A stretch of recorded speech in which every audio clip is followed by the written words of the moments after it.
Awesome. Let's do a test.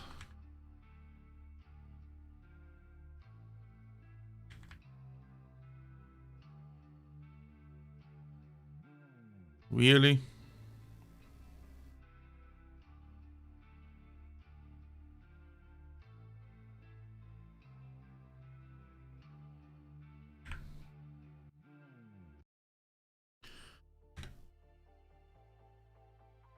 I have no idea why that didn't work.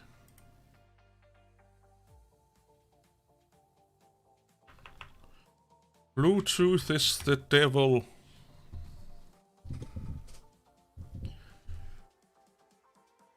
Oh boy. Oh boy, oh boy, oh boy. I probably need to update. Hey, Parker and Photolam.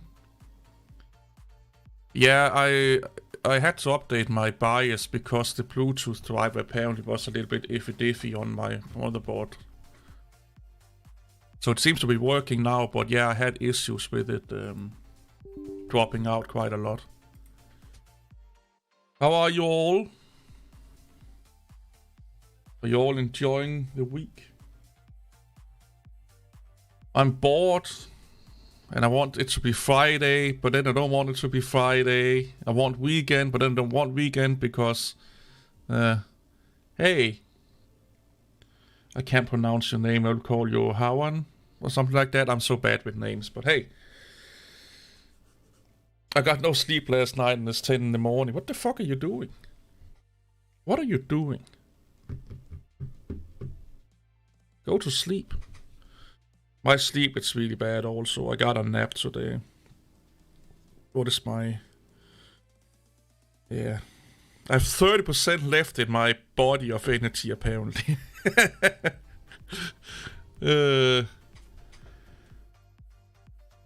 It's best we don't talk about it. Well, then go get some sleep anyway. If it's girl or boy problem or romantic problems, then just... Yeah, that's the bane of life, man. That's the bane of life.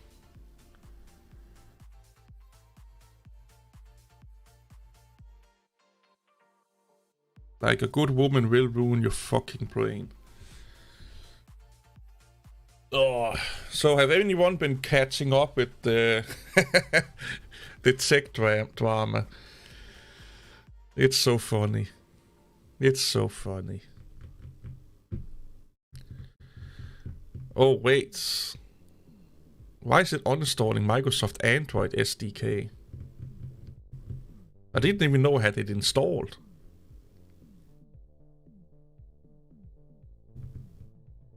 What the fuck? Oh, wait, I got a... Oh, yeah. Apparently I got an internet upgrade. That's right, I got an email about getting a speed upgrade. Without having to pay extra. It looks like it's already in motion. So ISPs does that here in good old Denmark. When they update the infrastructure and stuff like that, they tend to outphase the lower tiers with time.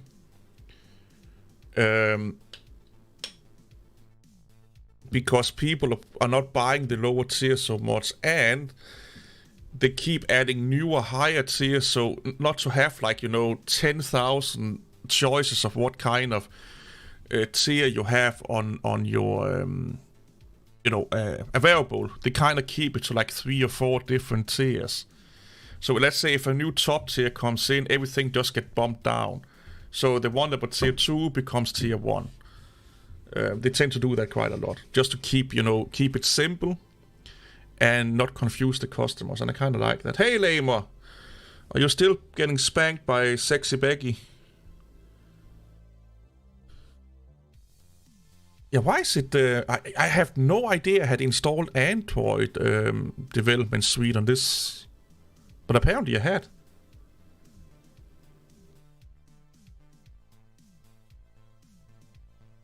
Yeah, I don't require a lot every day. Yeah, I don't require a lot of download speed. I don't need like a fiber optic network or anything like that. Oh yeah, yeah, it's worth. Like if you like Windows 10, you will love Windows 11. Look at Windows 11 as a more refined, polished version of Windows 10. If you don't like Windows 11, you will not like Windows. So if you don't like Windows 10, you will not like Windows 11. Morning, Tifo. But I will say Windows 10 and Windows 11 is probably the two favorite releases of Microsoft ever. Yeah, Windows 10 do look old. Yeah. Oh, Xamarin. Yeah. It's all the fucking Android developments that they are messing with right now. Them deaths he had. Yeah, how many deaths did he get up to? 100? Did he reach 100 deaths? Last time I looked, he was like at 25 or so. Is there some things I could miss in Windows 10? Not really. Maybe the customization of the taskbar. If you like to customize the taskbar, move it around and stuff like that, that's probably it. Other than that, no. That's the only thing that pisses me off was I couldn't change the height of the taskbar because I found the taskbar in Windows 11 to be a little bit too thick. I always in Windows lowered my taskbar with like 5 to 10 pixels, so it was smaller. And I like sometimes to move it on top and stuff like that. That's the only thing you can't customize the taskbar whatsoever. Unless you're using a script like I'm doing right here. Other than that, like I said, Windows 11 is just a better version of Windows 10.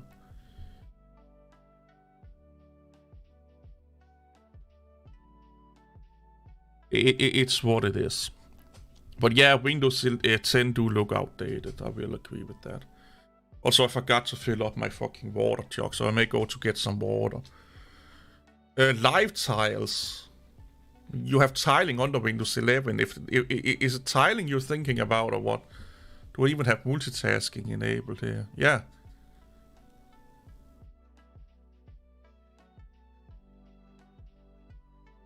And I can also do it here. Or some programs have to, this can't, but if I have to, if I open up there.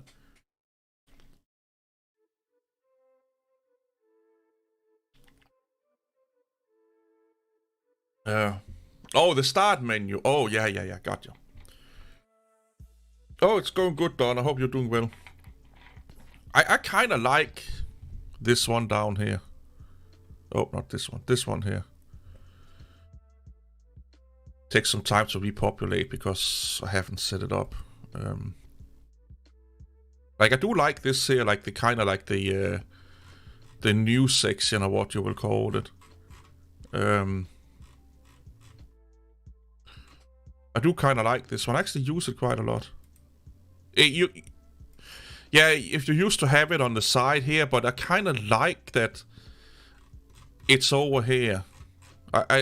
This is kind of where I get my news nowadays, to be honest. Is I'm just go and I get like the weather and whatnot. I do kind of like this here. Yeah, weather news widget. Yeah.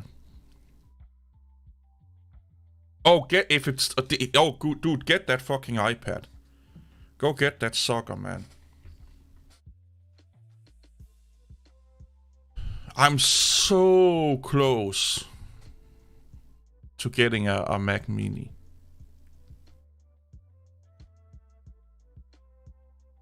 So close. I just don't know how to go about it. Because I can do it in a couple of ways. So I can either buy it outright and then live off fucking rice and bread for a month. Or I can save up a couple of months. Or I can basically buy it on credit for like a year. And then pay it off over a year. Or maybe 2 years. I don't know how long. Maybe 2 years. And it's kind of like getting a new phone. It will be the same payment per month as getting a new phone. And then buy an iPad. So, but I'm leaning towards just saving up for a couple of months. Maybe save up to like Christmas, December, and then buy it as a Christmas gift for myself. You just replaced your Mac Mini with a Nook. Yeah, I'm tired of PCs. And it's not Windows I'm tired of, it's the hardware prices. I'm so fed up with hardware prices. Because if I have a Windows PC, I want to game on it. And that's my issue. That's my issue.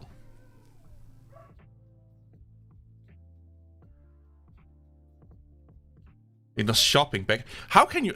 So Lema, he's so fucking rich that he loses tablets and phones and watches all over the place. That's actually Water Street event. That's actually a really good idea. I used to have like an old netbook, I think they were called, like those small Asus One that had Linux on them. Let's see if I can show it. And I used that for like 4 years as a media. Oh goddamn, no thanks. Got it. As a media station. Or is it Asus Aspire One? I think it was called. Yeah, these suckers here, man. And I had it in white, I think. But yeah, I had one of these here. And I installed... Yeah, Acer, not Asus. Acer, you're right. Yeah. I installed... Or I got the one with the Xander OS Linux distro on it. But I installed... I can't remember if it was PC Linux OS or one of those on it. And then I ran it as basically a media computer for... close to 5 years. Hey Christian, how are you, man? Oh, thanks. Yeah, I got a little bit I got a little bit animated in that one. You a pathetic Dentsu fanboy. Ain't nothing wrong with that, man. You're the corrupted NTFS drive guy, but turned out Linux is not the one corrupting my file. I just had a bad drive. Oh god. Yeah, that's not fun. I don't have a lot of useless crap, man. That's the problem. I live kinda... Well, I do have old hardware, but it's worth nothing. The only thing I have that is worth selling is worth nothing. And it's old motherboards, CPUs. I do have some graphic cards, but they are like really, really old. And they are not worth anything. Like, I don't keep a lot of stuff. The only thing I really keep is hardware. In case I have a computer that blows up or something like that. As a backup. So I don't really, like, I always lived a really spared life. I don't need much to live. So I don't have a lot of, like, I don't buy a lot of unnecessary furnitures and clothes and stuff like that. It's mostly just electronics. And when I say electronics, it's like computer hardware. And you all know, the second you buy a computer hardware, you take it out of the box, it lost 50% of its value. Yeah, I could probably, I don't know, sell for about $500, not even $500, maybe $300.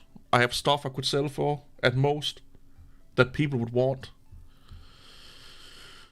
Got the Mac install, Parsec host, the gaming computer, blah, blah, blah. I keep wanting to go back to Linux. Go buy a Macintosh. That's like, buy a Mac. That will give you all the Linux and Unix that you want. The worst part is the drive's only 2 years old. Yeah, that sucks, James. Just go stock Lame and wait for him to forget his Mac. Yeah. Yeah. I don't have a Threadripper. I have a Ryzen 5 7600X. It's really cheap. But I don't know if I want to go through the Threadripper. The Heisencore BSL drama. I don't know what that is. What's going on with that? Educate me. Educate me.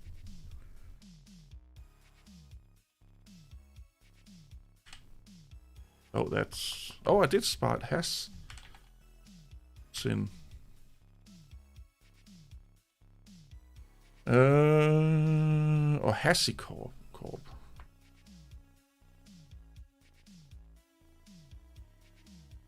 What did he call it? BSL? BLS? BSL?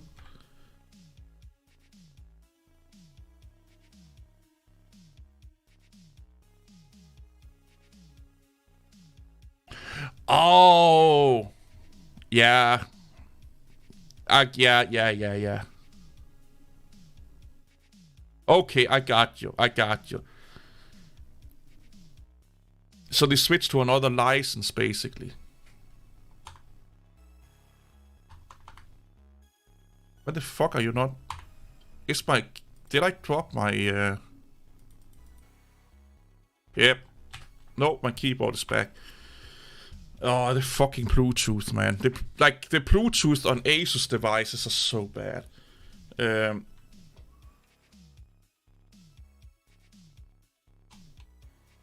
going to plug in my wire here.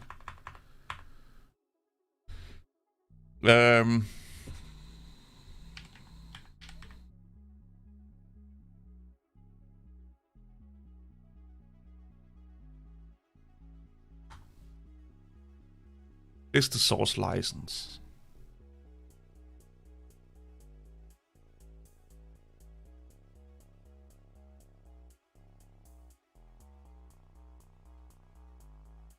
Yeah, Mac is the perfect middle ground.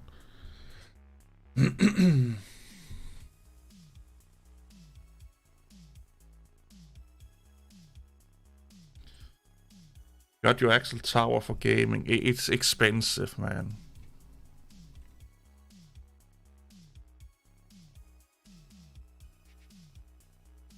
Yeah, but here's the thing. Open source is not as great as people think it is. And I know I would get chopped my ballsack off for saying this, but there's a lot of amazing benefits for open source, but they're not guaranteed. That's the issue. The benefits you get with open source is not guaranteed. And for a lot of people, especially the smaller-ish companies, it just don't make sense. Because people are not going to help them with the code. They're not going to look at the code. And then they still have to try and satisfy a community and license holders that don't give a fuck about them anyway. And then why not go with a license that's more beneficial for a business model? Like semi-open, closed, like what Vivaldi is doing, that you can see the source code, you contribute back to the project, you just can't use or redistribute the source code.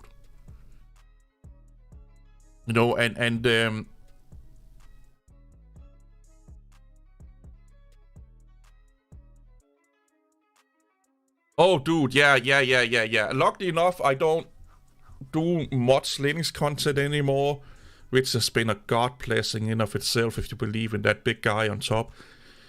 But yeah, like the FOSS mentality, I have a few coming out, but the FOSS mentality is kind of this: GPL or TPL compatible licenses or no licenses at all should be existing. That's how a dictator think. That's dictatorship. It's that simple. That's dictatorship. They may say they're doing it for the best for consumers and computer users and developers, but it's a dictatorship because you're limiting choices. Developers should have the option to choose whatever license they deem fit, even if that license goes against your principles or morals. or ideas of how they should do a development project. They should have the option to decide if they want to close it, open it, semi-open it, blah, blah, blah. They should be the guys and girls determine that. And if you're limiting those options, you are dictating what is right and wrong, basically. What you can and can't do. You are becoming a dictator. And you can sit on your fucking butt and say, oh, it's for the betterment of humanity and all of that bullshit. No, it's not. It's all about power. It's all about power. All about power. But yeah, Foss fanboys really want to see my channel burn. Yeah, Mac gaming is not really a thing. You can play like Euro Truck Simulator. I think even you can play Baldur's Gate, the new one. You can play that on Mac. There are a few games that are natively for Mac, but don't count on Mac as a gaming computer. No. Any enterprise corporation give us a shit what some YouTubers say. Some goes for same goes for LTT as you said in the video. As long as they make money, yeah, exactly. They really don't give a fuck. They really don't give a fuck. Yeah, it's for the betterment. Yeah, it's all about his ego. He like Stallman is a fucking bad dude, man. He really is. He's a really bad dude.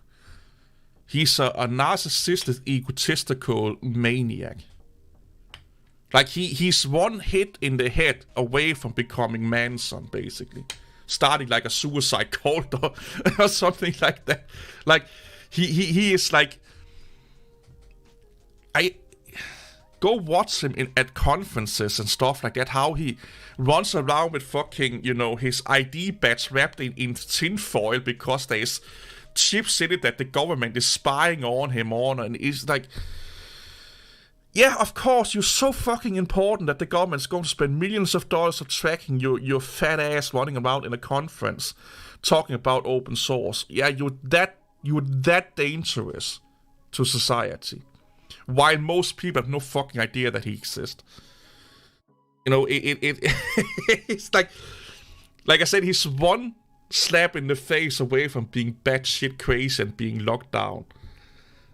It's like I followed Richard Stallman since the 90s, and that dude just get more and more crazy with every year passing on.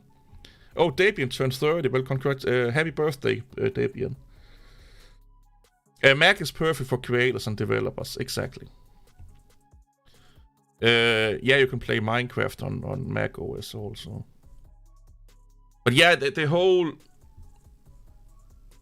Richard Stallman thing is a mess. I have a video coming out about how cult-like they actually are.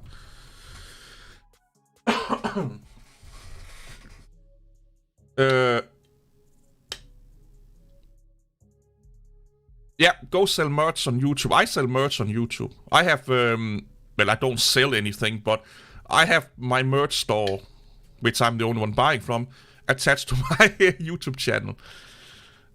Go sell merch on YouTube because so here, this is just me speculating, but the more ways you allow YouTube to make money off you, the more they promote you.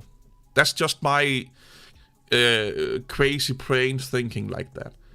And I think that if you're using the store plugin, they get like a small little cut or something like that. Go do it. Do the merch stuff. Definitely go do it. Just don't force it onto people. Don't become Linus Tech Tip. Don't force it onto people. If you have like a spreadshirt or spreadsheet or what the fuck it's called, or Etsy shop or something like that, go attach it to your YouTube. Maybe one, well, you have a way bigger audience than I have, and there will probably be a few people that want to buy it. And have direct links to your merch store in your description. If I ever reach 10,000, I will do that also. I will be more active on my merch store. Because here's the thing. When you reach a certain size, it's merchandise that you're going to make most money on. Merchandise and sponsored content. because YouTube ads are not that great. They're great for small people like me that just wants a little bit of pocket money. But when you start to amp up your production and you're investing more and more money into YouTube, you need more money. And you will make way more on selling great merchandise than you will on YouTube ad revenue. Because it's so bonkers with the YouTube ad revenues. It's so fucking bad. So I understand why people put merch stores on the YouTube. And here's the thing. It's not so intrusive into your video as having, the Linux experiment, having 5 fucking ads in a 10-minute video. Where 20 to 30% of his video is one big ad, basically. So if people see that little, advertisement box of merchandise, it's way, good morning, unknown. It's way better in my opinion. It's tasteful, and people that want it see it, and you're not, throwing it in their face in the video. So if you have a merch store, go nuts. Go nuts. Attach your merch store to your channel in any way, shape, and form. Maybe even, I know you wear one of your t-shirts once in a while. Do that and say, hey, if you want this t-shirt, here's the link down below or something like that. Do those kind of things. That it will only be a benefit for you, and you're not, being obnoxious about it like Linus Tech Tip was in his fucking apology video, having those fake ads in there. It's low-key, it's understandable, and 9 out of 10 people will agree with it. Let me put it that way. And just wear your shit. I should do that, to be honest. I should buy a shit ton of my own t-shirts and stuff like that, and then wear it. Because if you wear your own shit in your videos, people will look at it and say, that's a cool fucking t-shirt. Whether you get that one, you say, hey, that's my German design here, man. Yeah, I need to hire someone to design some cool stuff also. Go to Fiverr, my friend. Go to Fiverr. You can get some really good artists for not a lot of money there. Just make sure that you have a license, like make them sign a document that allow you to redistribute and sell it. Because if it becomes really popular and they get, their asses hurt, they can sue you. Last people I talked to on Fiverr, yeah, it is a mixed bag, man. It is a mixed bag. LM is better than Windows 11. Really. Reach out to your community, dude. You have a lot of Discord followers. Then, ask someone if they want to, if they are open for commission. I'm sure that there are some graphic designers on your Discord. Ask in mine if you want to. I think that we have a few graphic designers in there also. Just reach out and say, hey, how much would is there graphic designers here? Hey, if I pay you some money, don't let them do it for free. Don't let them do it for free. Because then they can hold that over your head also. Ask them, how much money for designing a t-shirt thing? And then get the license sorted out.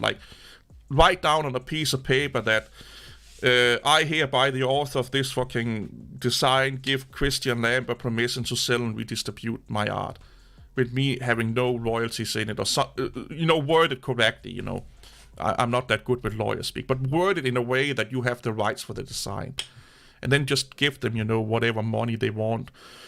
And if they are lowballing it, and they're lowballing it, put a little bit extra on it. So if they're like, just give me $10, I'm giving you 20 or 30, a lot of times they're saying it because you are this big hot YouTuber and this sexy German man, and they want to just, be nice to you. So they if you ask your community, they will probably lowball it or say they will do it for free.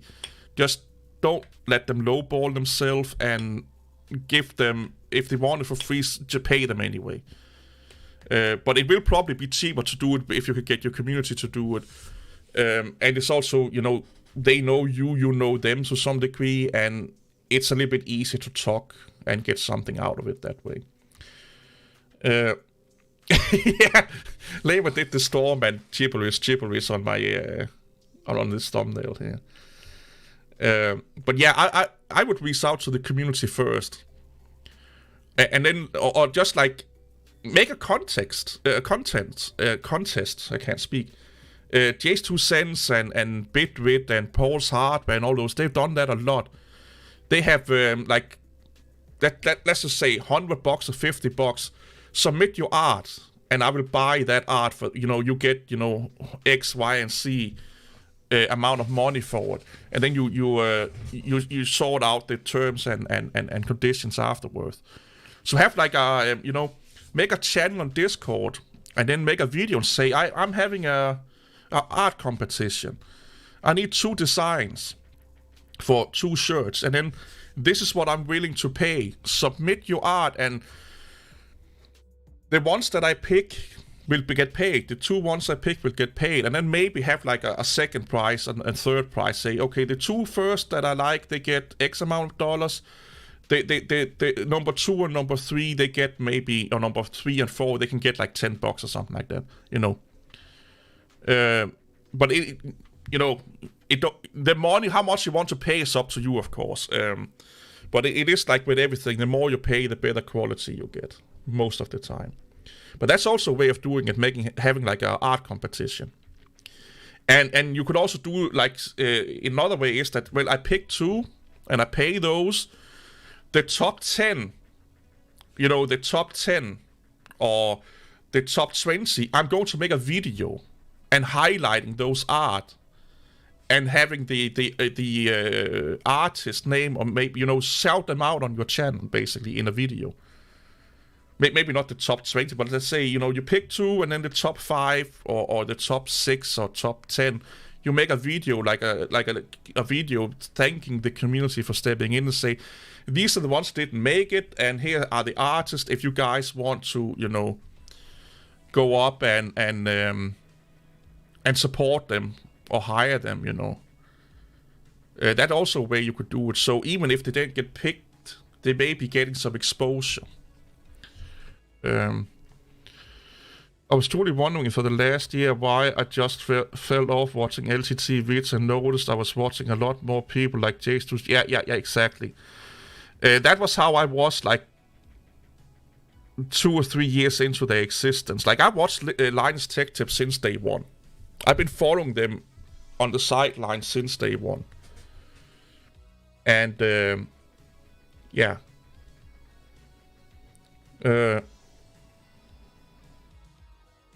Yeah. First start of Christian Lambert Media Group. Yeah. Top 19 is lamer. Yeah. Top 19 is lamer. Stickman. Yeah. No, that's most tech YouTubers are not strawmans or marketeers or anything like that. Every YouTuber is a marketing person. Every YouTuber you see that are reviewing a product is nothing more than a salesman. Every YouTuber, even if they paid with their own money, because they are still marketing that product. It's not just the big ones; it's everyone. It's just who does it, most tastefully, and who is honest about what they are saying and how they're going about it and stuff like that. But yeah, do cover your behind, yeah. Yeah, just without education and skills, yeah. If everyone that makes any review of a product is automatically doing marketing for that product, because you are exposing potential new customers or new people to this product. And that is what the companies want. They want as many YouTubers talking about their product to as many people as possible. Oh, DistroTuber Tech Review channel. Oh my fucking god. This is now the most amazing keyboard ever made. And if you're on the right side of history and if you care about humanity, you have to buy this keyboard. Or else you are as evil as the devil fisting fucking children in the depth of hell. That would be DistroTube making a fucking YouTube review about a keyboard, by the way. Yeah, he would be the worst. He will not tell you. He would demand you. If you're a good moral person on the right side of history, you have to buy this product because I personally, as the overlord DistroTube, stand behind it. Yeah, that...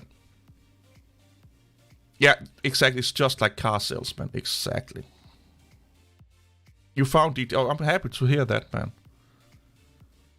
Yeah. DJ Ware is like a benchmark of how you should do tech YouTube, if you ask me. Like, if you want to be a data-driven, educational YouTuber, he is definitely one of the benchmarks of how to do that the right way. Definitely. Yeah, DT the Extremist. Yeah. And if you're buying the competitors' keyboards, you are the worst thing on earth, man. The worst thing on earth. You're like, you might as well just be a serial killer or something like that.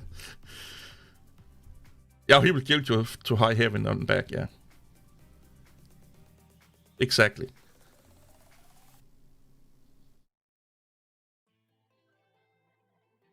No, so I will not agree, a perfect dog 100% because there are keyboards and peripherals that are made really badly.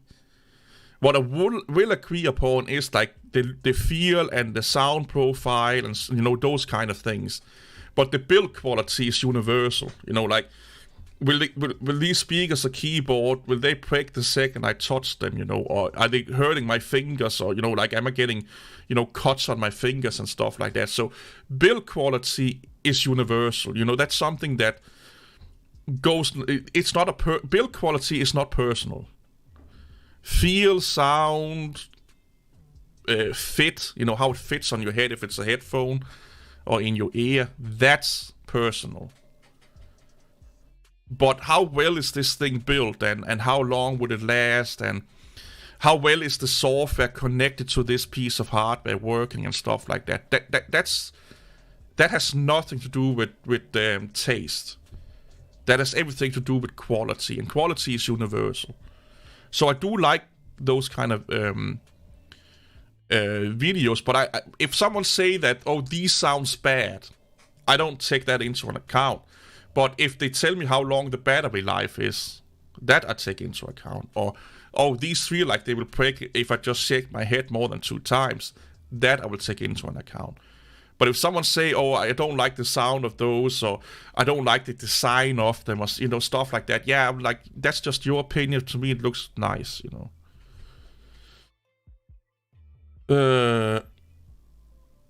That's hiding Windows managers. So here's the thing with DistroTube. I think he so wants to be DJ Ware so bad, but don't know how to. So what I mean by that is that he wish he had the fucking education, knowledge, and brain capacity that DJ Ware has. So he's just pretending, and he's failing at pretending to be this uber nerd that knows a lot about computers. Yeah, Sonetic is the best game ever, yeah. I have never played it either, so... But yeah, DistroTube, he's come across like this... I think we all have had that, but you know, when you're working and you're doing something, there's always this person that think that they are the smartest person on Earth. And every time someone actually tells them or show them that they are not, they become jealous and try to outsmart them and failing miserably.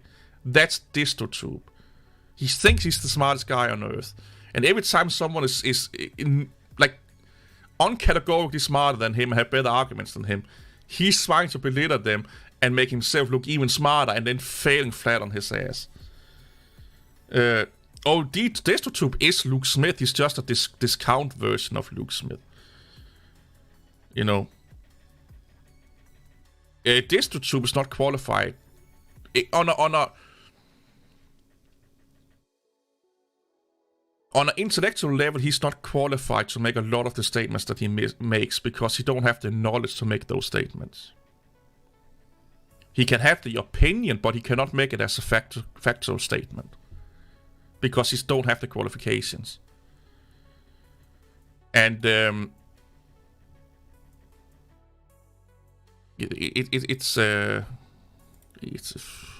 it's kind of that, you know. It's I don't know how to, you know, explain it better. And I don't have so much problem, like, well, I do have a problem, but the problem I do have with him and Chris Titus Tech is that they use an opinion as basis for a fact, or they use their opinion in a way like we are telling you facts right now, when in reality they're giving an opinion. That's what I really don't like. Is that all their opinions are presented like facts and truth instead of an opinion. Had they just shown the watcher, the viewers, the audience that, well, this is just my opinion, I would have no issue with it.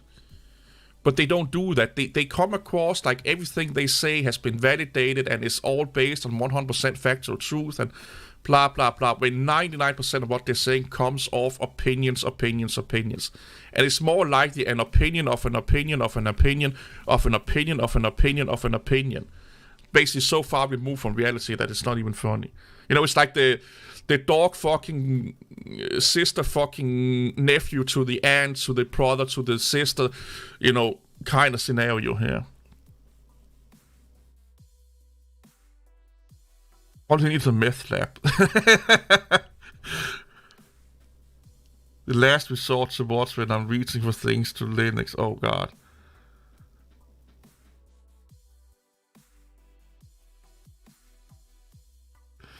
That's why they're so successful, because they have this self-confidence that you need to... Yeah, that's right. That's definitely right. Oh, what happened? Oh, got a subscriber, thanks. Yeah, I have qualifications to Windows, so I know Linux. Yeah. You can either fake self-confidence or believe you have, or build it with knowledge, which is the hard way. True. Like, yeah. Amen. I don't know what to say. Like it, yeah. I couldn't agree more. Yeah, Brody Robertson has fallen off the deep end. I like Brody Robertson, but his content has fallen off the deep end. Like, Brody Robertson used to be a guy I would watch to learn and get educated and stuff like that. I just feel he's becoming lazy. He's becoming lazy.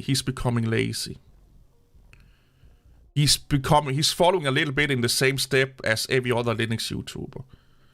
When the truth don't work and when the facts don't go your way, we kind of make up our own, so to speak. Not to the, like, I would say Brody Robertson is the guy doing it the least, but he's still kind of doing it, you know. Yeah, his content is reading someone else's work and commenting on it. And nothing wrong with that, it's kind of okay, but he used to put a lot of effort into his stuff, and I don't feel he's doing that anymore. Yeah, he's turning into a little bit like a mental outlaw. He puts a lot of it out there, yeah. Yeah, and that's the thing. If you're putting out a lot of content, you sometimes most of the time it end up being bad shit. Like having a video with EJ as a highlight where they are like, I can't wait for my Linux distribution to break on me, because then I have to tinker. And that should be the most exciting point of having, or not most, but that should be what Linux users want. They should be excited of a Linux distribution breaking, because then they can tinker. Having two prominent Linux YouTubers saying that, and then highlighting it as a highlight as a good conversation that you wishing you're starting up your computer to do work and it's fucking breaking on you, because then you can get to Tinker. Yeah, really? Is that where we are going with this? The Linux cast, he's a fucking nutcase. Yeah, he's a nutcase. The Linux cast is a massive nutcase.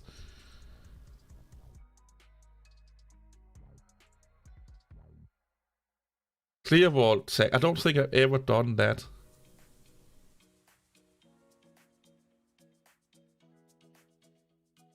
Yeah, I never watched any of his videos. I don't even know who that is, to be honest. Maybe I should check him out or her out. Brody's alright, his videos. I had to stop YouTube for recommending Brody videos. Oh, there's boobs. Yeah.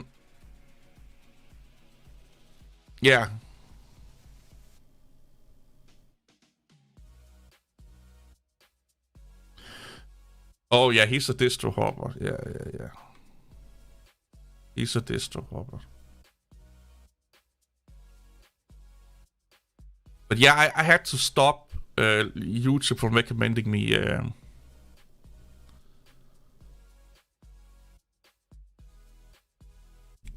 Brody videos. Oh yeah, eBoss and the Linux cast are the worst. No, I'm not even saying the worst. That is like that is DistroTube, Luke Smith, Mental Outlaw, eBoss, and the Linux cast. All of those are the worst. And there's probably other ones out there that I forgot about. The death of Europe's last electronic giant, Philips. Is Philips in trouble? Didn't know that.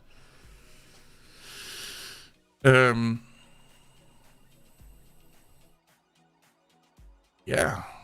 McDonald's is better in the EU when we get smaller sizes, so it has to be better. Come on.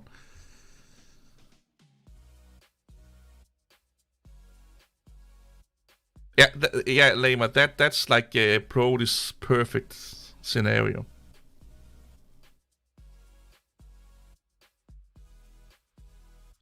I don't want to tinker with my computer anymore. I do that at work. Yeah. This is actually a really good video, this one here.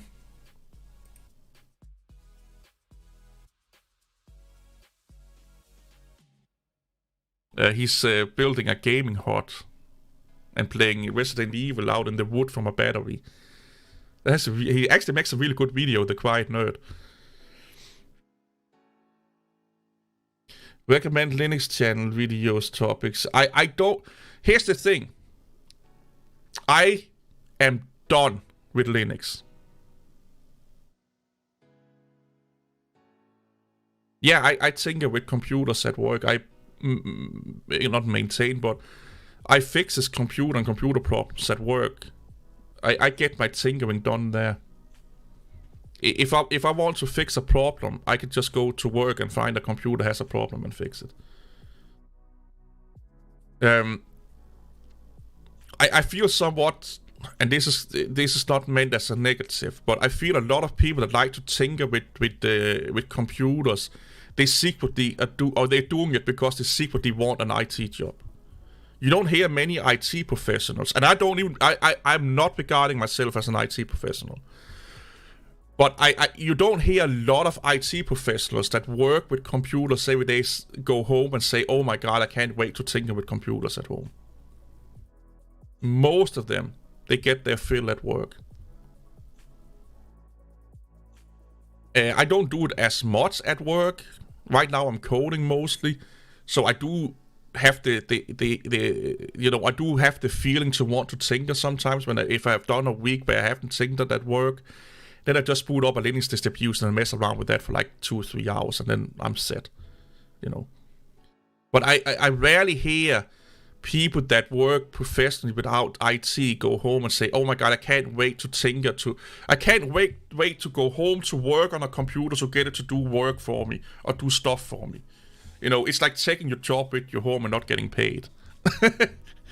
You know.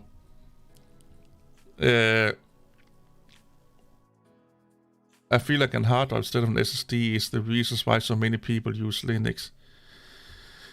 You're probably right. And soon Linux will require SSD also. Oh yeah, DT's content's gotten worse and worse. DTware really knows his stuff. I would love to have like a 2 or 3 hour conversation with DTware and then record. He has said he is up for it. We have talked about doing like a podcast interview or anything like that with DTware. I just need to reach out to him and see if we can set it up. But I would love to like do a live stream and then record it as a podcast. But do like an hour where just ask him a shit ton of questions. You know, just probe his brain. And then maybe open it up for like 30 minutes for the audience. I would love to just sit and probe his brain. Just, you know, like how he got where he is, why, and, you know, the hows, the whys, the whens, the whos, and all of that, you know. I would love to pick his brain for like an hour, 30 minutes. I mean, I feel there's some experience for me when I worked as IT service technician. You don't have the energy anymore to do it at home. That's true, Christian. That's true. That's true. And it's the same with coding. If I do a lot of coding in a week, I don't really like coming home to then code also. Then I want to tinker instead. Actually, I wanted to do work on some C#. I wanted to figure something out in C#, but now we are talking. So, but if you do it at work, unless you get paid, you kind of don't want to do it at home also.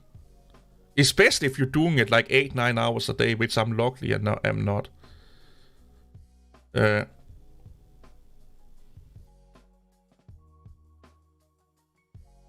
Well, I'm 40 years old and I just got into IT professionally.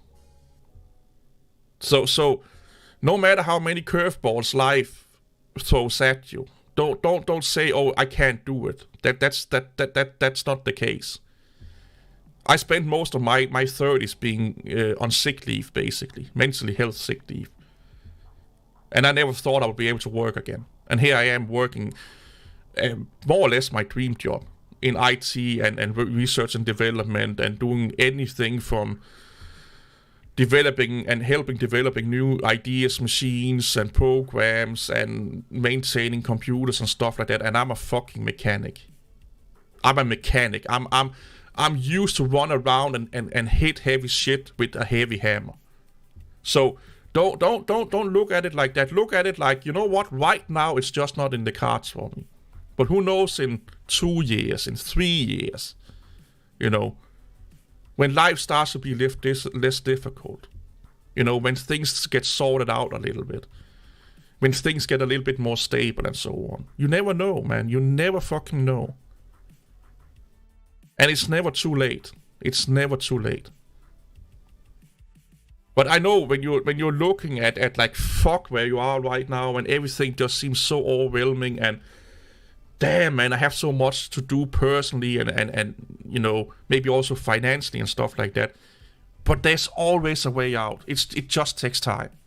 Get the things sorted out you need to sort out and then be like, I did this. This is now one of my success stories. The next is I want to do this IT shit. You already got your life together. Life is less difficult. You found a spouse or something to that nature. You know, you feel good where you are right now. Then go do your thing. Go do your IT thing. And here's the thing. Most people in IT in their 20s, even their early 30s, they probably know less than you do. Because they go out of school, they go directly into a college or university, whatever the fuck it is, and they get a lot of theoretical knowledge. A lot of like, in theory, this is how we are doing, and they get a little bit of practical experience. Nothing beats real practical experience. Because when you get practical experience, that automatically teaches the theory most of the time. You have not just talked about what could and would and will happen. You have seen it happening. You've dealt with it. You have fixed it. You're not just talking about changing a hard drive. You have done it. You're not just talking about installing whatever distro. You have done it. And you've done it more than just one time just to prove that you can. And that is way more valuable than on paper know what to do, because papers can lie. You can be really good at taking tests. You can be really good at learning a skill enough to take a test. But if you can't take that skill and implement it into practical life, that means nothing. And a lot of people, especially people with long, high educations, they are really good at taking tests. But they are not good at doing it in practice. They are not good at standing with their heads in a server farm and fixing an issue.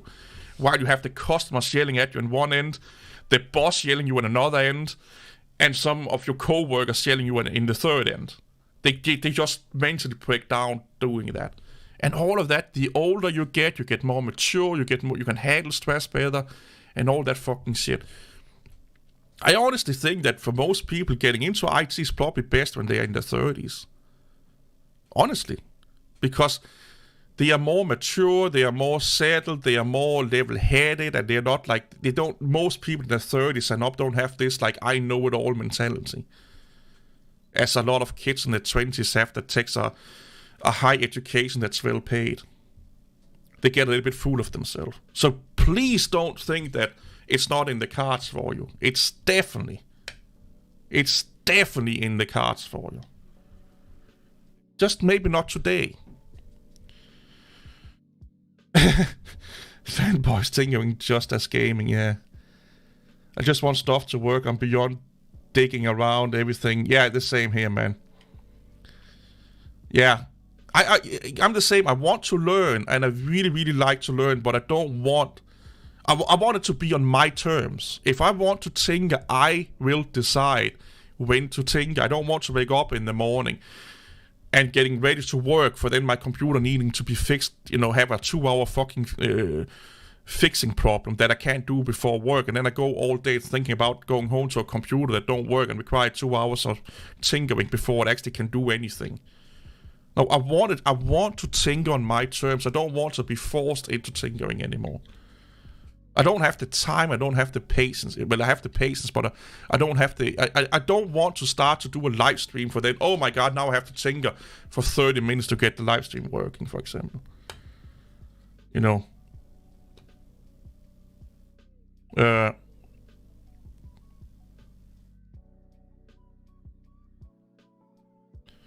DJ Ware work at Red Hat? I didn't know that. I definitely am going to hook him up for like a podcast at one point, or an interview or something like that, yeah. Oh no, I would not want to discuss anything with DistroTube or Chris Titus Tech. Nothing. I won't have anything to do with them other than just farming views on YouTube, basically.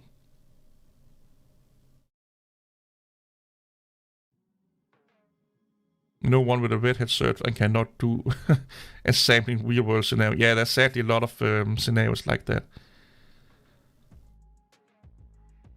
Yeah, you don't have to take tests. So here's the thing. The best way to get jobs that don't require tests is to find small companies. Because they don't care much about tests, they care about what you can do. And you're also more intimate with your co-workers. Tests are really good for big companies because they theoretically weed out the weaks from the non-weaks really fast. So it takes a lot of... like if you get 5 people applying for a job, it's kind of easy to talk to them and gauge if they're fit and stuff like that. But if you get hundreds of 50 people applying for a job, you need something that can weed out the weak ones really fast. And that is where tests comes in. So don't think you can just do what I do and other people do that don't have, the paperwork to do what they're doing, and then go and apply for Microsoft, for example. That will not work. But find a small company that needs someone to do IT work for them. And that's where you start. That's where you build up your rapport, because then while you're working at that little company, you are getting provable, paper written down experience, meaning that the next job that you may find or the next job you may go on to, that potential employer can call your past employer and talk about you, or read the papers that your past employer has said about you. That's as good, if not even better, than having a certification or having a programming education. Because you're getting validated by the job that you just did by, your past employer. So when you're working for those small companies, look at that as your education. Instead of sitting in front on a desk in front of a blackboard or whiteboard, you're just doing it in real life. You're just actively doing it, And the more you do, the more you can write down on the paper that you do at work and for work. That can be validated by your co-workers and your bosses on a piece of paper that basically means the same thing as if you're taking an education. So don't be afraid of taking small, not meaningless, but small jobs for small companies that may not pay, the same as working for Microsoft, but it's paying close to it or somewhat close to it. What you are getting is you're now getting validation on your knowledge. You're getting basically a proof stamp that this dude knows what he's doing, that can be transferred into getting those higher paid jobs at bigger companies, because then they can validate you. That's what education is. It's a validation process. It's so they can validate that you have the knowledge that you say that you have. And you get that via education, or you can get that via working that job and get validated by co-workers and past employers are validating that you have the knowledge that you say that you have. I hope that makes sense. I'm the same with tests, by the way. I'm not a good test taker. I get bored really easy. I was chef for 12 years, and my first help desk job now at 35. And it's the same thing. Culinary students have hard times versus people starting from the bottom. Yeah, exactly. Yeah.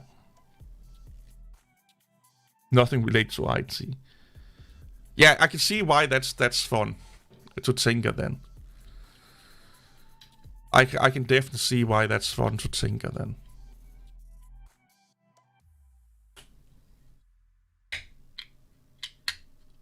But yeah, like I was trying to say, I'm doing my best to distance myself as much possible from the Linux community.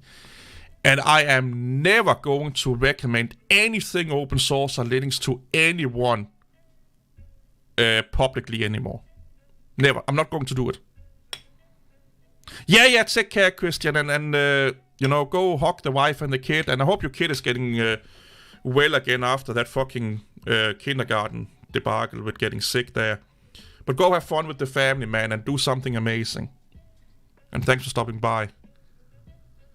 I just can't. I just won't be a spokesperson for that community and those kind of people anymore. I just won't. They have categorically ruined that for them. And I know I'm a nobody, but a nobody still talks to people.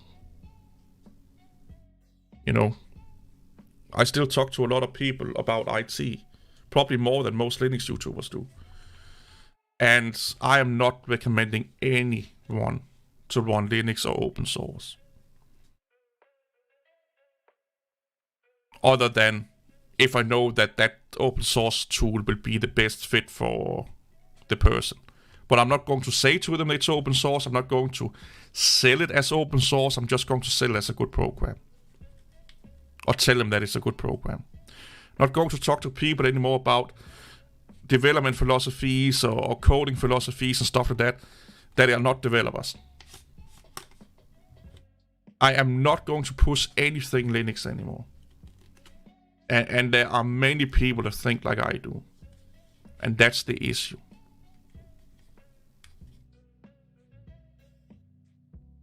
the family IT guy. So here's the thing. Like anything in life, that's your decision. Like, try and be the family mechanic. That's fucking not fun. Or the family cook. If you're the family cook, oh god. Every fucking gathering. Oh, can't you cook for us? You're so good at making food. Yeah, I used to have a cook in my family. Or one in my family used to date a cook. You know. It's... But here's how you deal with it. Here's how you deal with it. You just say no. You just say no. And they may get pissed. But they will only get pissed for a short while. You just say no. You just say to them, hey, I don't want to take my hobby with me everywhere. I don't want to take my work with me everywhere. Especially if you're working in for whatever thing that you're working for. Just say to them, you know what, this is my time off. If you pay me, probably, but this is my time off. Like, in the end, you decide if you are the family IT or guy or cook or whatever the fuck you want to be or are. Because if you say no, they just have to go other places. You know, in the end, you decide. And if they get angry because you say no, they are not your fucking family. They're not your family. Family should allow you to say no. You know.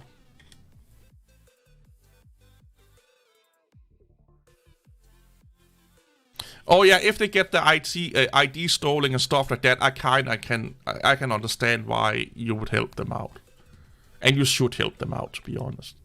But if it's like, can you install this, upgrade this, can you do that? Just say no. Just say no.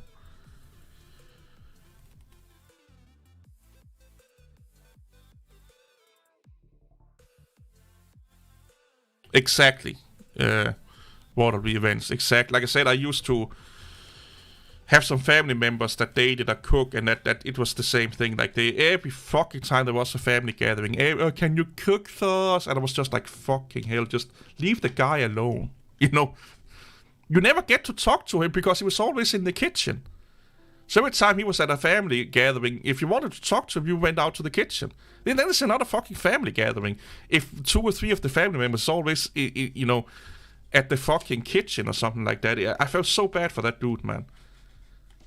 Sometimes he did it because he wanted to. That's something else. But a lot of times you could just see this. He was like, fucking hell, man. I just worked for 10 hours. And then had like 5 hours of sleep. And now I'm fucking doing this shit for this fucking idiot. Not getting paid. Stressed out of my mind. And people still complaining. And yeah, oh god, man. It's a mess.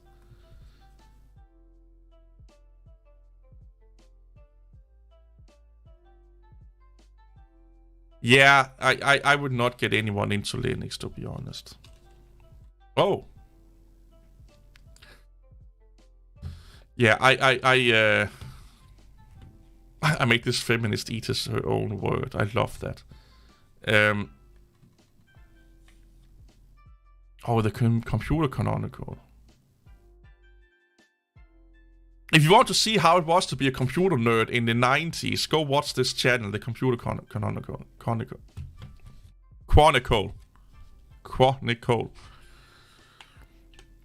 They have a lot of great fucking shit in there.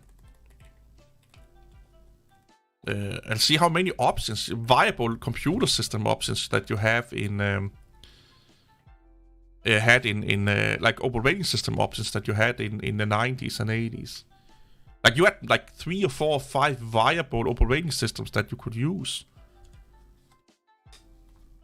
And were on par with each other. Which is really, really interesting.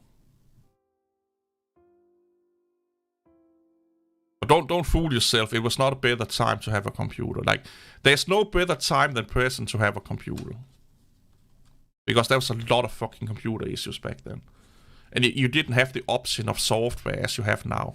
You didn't have the options for games that you have now.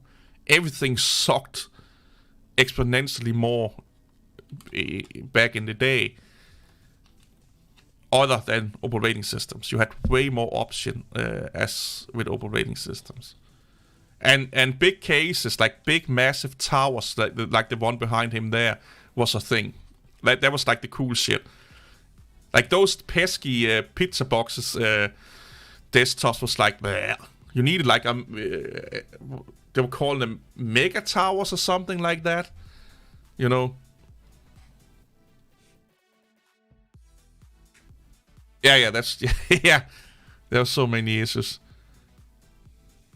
Yeah, the Love Your Virus was a fun one, yeah.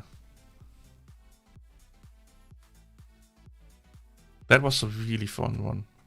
Amiga and Atari, so this is from 1985.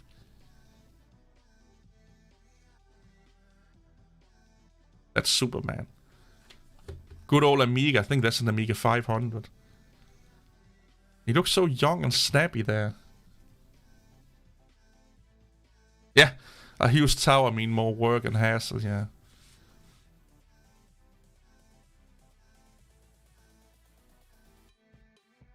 A 486 MX, I actually had a few of those machines. But my first ever computer was a Commodore 64. But we got it as a gaming device. And then after that, we got an Amiga 500. And that Commodore 64 had tapes.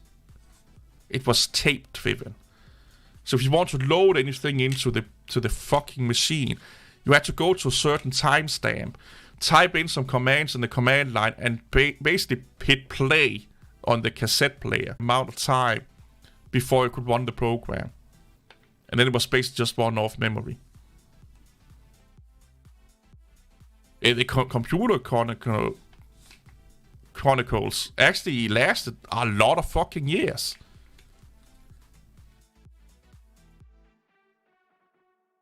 Yeah. I love, like, I haven't watched all, like, I need to watch all their programs, but sometimes when I'm, like, nostalgic, I watch these episodes here. And another thing is that you learn a fucking lot. Because things back then was not as complicated as they are today. So you get a lot of basic knowledge from watching these kind of videos. Because they are quite... they were kind of like... The Computer Chronicles was kind of like the GTA of their time. You know? It was not so much entertainment as it was giving information.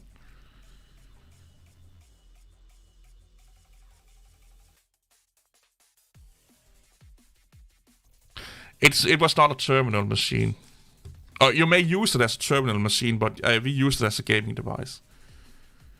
But yeah, you can actually learn a lot of basic computing skills from watching this site here, because computer still works the same to this day. We just have a lot of extension, abstractions, and stuff that hides a lot of it, and built upon of these simple things that makes it more complicated and more capable. But in the end, the computer works the same today as it did back then. Yeah, go to bed and sleep well, man. So it's actually, like, you actually get a lot of good knowledge that you probably will not be getting in modern computer magazines or websites and stuff like that, because it's not necessarily you don't need to know it as you did back then. And we have all of these, interpretation layers and stuff like that. Oh yeah, the information superhighway, oh god, yeah. I remember when I was in school and everyone was talking about that, oh my god, if you want to be a billionaire, just do a web shop. Just do a web shop. Everyone, we all need to be on the web shop. We all need to be on the information highway, superhighway. And all of these people made, like, you just heard of one fucking millionaire after the other made like a web shop, like 6 months ago. Now they're driving Porsche and Ferrari and Lambos and all that fucking shit. And then, like, in 1998 or 7, the internet bubble burst and everyone got fucking ripped off and everyone lost all their money. It's like, yeah, I remember like the early 90s to like the late 90s where the internet like really boomed. Where if it was so bad, if you knew just to do like a web page that says your name of a company, you could make probably what would be a CEO fucking salary. They were paying stupid amount of money for anyone that knew anything about the internet. Like, there were teenagers, like 18, 17, 20 years old that become millionaires just because they knew how to do a simple fucking web page. Oh yeah, now we are in the AI bubble. Exactly. AI is going to be the next bubble that bursts. Oh yeah, Nvidia is going to stay huge as it is because they're so heavily into AI. AI is not going away, but AI, more and more people are going to think that AI is the solution to every problem. And then you figure out that AI is not the solution for most problems. And then they have spent millions of dollars or too many money of their capital for the company that when it don't pan out, they actually go bankrupt. So they invest all their money in AI and it's just not working out as they think it will. You know? Yeah. If you were a basic HTML nerd, if you knew a little bit about JavaScript, then you could be a fucking rock star, man. Like, here's the thing. I was like 13 years old. And I knew how to get, viruses out of computers and how to optimize, reorganize the folder structure in Windows, basically make the computer less buggy, less unstable, less slow and stuff like that. And my mom's boyfriend was hiring me out like a fucking pimp to people to do that for him. And I had no fucking idea he got paid for it. I got paid in hardware. So I also knew how to put new components into computers and stuff like that. So a lot of times they would be like, oh, we need to upgrade this computer. You can just keep the old components because we're just going to throw them away anyway. I was making, like, if I knew how much money I had in hardware back then, I would be a rich fucking man today. But I gave it away because I got it for free, so I was giving it away. I had no concept about the money of the hardware I have laying around. I had no concept of it whatsoever because you couldn't just go onto the internet and see how much is this hard disk, worth. You had to go to a fucking store or something like that to figure it out. And we had like one computer store, two computer store at that time, maybe three. And of course they would say it's worth nothing to just buy it for cheap for you, But every time, at one point, I was like 13 or 14 years old. I had like 6 or 7 computers at home, all networked out with CTTs, and me and my brother were playing, Red Alert on them and stuff like that. It was like, I could probably sell those computers for like what would be equivalent to like probably like $300, $400, $500 today. And I didn't knew I had that fucking kind of cash laying around. I was just messing with them. I'm like, oh, you need a hard drive? Well, give me, like $10 or something like that. It's your hard drive. That was my because I got it for free, so it was basically worthless to me. I just repaired another computer and got more hardware. But imagine if eBay was around back then, or you could easily sell stuff on the internet, and I actually had a concept that actually had a lot of value laying around. I would be a fucking millionaire today or something like that. But yeah, I got really pimped out, man. Oh yeah, he sold me out big time. I got some of the money, he gave me a little bit of pocket money, and we got some good food, but he would be taking me out to his friends, and I would be fixing their computer while they had a beer, and then we would drive home. It was only when I became an adult that I kind of like, oh, he actually got paid for that. Oh. I didn't register it as a kid because nobody told you could get paid for computer work. Nobody knew you could get paid from computer work. he was just really good at asking for money, so to speak. And he was a great guy. Nothing like he just like there was nothing wrong. He was an amazing fucking dude. He just found he was just smart enough to say, oh, there's value in this, So my payment was I got a little bit of money here and there, and I got new hardware and stuff like that. But he probably made a shit ton of money of me doing that. Oh yeah, I wish I had my 64 and Amiga 500 still. But like I said back then, you couldn't just go onto the internet and say, how much is this worth? You had to know someone that knew what they were talking about. And most of the time, they will not be telling you the truth, because then they're like, oh, this dude don't know what the fuck he's talking about. So if you're just telling me, this is like a $2 component, and I'm buying it for $2 and selling it for 10 or 15, people are like that. But if you had like eBay or the internet the way we have it today, yeah, I would probably maybe not be a millionaire, but I would probably have made a good amount of money. Like I did IT support for people when I was a young teenager. And I did things that people in today's money required like $100, $200 to do, like building their computers, maintaining them, repairing them, changing components, and taking viruses in and out. That stuff you have to pay like $100, $200 to get someone to do today. In today's money. Like with inflation and all that shit. And they paid the same back then. And I did it for free. I did it for free, or for a dinner, or for computer components that was probably worth half that. But yeah, I had so many computers. My mom got angry at me at one point because you couldn't go around in my room. There was these like big 15, 14-inch screens all over the place, and my computer, not computer room, it was a computer room, but my room got so hot sometimes you could almost feel the heat coming out from the door. It was fucking mental. But I did that until around 17 or 18, maybe 16 or 17. That was when I got really, really into Linux about that time. Like heavily into Linux. So I stopped doing computer repairs and whatnot. And I have given away or sold most of my things. It's actually like in 2000 when I started to take my mechanic education. I started to sell out of a lot of my components to my co-workers.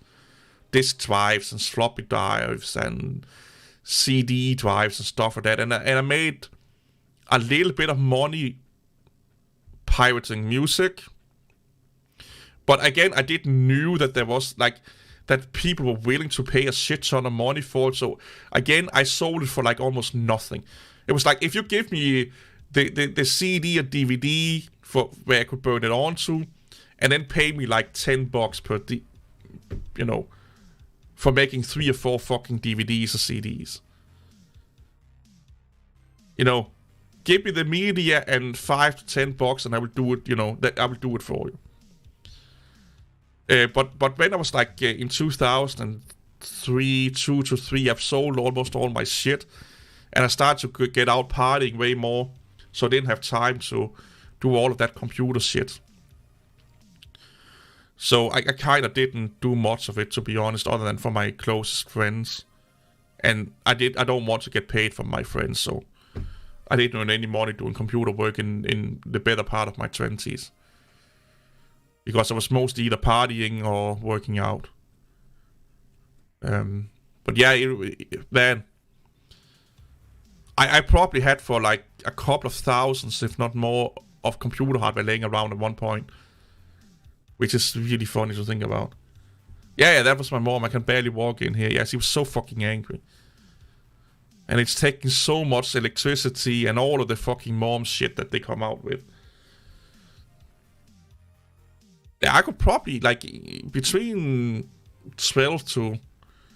And I also had, like, a fucking job after school at that when I was 12 years old. I got my first paying job as a 12-year-old in a mechanics shop. And I worked, was it 1 or 2 hours a day? I can't fucking remember. I think it was 2 hours a day after school. And then I went home and did all that computer shit. And I did martial arts for like 2 years, 3 times a week also. I was really busy back then. But yeah, I probably had... if I've sold all of that the way I should have done it and taking money for the things that I did, I would probably have had a good amount of money when I was reaching, 18. I would have had a shit ton of money. But then I started to go out and drinking and figured out girls was a thing. Females are quite nice to talk to. So I probably would have spent all that fucking money on getting pussy, to be honest. Bothering up, girls at bars and whatnot. Oh yeah, this here was a massive thing back in the day. Like, this here was like a revolution to see that beach ball. So as much money that I probably should have made, I would probably have wasted them all on girls anyway. Girls and booze. But yeah, I'm a little bit like, I wish I was a little bit more business savvy back then, I think you would call it, and realized what was going on. But like I said, nobody knew. Nobody knew that computers would be this big. When I went to like a work counselor at my school, and he was like, "Oh, Kent, you fat fuck, what do you want to do when you grow up, if you ever grow up?" And I was like, I kind of want to do something with computers. Yeah, that's not going to... Yeah, in 2 or 3 years, every computing job will be filled, and it's just a fad, it's just a boom, computers, they will be here, but there will not be that many computing jobs. It will mostly be for, really specific workloads and use case. It's better if you just take a more traditional job. So I took the mechanic job, which I don't regret. But how the fuck... And this was not, that was not uncommon for counselors to say that in the 90s.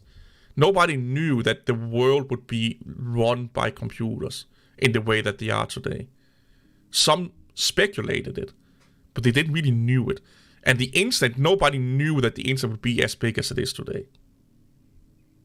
Like, the internet is probably the thing that helped computing the most.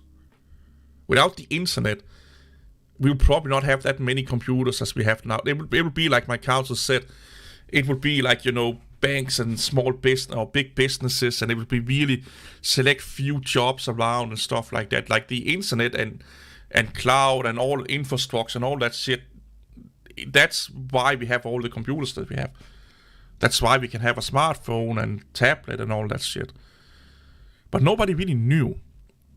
Some counselor was like, yeah, go for it, but most counselors were still like, you could earn a lot of money, but the chances are slim, because back then there was not that many. Well, there was many jobs, but they were not long lasting, because we were in a boom, IT boom. And they kind of understood that we are in a boom, and they were right. After I went out of school, we got the internet bubble burst. A few years later, I think it was. Or was it while I was about to go out of school?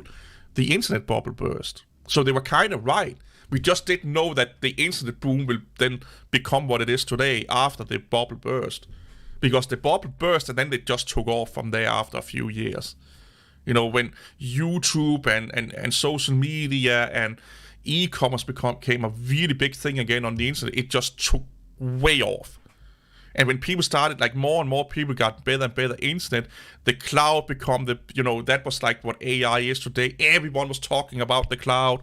The cloud was this like magical word. Everyone's going to live in the cloud and blah, blah, blah, blah. It was like the big thing for a lot of years. But yeah, it was a gamble to go into IT even back then. Like, it would be nerds like we're seeing here on the screen here, like microcomputer, Microsoft people, Bell Lab people. Those are most IBM people. Those were most of the people that were going to do IT stuff. And then maybe do an IT repair shop. And not a lot of home had computers back then. Like, it was really few and far between. Then going into like in the mid 2000s, where every home had a fucking desktop in them. because cloud and all of that. What wasn't XP Windows for the cloud? Was that not like one of the slogans for Windows XP? Like Windows and the cloud or something like that. I think that was like, they were talking a lot about Windows XP and the cloud, I remember. They actually did a lot of fucking push with XP, man. But yeah, it's... oh god, my life could have looked differently if I took an IT education. Well, I don't... Maybe. I don't know. You can always speculate. But back then I didn't want to sit in an office all day, to be honest.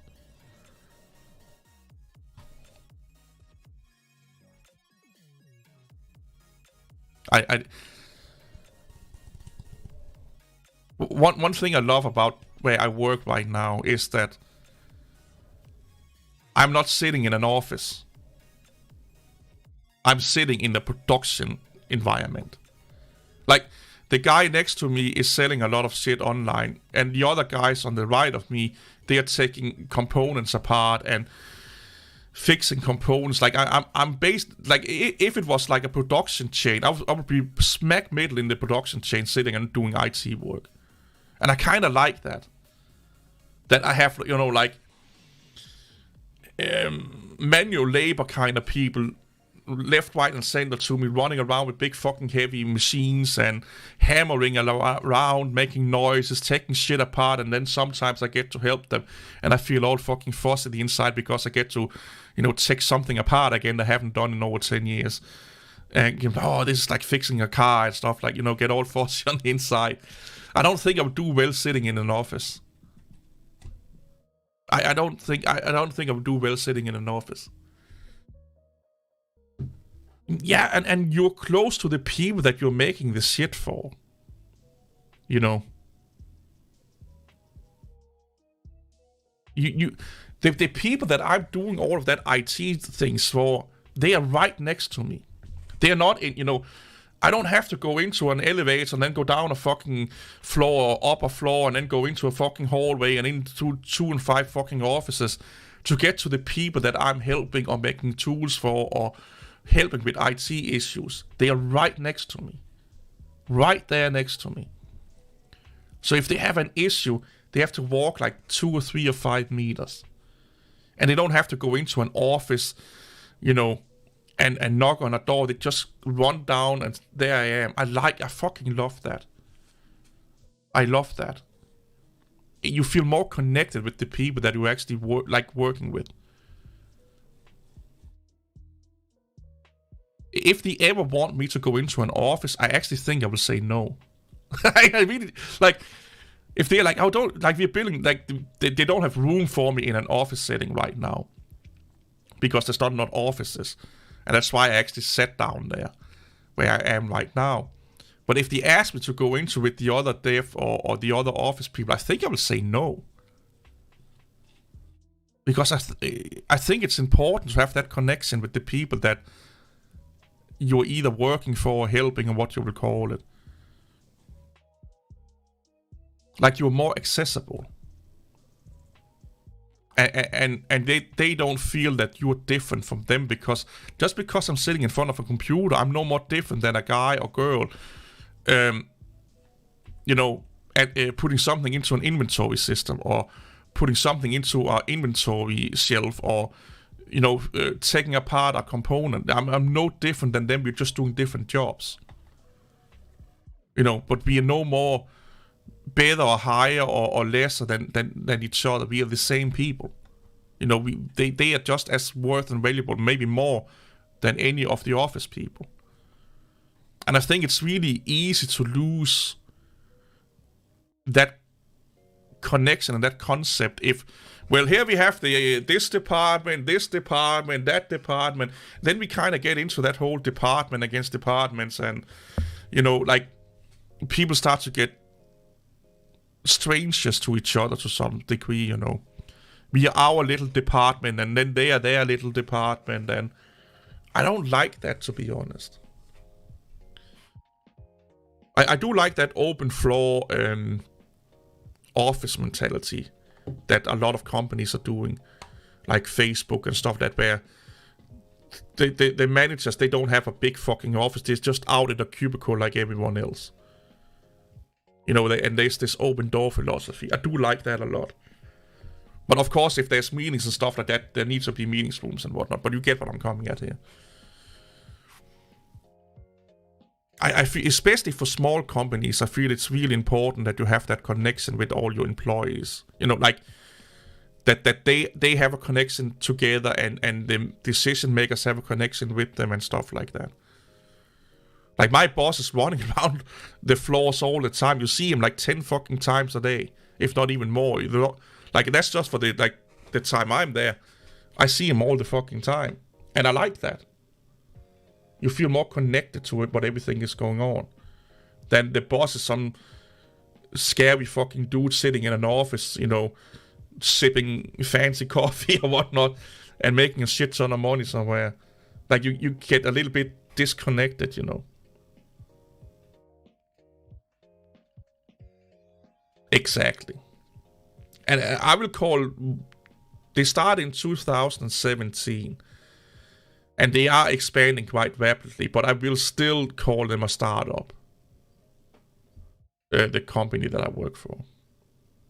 Hey, C, I hope you're doing well, man. I will still call them a startup.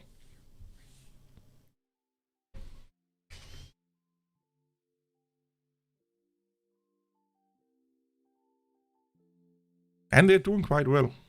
They have a lot of expansion in mind.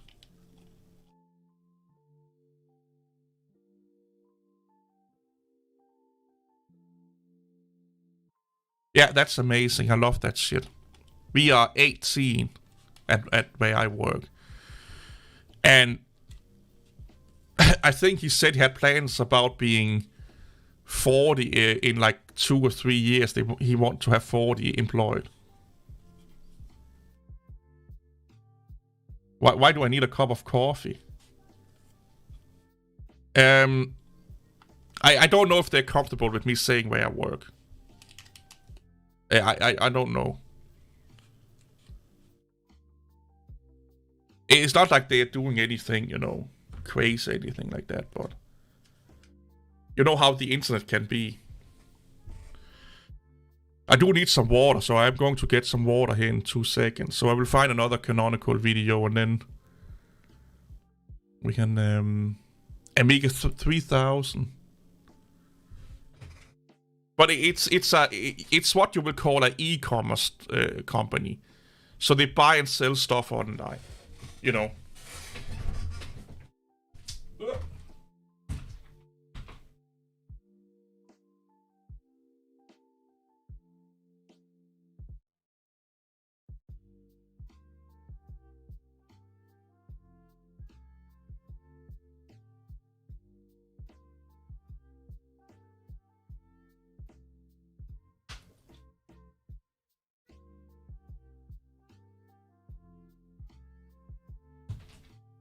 Oh, I've actually seen this one before.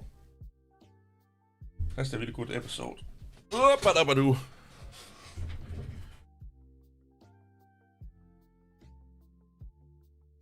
no, dude. My live streams, like the if it's like 5 to 6 hours, it's a slow live stream. It's a short live stream. I tend to go on for like 8+ hours. I can't today because I have to go to work tomorrow. But when I stream, you know, in the weekends and stuff, I it's not unheard of that I stream for like 8 to 9 hours. If you become a YouTube members for the massive price of $1, I think it is, you can see all my past live streams. Hey, Becky. Oh, Lamer will be so fucking sad that he's not here now. When his mistress is in the house. We are watching old, without sound by the way, but we are watching old computer nerd videos from the 90s and 80s. We should make a... Oh, that could be a good idea. We should make like a retro computing watching marathon stream, where we watch these videos in order from oldest to youngest, and talk about it online, put sound on and all that shit, you know. And then us old idiots like me, we can talk about, you know, give context to what's going on. We can get some beers or something. Yeah, and here is Lamer. Oh, I see the connection. Becky comes in, Lamer comes in. That means that Becky is done fisting and abusing and using and whipping Lamer. And Lamer just got, you know, his whole bodies put together and being able to speak. So he comes into the... Yeah, get, you know... I need to write that down. Because that could be a really good idea.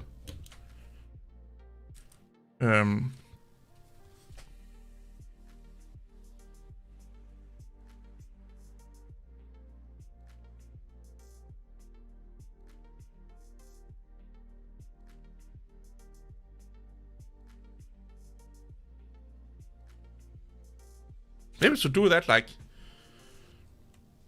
first next month. Get some drinks, some food, some snacks, and then just watch the Computer Chronicles from start to finish, or at least a lot of them. Put some sound on, and then basically do like one massive React show, basically.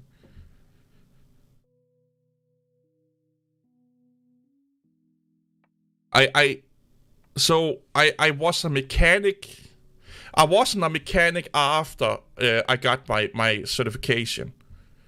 Then I started to do a lot of other manual labor. A lot of it was me driving around Denmark, fixing industrial machines and setting industrial machines up for customers, both in Denmark and outside of Denmark one time.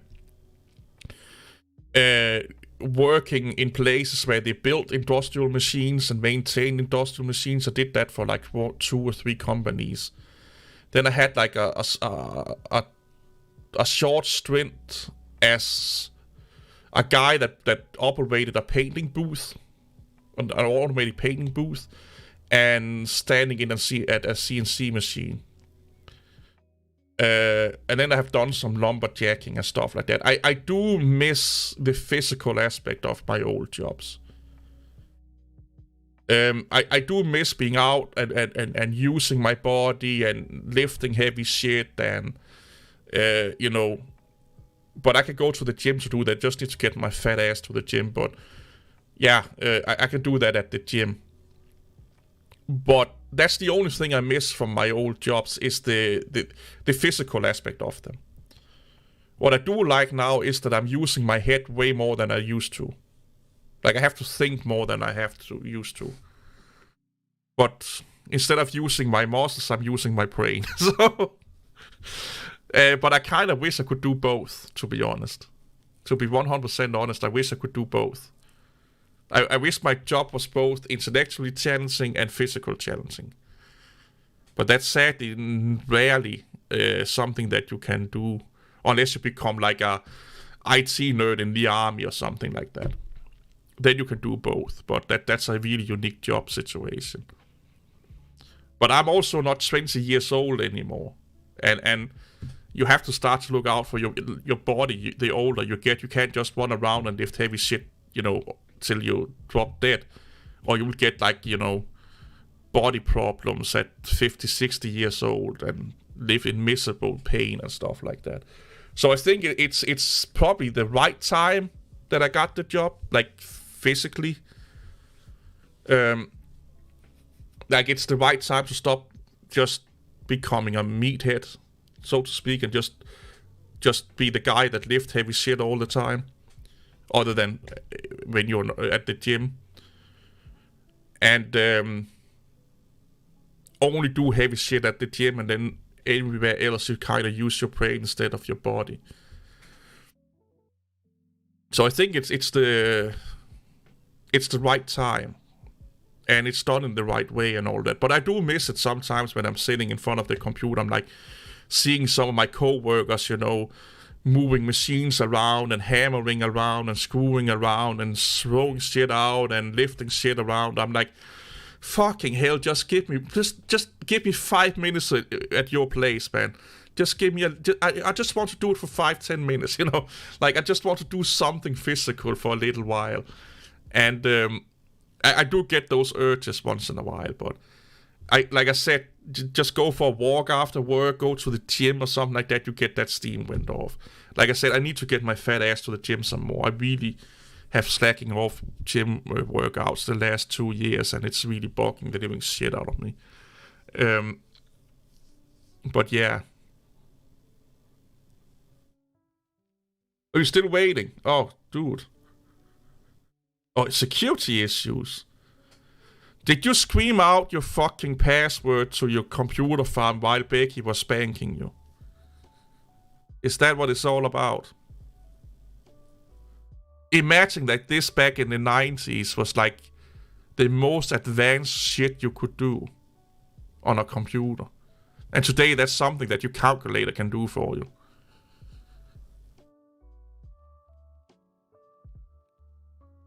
Holy shit. And then just imagine what happens in the next 33 years.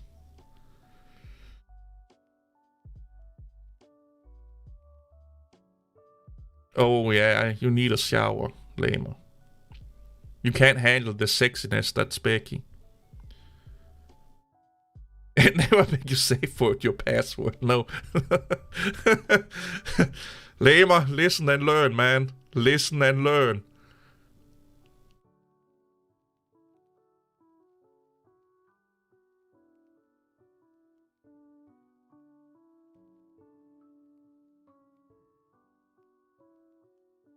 Like, imagine that this was like the breaking, not breaking, but the cutting edge of technology back then. And now you have watches that can do more. This is done on an Amiga, by the way. I think it's an Amiga. Yeah, it's Amiga 3000, yeah, an Amiga.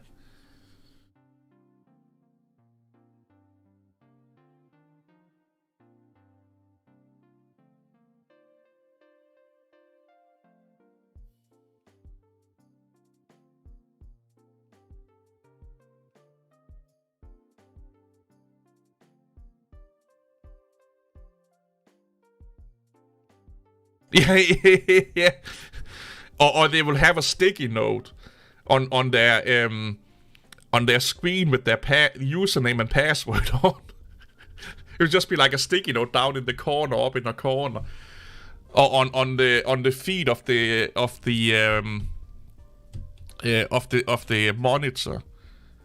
If they were really fucking advanced, they had it in a notebook, in a shelf, or in a drawer underneath the desk. Yeah, it's and you know what? People still do that to this day. They still do that to this day. They have it on a piece of paper somewhere near them, which is like a scary and funny thing, to be honest. Like, honestly, I don't think security have advanced at all on the human aspect, meaning that humans still do the same stupid things as they always have done through the years. Computers has just gotten better at mitigating that to some degree, but yeah, it's yeah, humans never learn, yeah.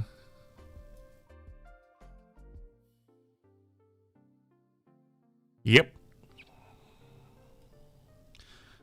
We got a computer in that went XP, like the a professional edition of XP, you know, where you had like an admin account and all that, and they couldn't get into the XP, the computer that ran XP, because they didn't have the password for the username. And I was like, I don't know if I can get into this computer. I may need Linux on a USB, not even USB, on a fucking CD drive, you know, a physical CD, because I don't think that computer was young enough to be booted off a USB. And then I could use Linux to boot in and gather the data. But then I was like, wait, This is like the professional version of XP. They have an administrative account. And most people don't do anything with that administrator. Like, they don't refresh the password. So I logged in as administrator with password administrator, and it just logged in. And that computer was used in a research facility with a lot of sensitive and cutting edge shit on it. And the administrator password was, or the administrator account was administrator. And I was like, 2 minutes after I was explaining to my boss how difficult this could be to get into, we may not even get the data and blah, blah, blah. And he just wanted to poke around to see what was on it. I was like, yeah, I fixed it.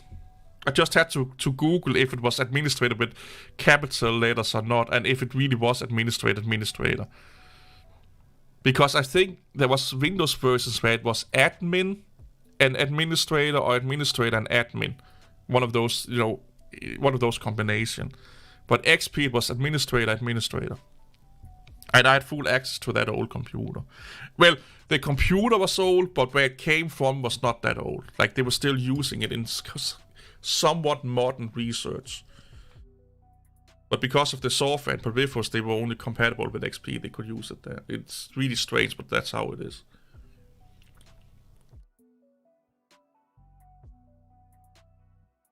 Like, think of this, the United States Army still are reliant on computing systems from the 60s and 70s for the defense and offense systems in some places.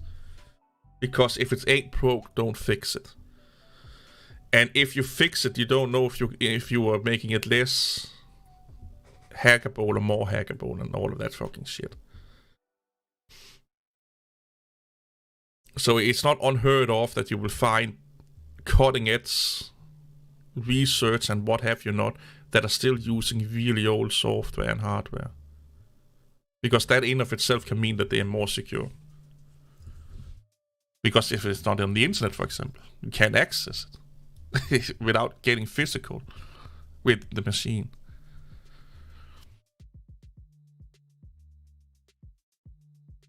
Ah, he looks like a dapper dude.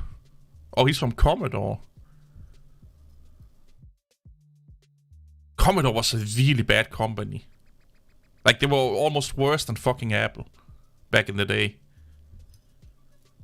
They would buy companies up that made a component until they would buy the company, make the components they need, and then either defog this company or sell the company so they didn't have to pay for the components. And then all the employees just was out of work. Oh, we need this component. Instead of buying it, let's buy the company and make all the components we need and then just defog the company. Or sell it really cheap. Or even make a bit of money on it. So they basically got the components for free. It's fucking crazy, man. Fucking crazy.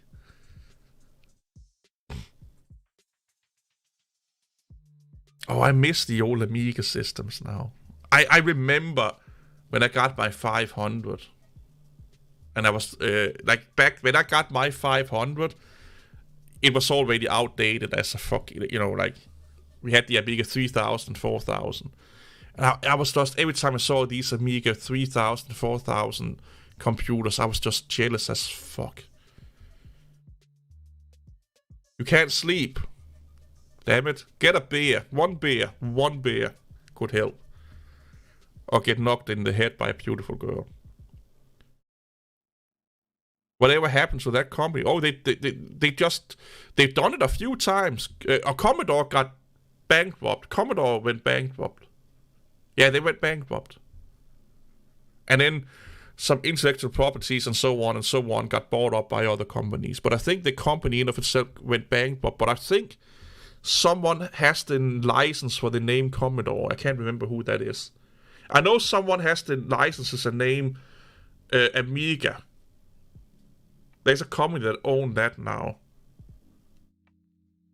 No, I think Atari went under before. Maybe not, I don't know.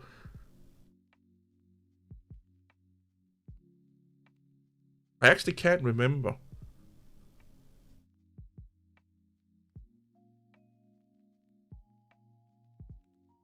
But if you think about it, Atari was kinda their time's Valve. You know, if you think about it.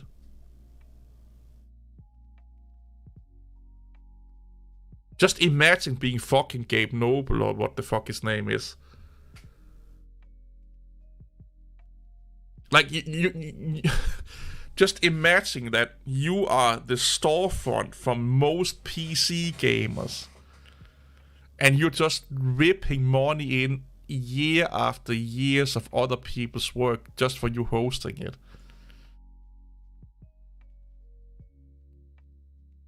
That was probably the most brilliant idea in computing history to make Steam. I actually remember when it came out, not a lot of people put a lot of value into it. I was like, yeah, it's just it's only going to be for Valve products and nobody really gives a fuck. And now he's probably one of the richest fucking companies in the world, or he is at least one of the richest people on Earth. And almost, if you want to make it in the gaming industry, you kind of have to be on Steam to some degree at some point.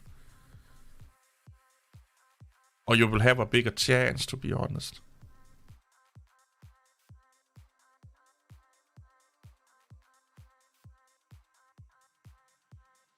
It's like it's the same. It's the same thing about like the paperclip. The guy inventing the paperclip. Something really fucking simple, but just make you a fuck ton of money. The same with the guy inventing Minecraft. Becoming a billionaire, developing a really basic fucking game. Like, it's not like Minecraft is this like technical fucking advanced marvel that was so advanced and blew every other game away with its technology. It's a really simple, kind of mindless game. And it's still the most fucking sold game on Earth to this day. I think it is. Or it has been for a long time anyway. Or was for a long time. And it's funny that a lot of times the people that makes the most money makes the simplest of things. Well, that's probably because it's more accessible to more people then, I guess. I don't know. But again, it's not like Minecraft was anything unique. Like, if you played Minecraft in the pre-release days and stuff like that, it was not like... You didn't do much other than just surviving and building. Like, there was no really other thing to do. But it just sold. Like, he made so much money that PayPal locked his account for fraud and suspicion of illegal activities, like he was funneling money or washing money for either, religious cults or drug lords or stuff like that. I think his account was like locked for like 6 months to a year. Because so many people was putting money into his PayPal account.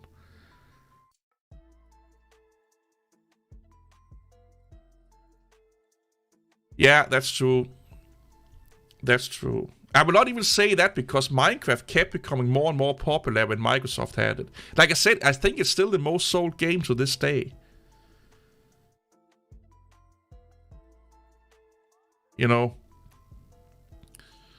I will not say that Minecraft's heyday was when it was Mojang Sweden. Because Microsoft did a lot of things with Minecraft. Some will say Microsoft made Minecraft even more popular. But then again, they also capitalize a lot more on Minecraft nowadays than Mojang did back in the day. The thing with Mojang was just that they were a one-trick pony. Everything they did beside Minecraft just didn't made any money whatsoever. Worthwhile money.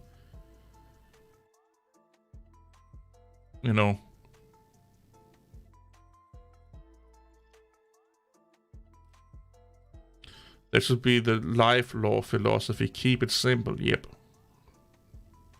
Yeah, Roblox is another one, yeah. Minecraft is, like I said, probably the biggest game still to this day. I still play it once in a while. And I've been playing that probably for a decade.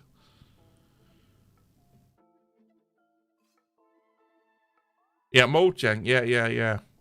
Yeah, but they tried desperately to diversify their catalog, but it just never panned out.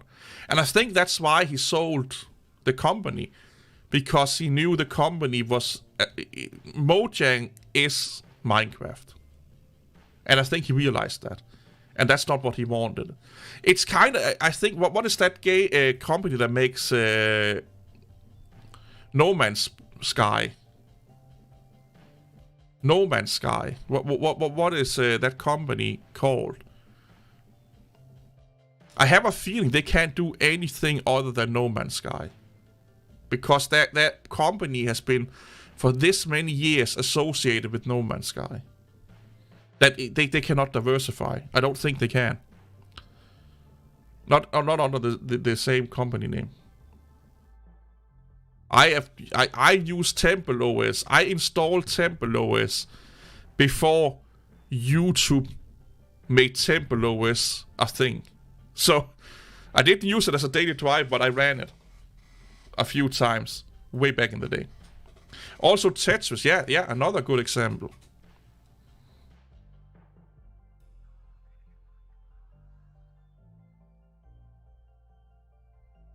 These people here were actually like these people here were like Linus Tech Tip before Linus Tech Tip when you think about it. They were like the tech YouTubers before tech YouTubers.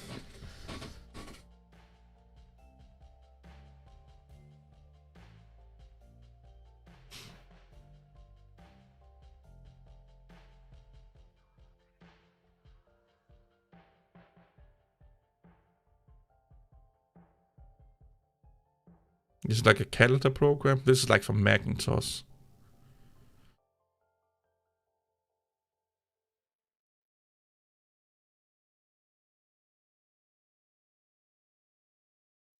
This was also a time where you did not have to make an apology video when you fucked up. You just did better.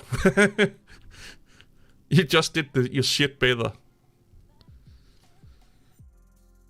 Becky and Lama's gotten really quiet. Have they retrieved back to the dungeon of pain and delight? Yeah, there some of the old UIs are still way better than a lot of the modern ones, yeah. Microsoft Word, Microsoft Excel. Holy shit. Like, she's kinda a good-looking gal, man. Like, if you take that 80s hair away from her, she would be a knocker today, man. Hello Games. Yeah. That's right, yeah. Hello Games.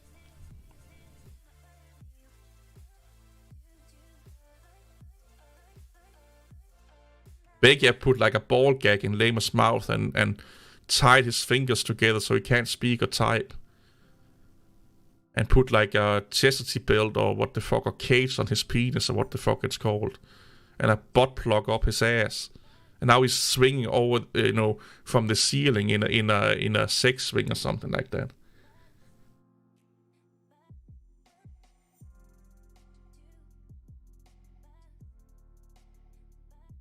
No, yeah, Hello Games made No Man's Sky, yeah. You're not that evil, you are that evil. You are that evil. CD-ROMs 88, holy shit.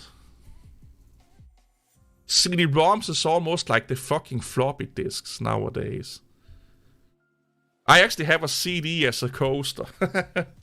I use an old CD-ROM as a drink coaster for my coffee.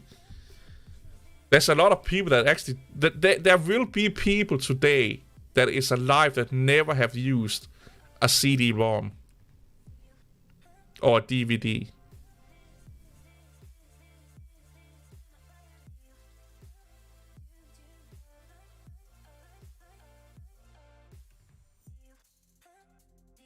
Look at that mouse. It's like a fucking prick, man.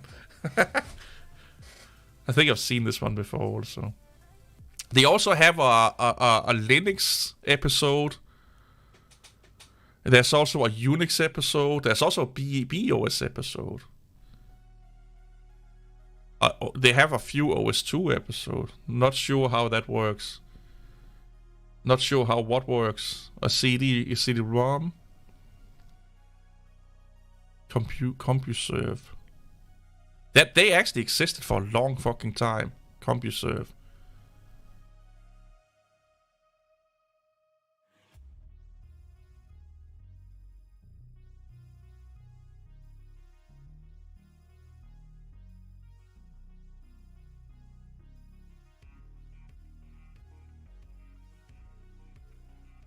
Oh, yeah, I don't know why that is.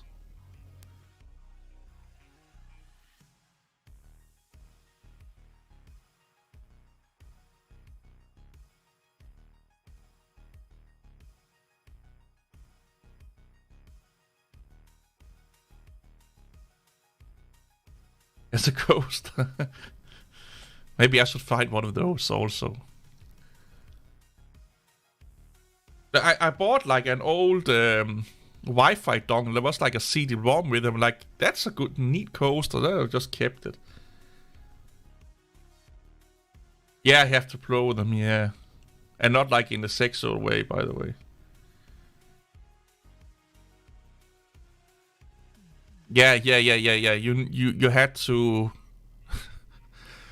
blew dust away from it or wipe them down or something like that. It could be connection with the internet or something like that fucks up the chat thingy.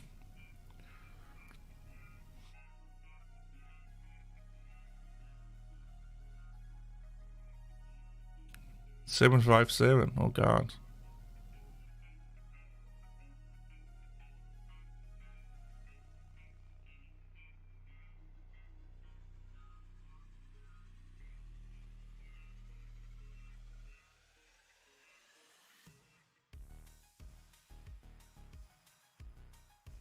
This slot loaning ones.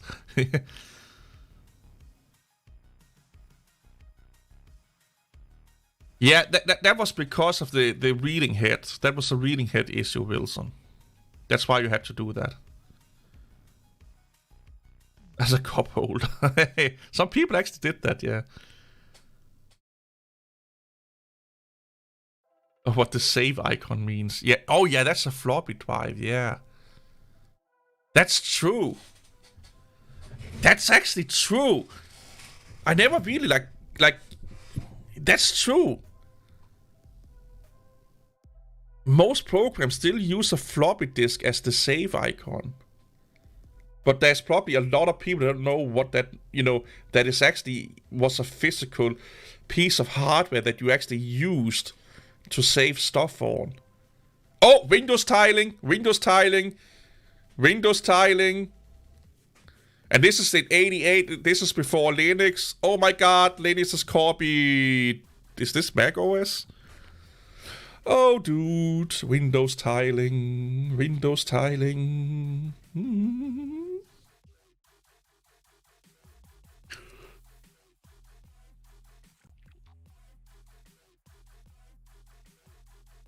Yeah, roll up and down the car window with like a manual. Yeah. Oh my god, they call the floppy icon a save icon. But they are right. But then you have to sit and be the old guy and explain to them that there is actually a representation of a physical piece of thing.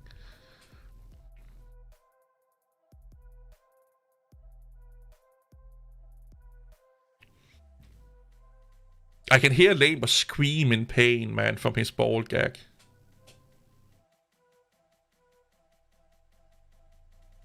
Imagine, you could teleport back to, 1985. And look, or 1990, and look at the computing world back then. How you would feel around walking, you would feel like someone from Star Trek going back in time or something like that. Dr. Hey, that's me! Beside the Olsen.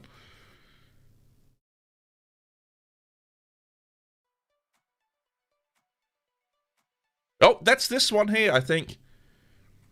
I think this is the one here where they are explaining what email is.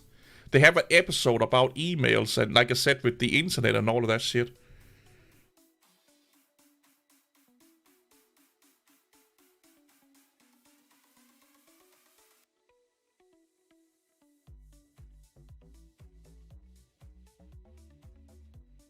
Look how long it takes to fucking render that page.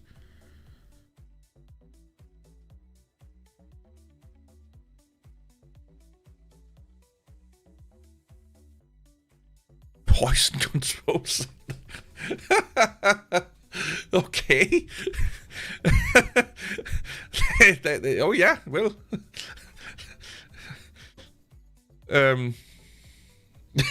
Okay. Microsoft Bookshelf. Holy shit. Look at that big fucking ass box there, man.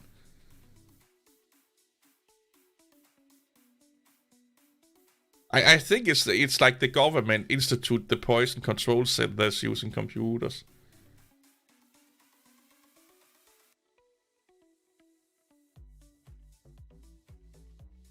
So I think they also have about those things. Yeah, they have a fucking long library, man.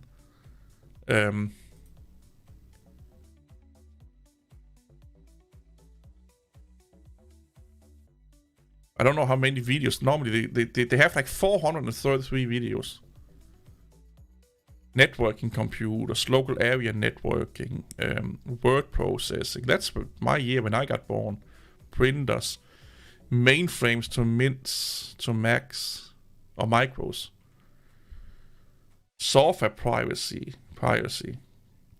The Macintosh computer. Here, artificial intelligence in 1985.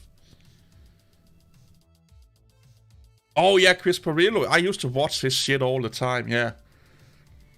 Unix, 1985. Computers and politics. Uh-oh. I hear a lot of Linux people get fucking horny as balls right now.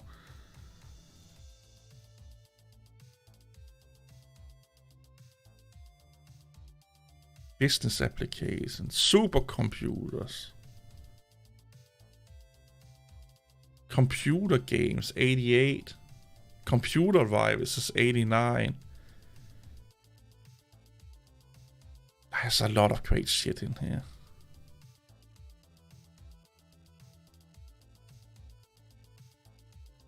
MIDI music.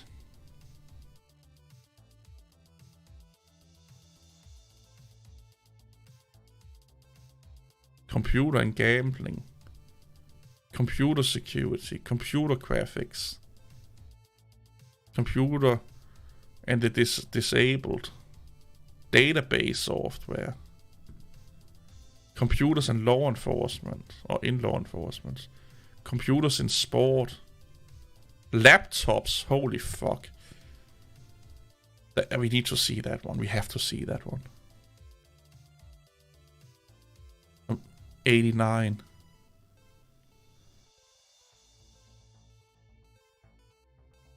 How all supercomputers are they're like calculators compared to modern computers, desktops. They're like a calculator.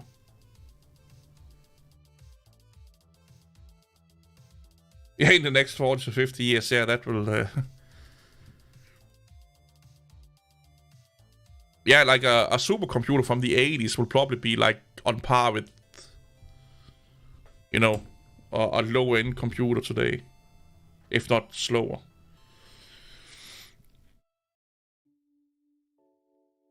If not slower.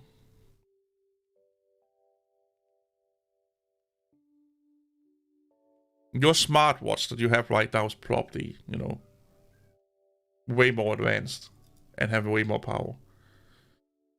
Laptops.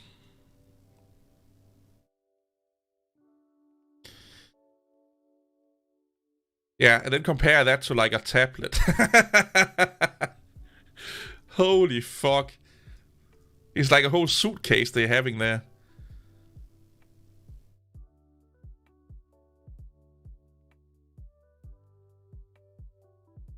I don't know about your toaster, but depending on the supercomputer, it could be right.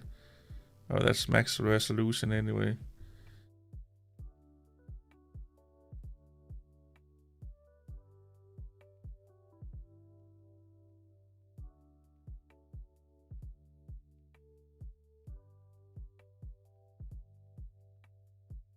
Bite. Bite my ass. Bite Bix.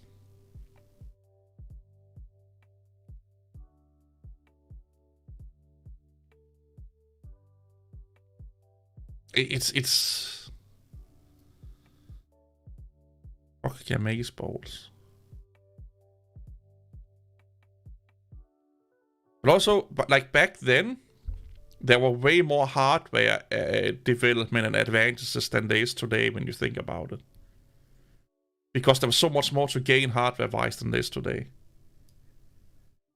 Oh, fancy toasters. Oh yeah, yeah. Then you probably have more computing power. Yeah.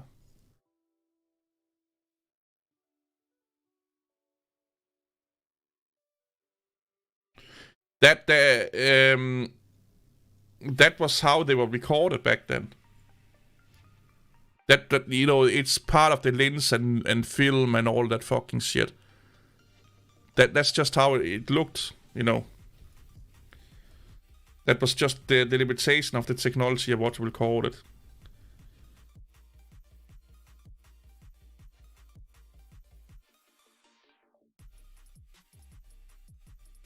Yep. It's probably because of the lenses, the technology, the way that they recorded it, and yada yada yada yada yada.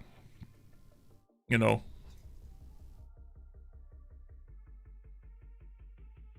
Yeah, the world was more yellow back then. Happy yellow.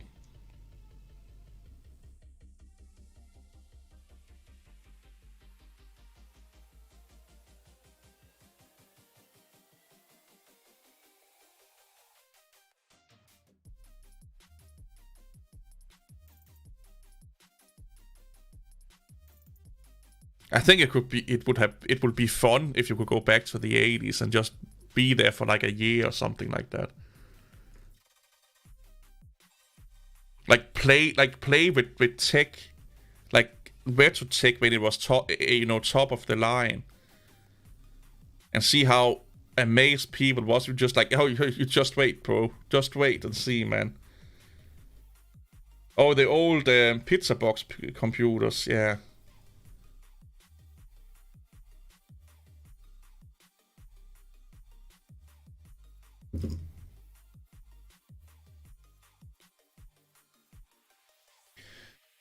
Yeah, that yeah.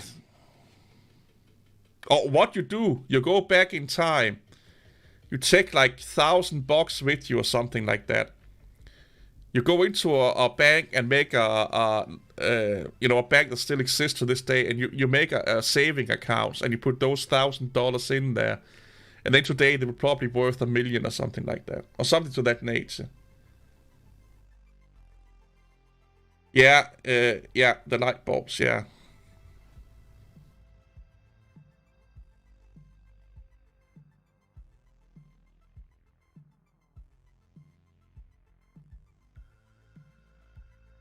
Or go back to like when Microsoft gets onto the stock market or Apple, and then buy like $10,000 worth of Apple and Microsoft stocks. And then you go back in your time machine and you go in and cash that shit out today. You'll probably be set for life, man.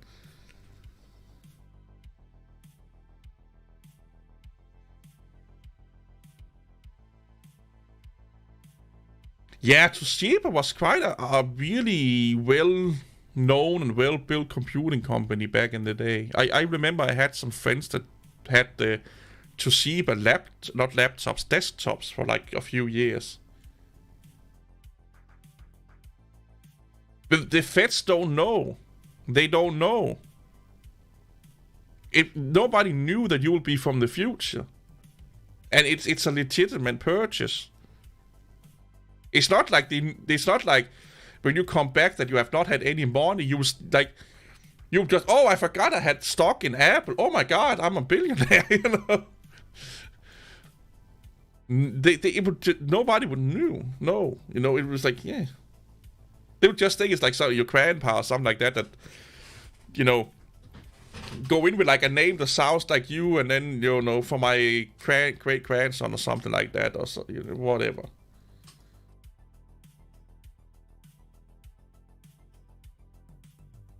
Yeah, yeah. The IBM ThinkPads before they were called Lenovo. Lenovo, like when Lenovo bought ThinkPads, was kind of the like that was like ThinkPads used to be amazing when IBM made them and had them. Like in the IBM days. I had one of those old IBM ThinkPads like a few years ago. I used it as a Minecraft machine. Just sitting in my bed and playing Minecraft on Linux with it.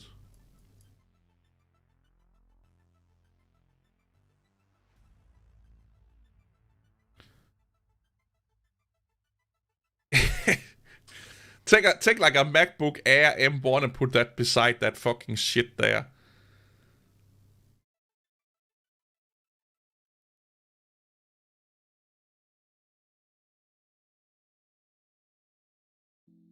It's amazing how fucking bad it looks, man. But for them, that is how we look at the top of the line MacBook Pro. That's how they look at that fucking shit right there. Or the Frameworks PC or something like that.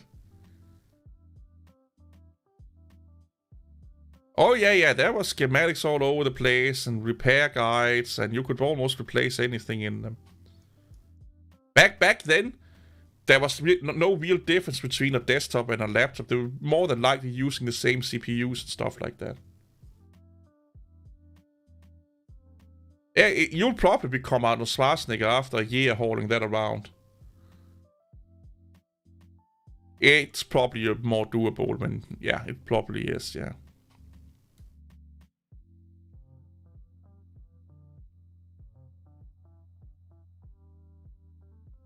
You'll be working those triceps and biceps all day, man.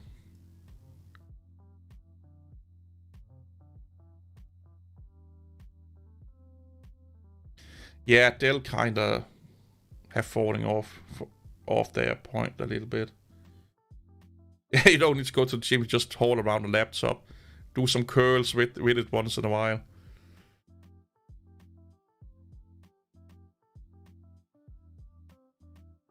Imagine, like, if you showed them, if you went back to the future, back to 1989, and took like a MacBook Pro M1, 2, whatever, and said, look at this, they would think you were like some alien or something like that, coming from some alien planet. It's crazy. Like, this is like 32 years ago, 34 years ago.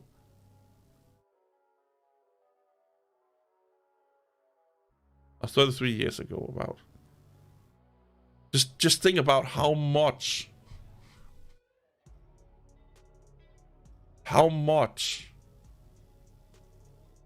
laptops has advanced.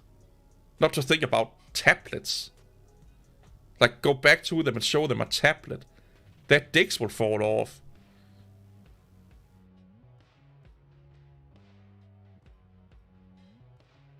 Like, you honestly I don't think they will believe you. Do you even live Pro? Oh, people still say that. They still say that.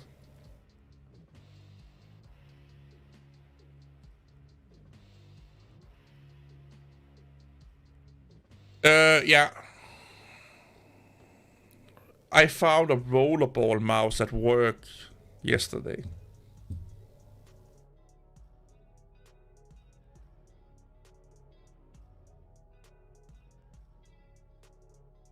Get Java language. Hey, C# pros, get into C#. Well, in 89, Python was around. I think Python was developed in the mid-80s, if I'm not mistaken. But it was really immature.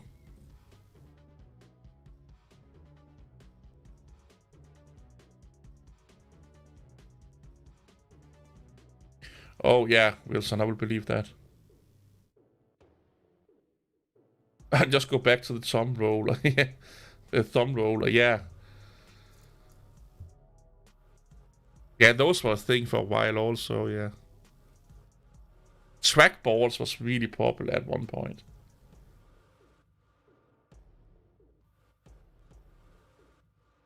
Standard VC. The community version of VC. It's free. Yeah, a lot of Half-Life 2 players and CS players love trackballs.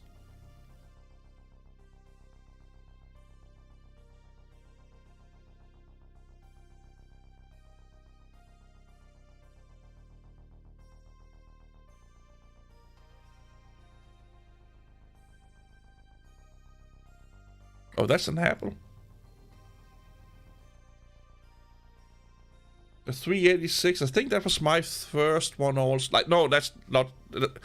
That was probably my first Intel computer. My first computer was a Commodore 64. But I think the first computer... I actually... and that was a bad deal. I changed my PlayStation 1 with a 386, I think, or 486, I can't remember.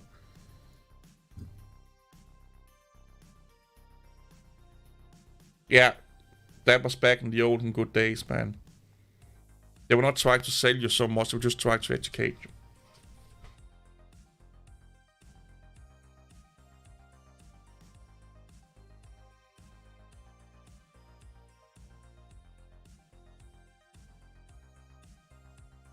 Oh yeah, Silicon Graphics, yeah, I was so jealous of their computers. Magnificent mustache. The stash. Yeah, now the mustache is back. You still have that computer. Nice.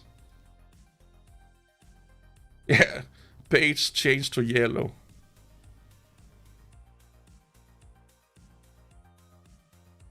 Compact. Oh.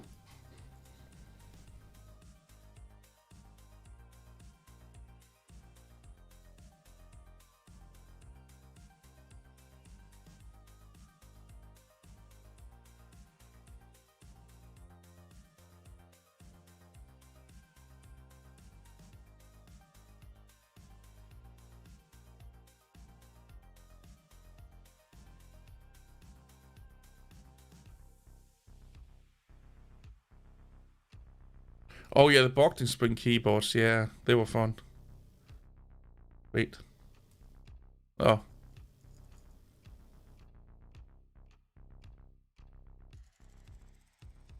Even the guy that went bald had the same hair. Yeah. I think it's just called being bald. Compaq is not around anymore either. They got bought up by someone else.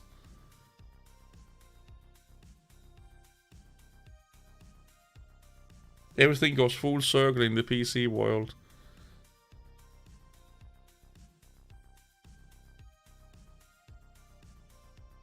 We definitely need to make like a Computer Chronicles mega stream one day. Is it HP Compaq? It could be right, yeah. You could be right.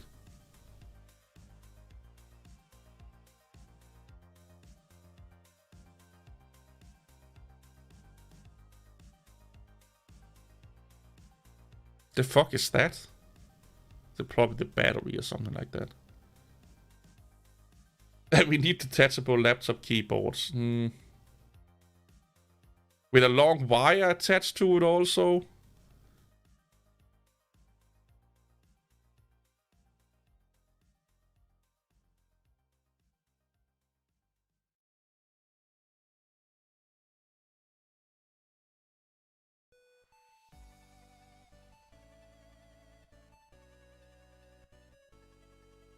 Yeah, it's okay, unknown. I'll probably be live streaming in the weekend or something like that. Or else just join my Discord and go nuts in there. There should be a link to it somewhere. You post some videos like this once in a while there also. When I find them. Look at how big those fucking connections are.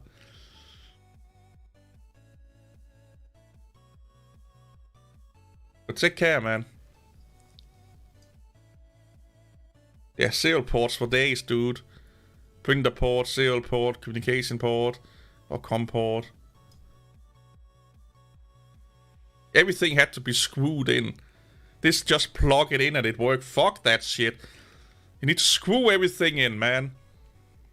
So if your feet was tangled up in a cable, you rip the whole fucking PC off the table. It looks like a briefcase when it's laying like that.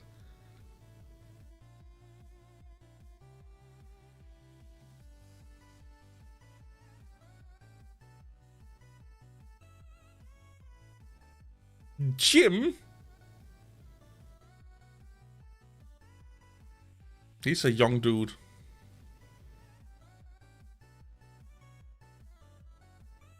Remember, this was before Apple Pay. This was a time when a man in a suit would be running around with a wallet full of fucking cash that you could just grab. You know? He was like a walking bank vault, basically. Without any security other than his drunk ass. He was caught with drugs, yeah. Yeah, the black laptop kinda looks kinda modern, yeah. NEC was kinda... They made a lot of great shit. And he's just jealous, that old man, they all those fucking pesky young people.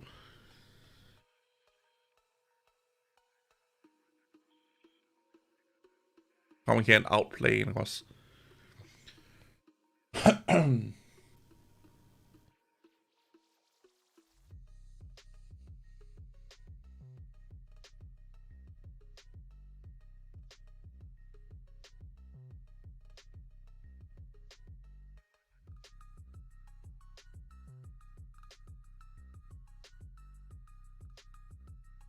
All those expansion cards.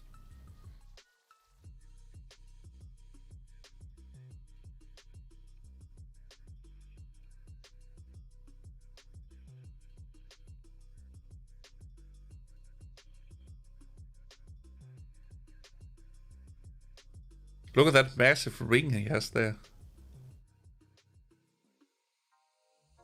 Yeah, I think it's a smart card, like the precursor to those PCIMI card, or what they're called.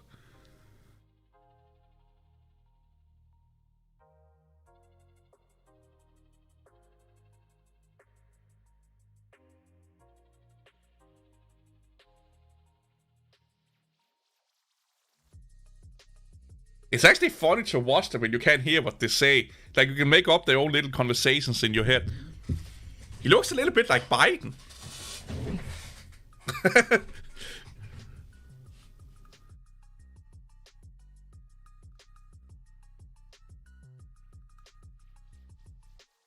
I think I think they kept going on to like 2001 or 2. Like this television series, what the fuck you will call it, I think they were around for like over 20 years, which is a fucking long time when you think about it. Even back then, but there was not like computer nerds was like almost non-existent, or at least not for the public anyway. They sound Russian in my mind. They probably are Russian spies trying to negotiate how to take over the sales manager intelligence. That sounds really fucking weird.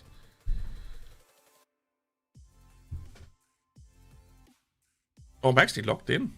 Really cool. Oh, my mouse is getting caught on something. There you go. Yeah, come here, chair.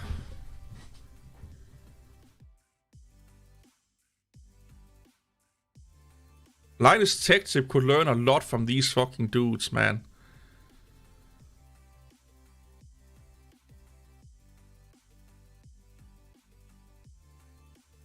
I cannot see what the fuck is happening on that screen. It looks like shit.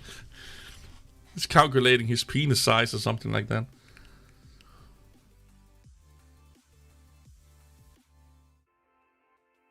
Oh, it's a phone. Oh, they're on dial-up. Oh. Oh my god. Good old dial-up.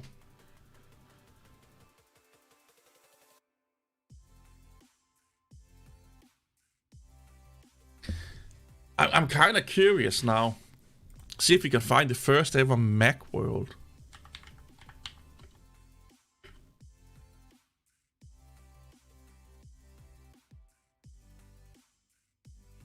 If there's a video about that one.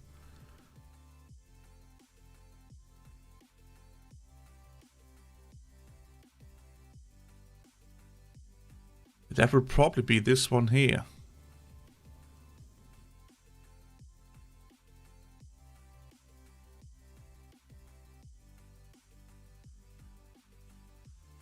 I still watch this from time to time when, like, the Macworld 1997, when Steve Jobs comes back.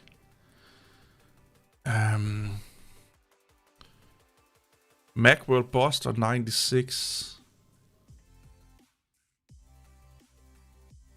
Oh.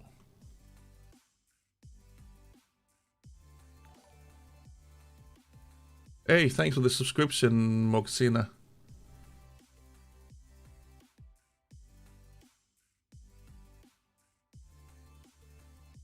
Oh, NXT. Oh. Or Next Step, yeah. Open Step.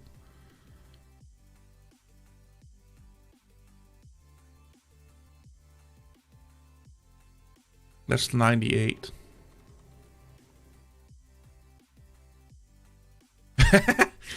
Macintosh promotional video with Bill Gates. Look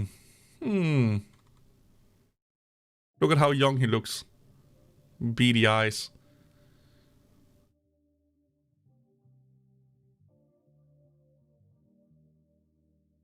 Garage Band. I remember that being talked about a lot. Doom 3 Macworld 2001 talk show. Oh, these old fucking Macintosh. Yeah, he looks more evil than old Bill Gates, that's true. Is that World of Warcraft? It is.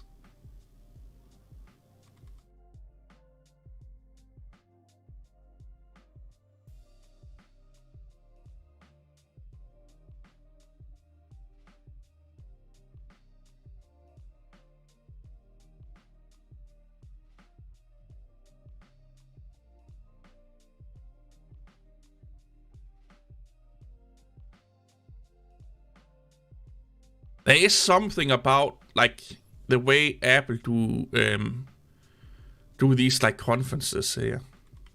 It's like they probably spend the same amount of money doing these Macworlds and worldwide development conferences as some people spend on fucking Hollywood movies. And it's just something about them, man. Like, if you don't get hyped watching those, like, it's hard not to get hyped, even though you're not going to buy any of the products. But they fucking work, you know. Like, they fucking hype you up. Yeah, he was a good he was good at selling a product. He was a really, really good salesman.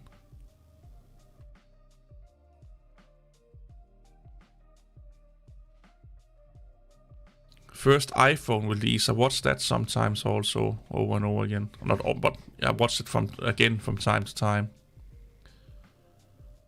So I like to watch the one where Steve Jobs comes back and the iPhone get announced, and when the iPad gets announced. Also when Mac OS 10 gets announced in 2001, I think it is.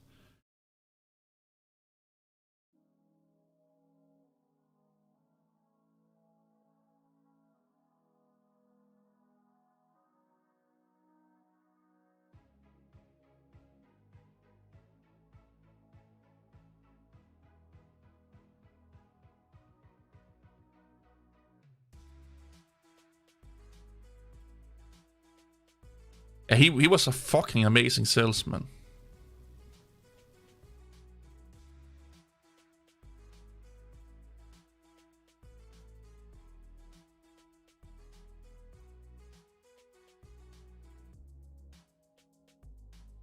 Oh yeah, iPod Touch. Yeah, I remember that one.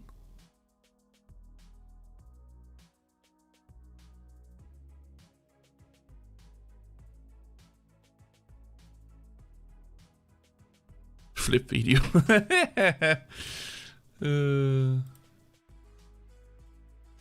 How's this the lost video? It's all over the internet, you idiot.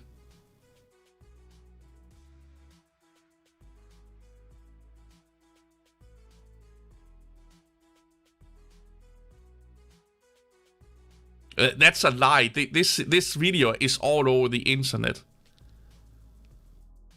Look how young he looks, man.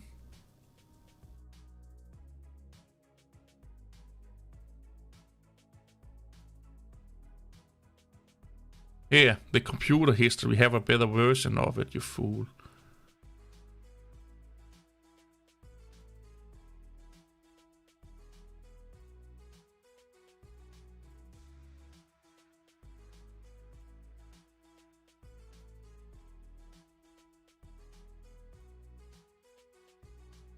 A Rickroll. It could probably be right.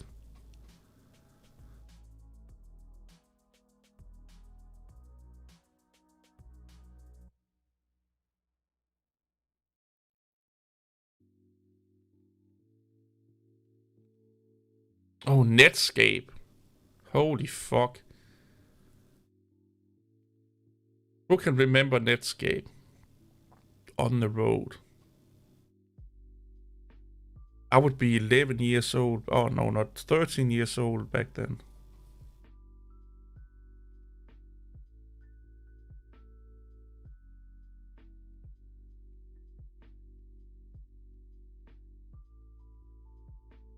So that was a year before Steve comes back to Apple, and this is where Apple is at its lowest economically in 1996. More or less bankrupt. Oh yeah, Redmond hated it.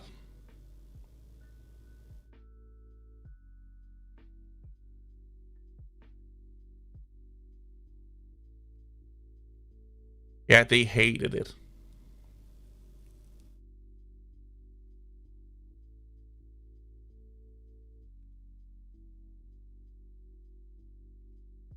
It's where Microsoft is located, or the headquarters of Microsoft is located.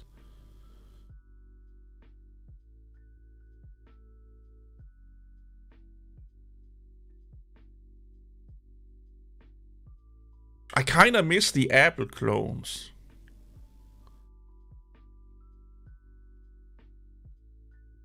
It was nice, like, I like the thought that I don't have to pay Apple to get an Apple to run Mac OS on native hardware and not build a Hackintosh.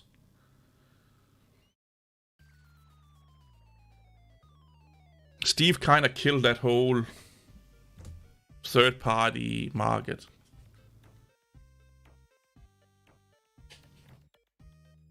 He's a happy camper. What the fuck? Look at that dude there. What the fuck? Oh, that's a fanny pack.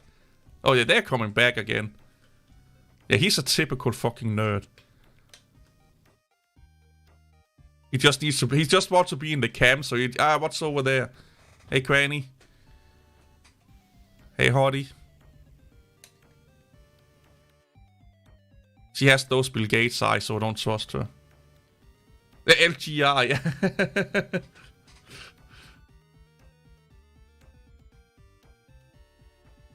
I haven't watched him in a little while. I should watch some of his videos again.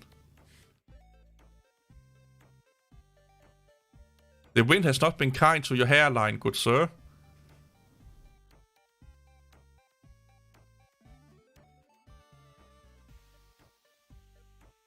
Holy fuck. Yeah, he needed more shit to review, yeah, so he time traveled. That's a tall ginger nerd. It's funny. Like, when you think about it, nerds back then and nerds today, they almost look the fucking same. Like, they almost look the same. They almost dress the same. That's one thing that's been constant in the universe, nerds. Holy fuck. Nerd style is eternal. Yeah, eternal, yeah. That's the Microsoft booth over there. He looks a little bit like that fucking comedian. What the fuck is his name? Mac Tramps. Oh, I thought... Fuck, I thought it said Mac Tramps. Oh, God. I need to stop watching Twitch. Oh, she's really happy.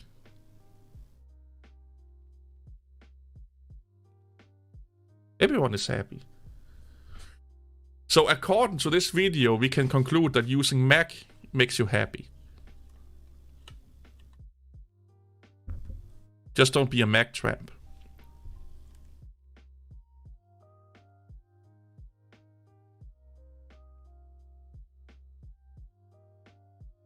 Oh, that's a mom look. That's...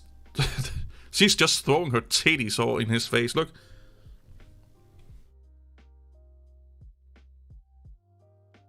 Well, I will not even say that. Because Mac is not that expensive. When you think about it. Like, Mac has never been that expensive. Like, if you want a high-end Windows computer, you pay about the same price. So you don't see high-end Windows users running around and being happy all the time.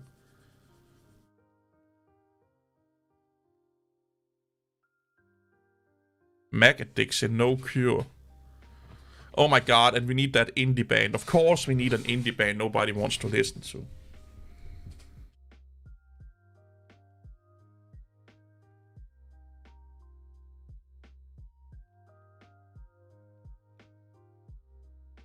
It don't depends on where you are. It's as expensive here as it is everywhere else.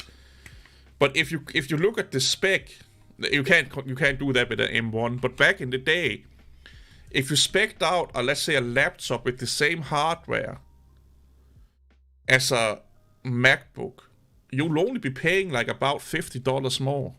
Or less, sorry. Maybe $100 less.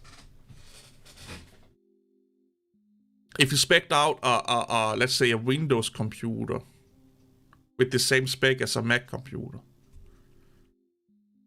Like laptops. We're talking laptops.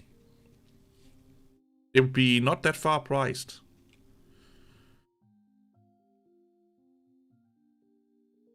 The same with their towers back in the day. If you spec'd out, like if you want to build a computer or buy a pre-built, they were not that far priced from each other.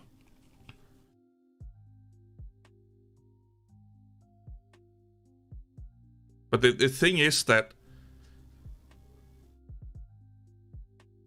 How can I explain this? People that think Macintosh are too expensive are not going... Or will not buy a Macintosh even if they had the money. Because they always buy the lowest of the lowest in hardware anyway. And that's one of the justifications a lot of Linux nerds have. Is that, oh, I can use old outdated hardware so I don't have to buy new. It's mostly cheap people that don't want to buy new hardware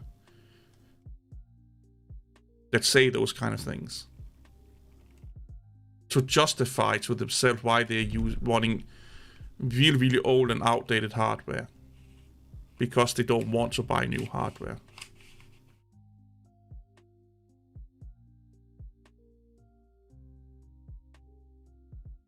But they are willing to spend absorbent amount of money on junk food and stuff like that. Cigarettes. You know, meaningless shit. And wasting money on that.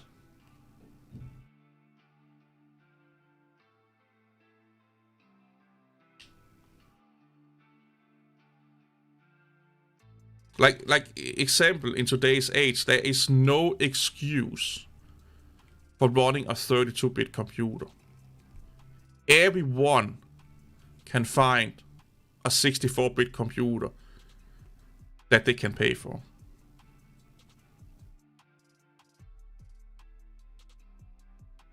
Yeah, that sounds stupid. I honestly don't believe that it's almost twice the price of an equivalent laptop. So if you go into Dell or HP and you spec it with the same screen that can do the same resolution, that can do the same refresh rate, with the same quality and same performance hardware, so the RAM speed has to be the same prop. Well, here's the thing. Taxes. So what you're telling me is that the state is taxing Apple more than Dell. That's what you're telling me. We live in a country where everything has automatically a 25% or 24% tax bracket on them. You are telling me that your state is taxing Apple more than Dell or HP. Somehow I have a really hard time believing that. That don't sound right. That sounds really fishy. Has a selective tax on brand. Yeah, that sounds really, really, really stupid.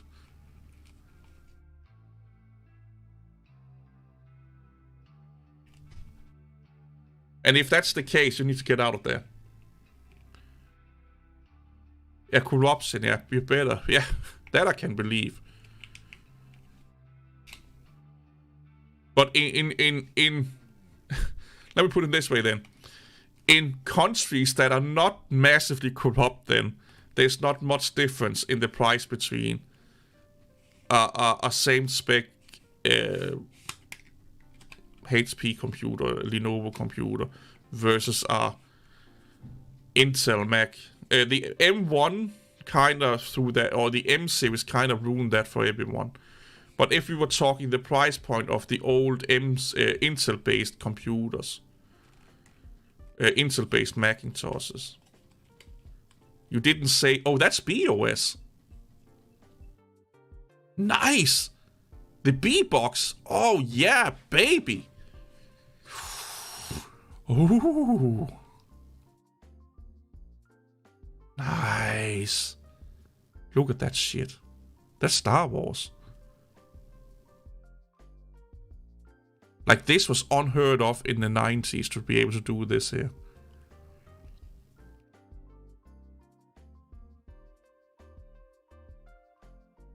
Oh, fuck, that's stupidly stupid. I hope we get more than 3 months, though. Look at that sexy machine there. Ah, that's the dude himself! He actually used to be an ex-Apple engineer. And I think he was head of the France department or something like that. This is almost before the death of BOS. And they have like 4 more years, maybe 5 more years under their belt.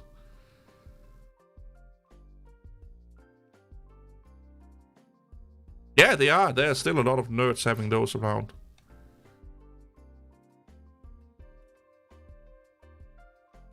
Oh, I have to rewatch this one here with sound on at some point. I fucking love BOS. Oh, that's the old Apple commercial down there. That's a big fuck you to macOS.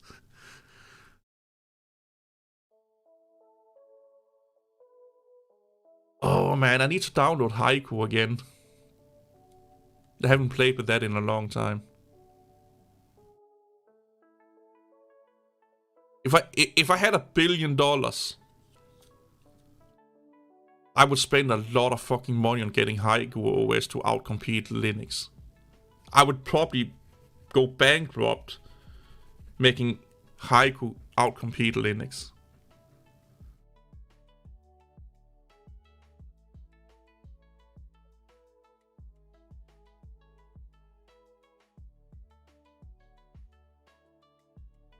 look at those old websites. Holy shit.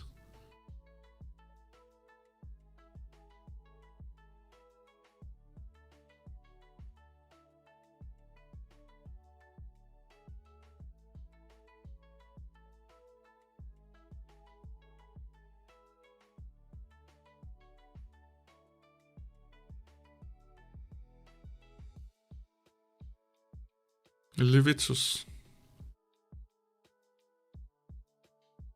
He's probably known for something. I had no idea who the fuck that dude is. Oh, there's the beady eye girl again. Heather Champ. Okay. That's a cool name to have, Champ. That must be a fucking confident booster. Digital Comet, Chris Holmes. Oh shit. I think the internet bursted in 97 or something like that, or thereabouts. I kind of like these old Mac OS look and feel.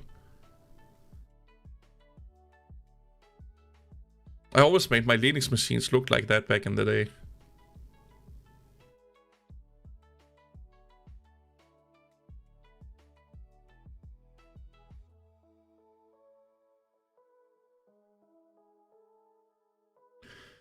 So Linux was not, well, it maybe have been quietly passed around, but Microsoft had Linux in their testing and research departments for years at that point. Years. They openly came out about it in 2003 or 4, where they said that they have been using Linux in their research departments for years. I don't know which one they were using. I just read or saw them. Well, I remember when they were saying that, and ever since then, everyone was just, the next Windows release is going to be Linux based. Ever since Windows or Microsoft said that they were using Linux or researching Linux in the R&D departments and stuff like that, everyone was like, the next release of Windows is going to be Linux based. The biggest delusion to ever exist, by the way. But yeah, it's like the Linux users are so fucking delusional, man. They're so high on their own farts that it's not even funny.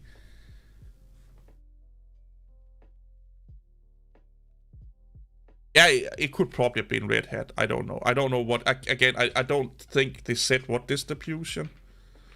But I know that Red Hat and Microsoft have publicly said many, many times that they have had a long, long, long working relationship.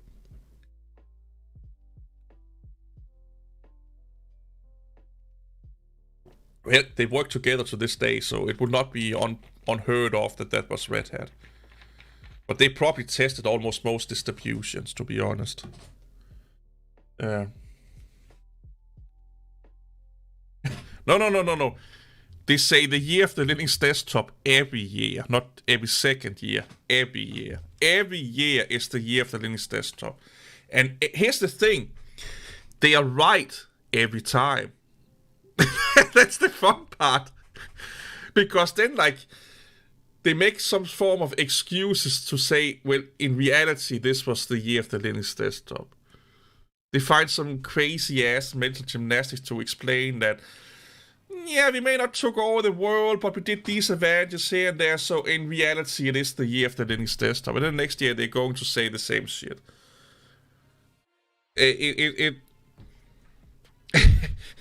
It's like a fucking idiot pointing at a shit and say it's gold over and over and over again until they start to believe themselves that it's actually gold and try to pawn it in a pawn shop. And then making excuses why it smells and looks like a turd.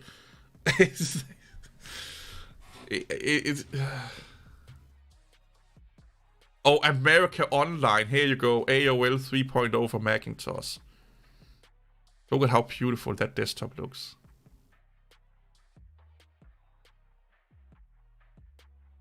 Oh boy.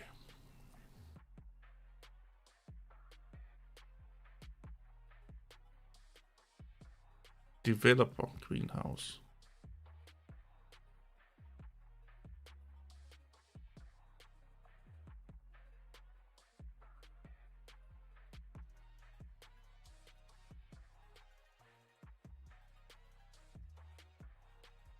Look how slow it is.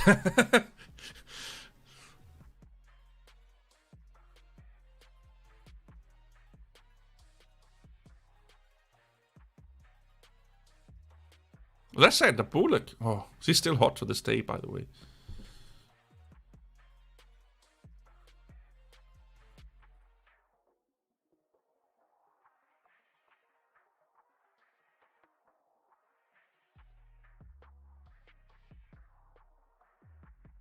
Popular mechanics.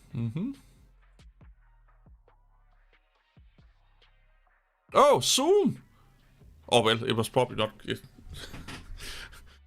It was before Zoom, but... Shared whiteboard.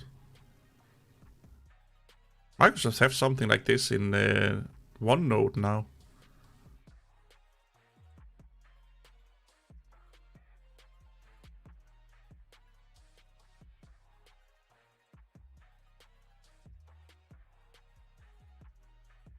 Oh yeah, it was really impressive.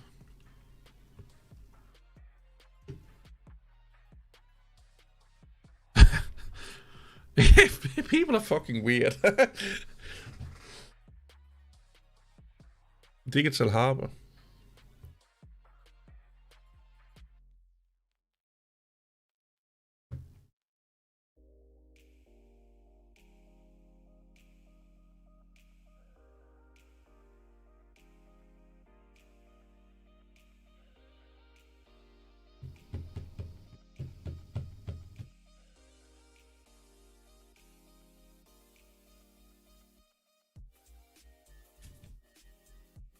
I think it could be fun to try and go back and go to one of those conferences. That could be fun.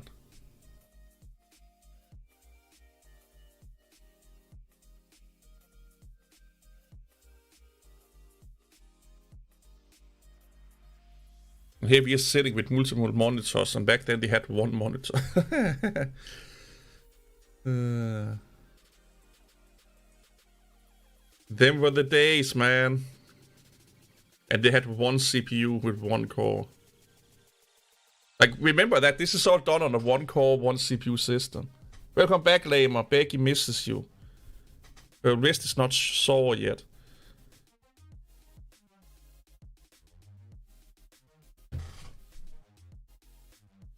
He looks like a serial killer. Oh, that's an IBM back there.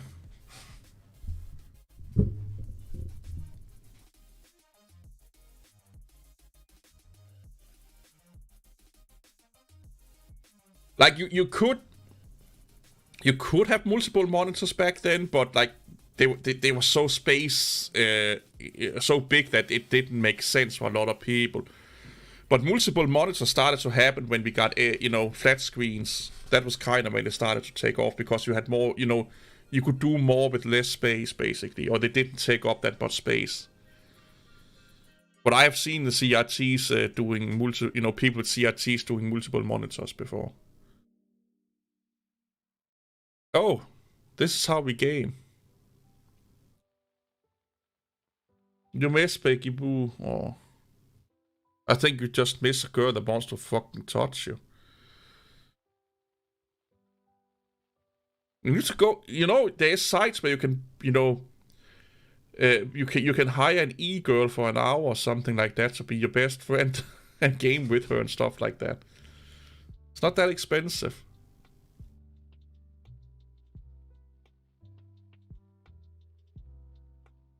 Holy fuck. Look how bad the graphics were back then.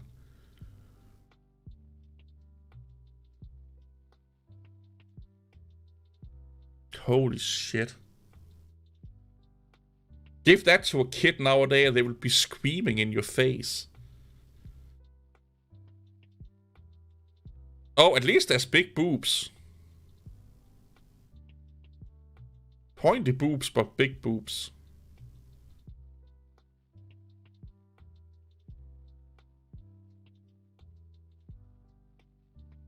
the fuck was that? That was really bad. That's a Samsung monitor. Oh, thanks, Lamer. 7 months. Oh my god. Oh, I remember those monitors with the speakers under them.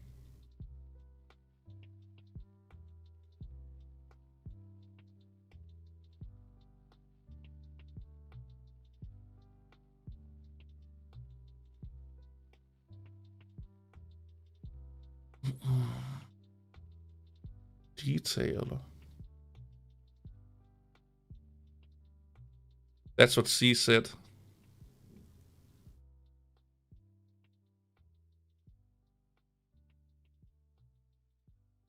Keep it simple spreadsheet. Huh.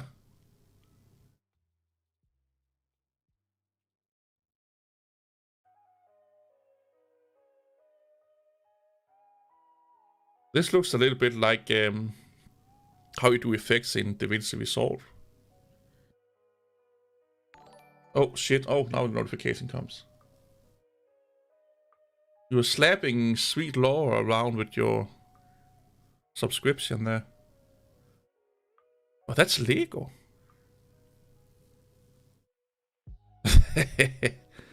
Mona Lisa.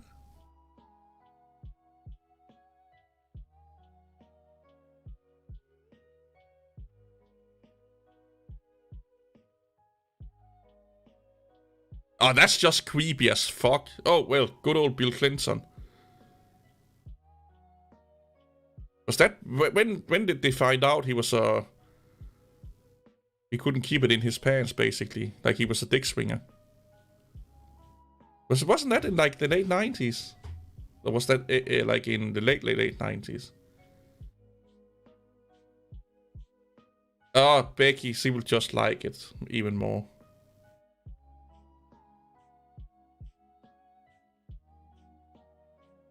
Oh yeah, you could buy cassette tapes back in the day, man. Oh my god. VHS, yeah.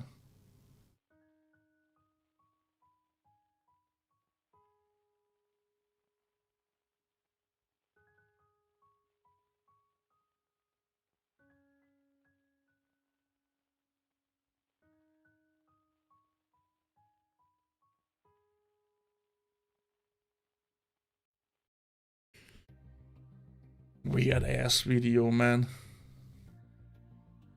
Strange shit. Web plugins. 1998. I'm only getting recommended Computer Chronicle. Oh, Michael MG. Installing Linux on a PlayStation 2.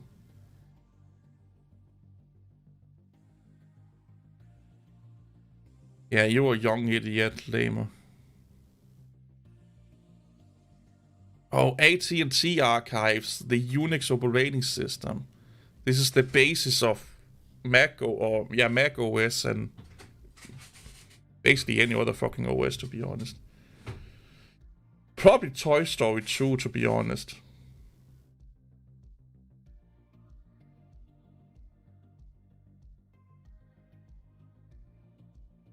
$1982.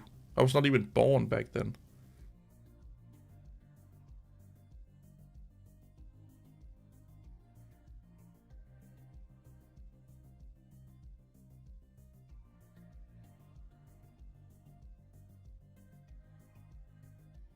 You could also install Linux on the GameCube. The Nintendo GameCube. And I think the Dreamcast, I think you could install Linux on also. I remember when the GameCube came out, I really wanted one just to install Linux on, but I couldn't afford it. It was too expensive.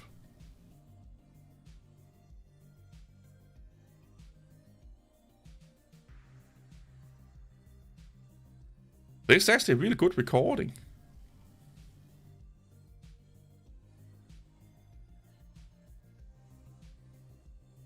definitely looks like a nerd.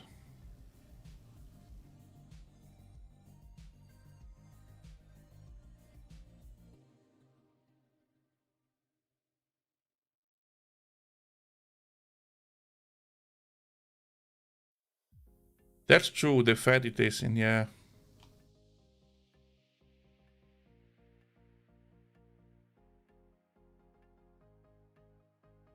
What programming language that? I have no fucking idea.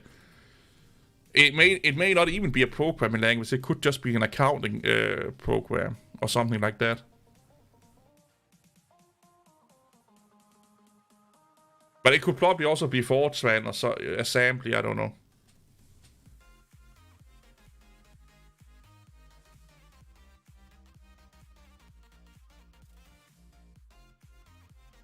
He don't like being there. He's not comfortable.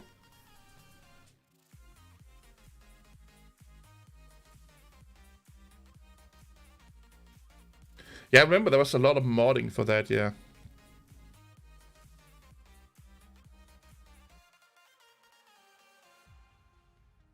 Yeah, they're probably doing data entry or something like that for a call center, yeah.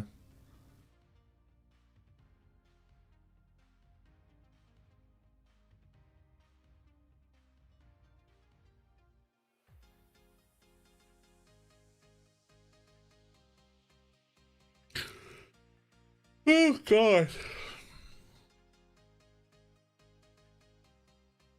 This is a coffee cup in the on the massive book there. Yeah, why not?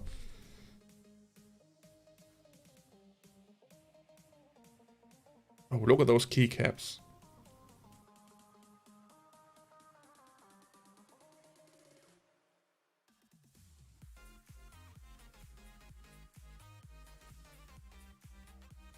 I wonder how high he is there. He looks a little bit like he smoked a little bit of the happy things.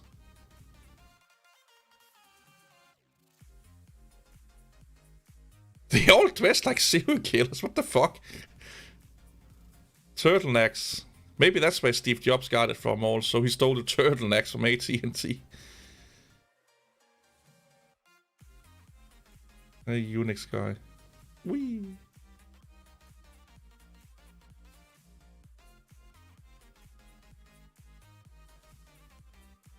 There's a pink phone over there in the corner. Yeah, he looks a little bit like Jobs, yeah.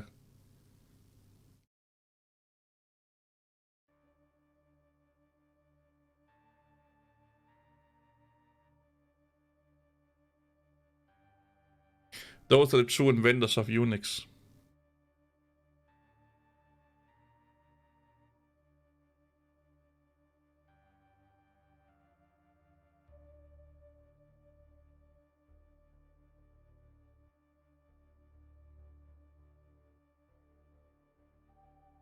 You could probably learn a lot from this video if you actually had sound on shell.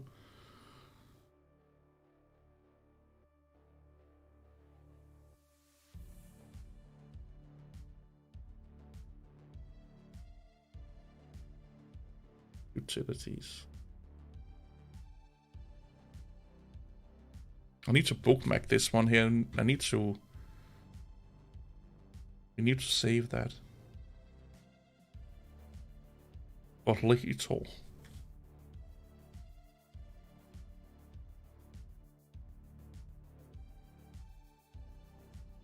It's fun to think about that a lot of the things that was invented like 30, 40 years ago, still the things we build upon today.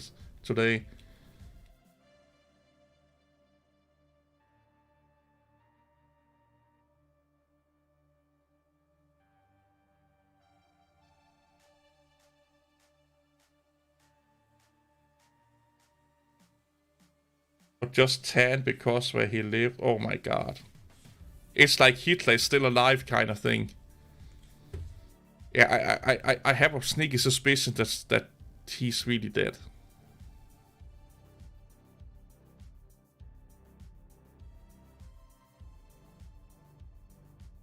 Oh god.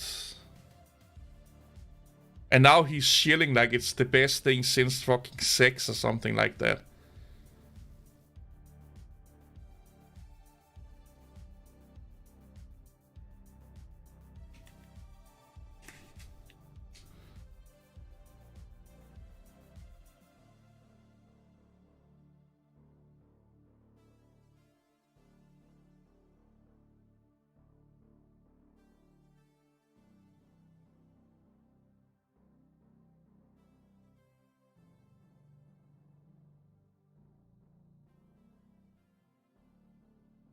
It could be fake. It could be images the lizard overlords has projected into your frontal lobe and your brain. You don't know that. I kind of want his sweatshirt. It looks really comfortable.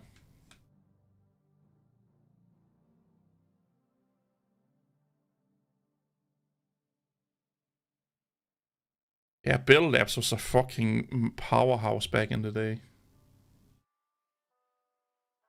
Yeah, the clone died, yeah. Maybe he's alive in a mainframe or at Apple. You know, they uploaded his consciousness to a computer.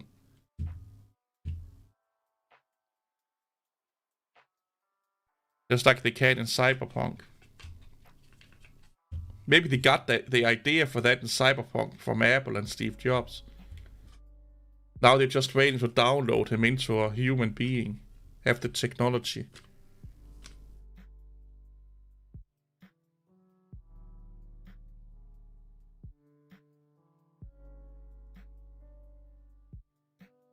Is Becky streaming?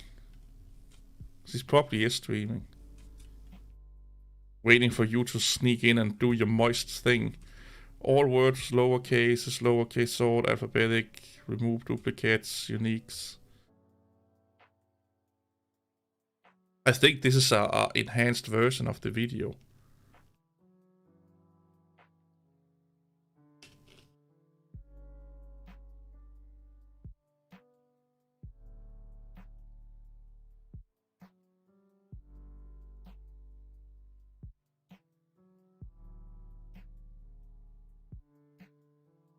Unix.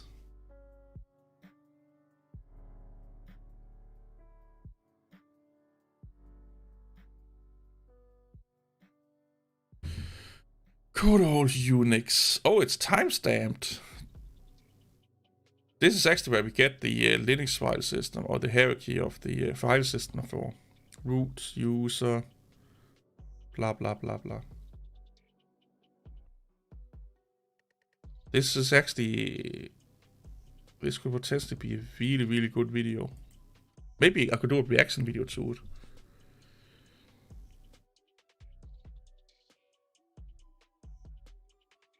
Yeah, I've seen that video, I think. War games.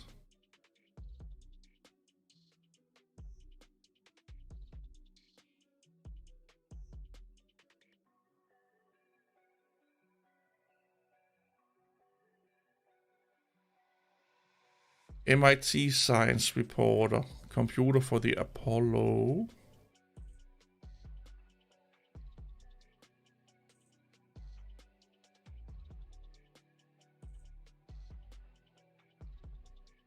Oh, no.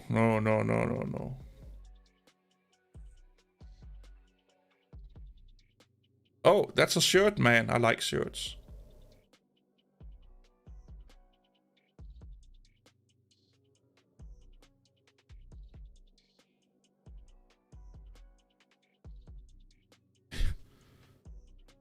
It looks like a bomb. NASA presents. Okay.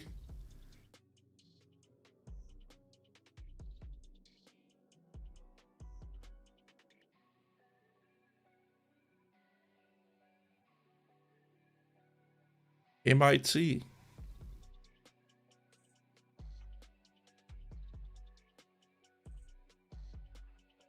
I like his hair.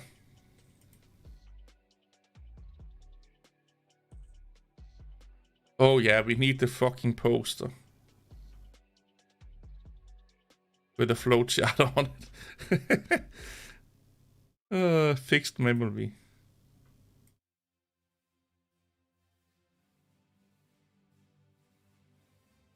Holy crap.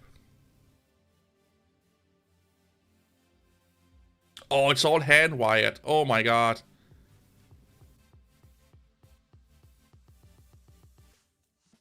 Holy shit.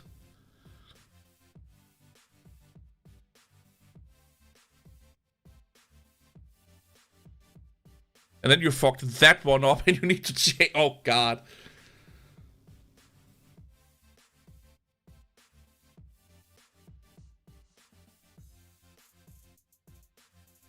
Yeah, before the glory days of PCBs.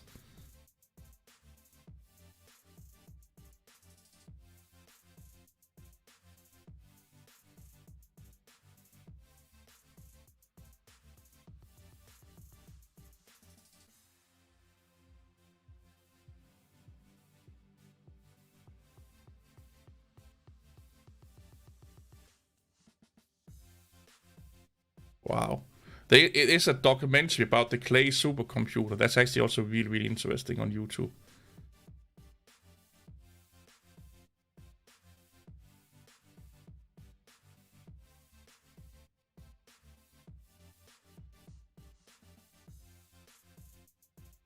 EOS.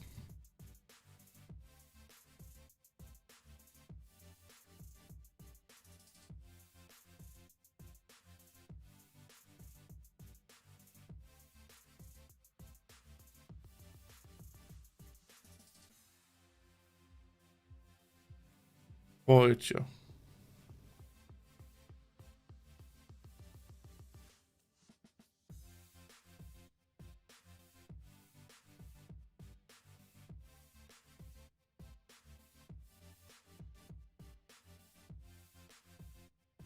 He's a Danish guy.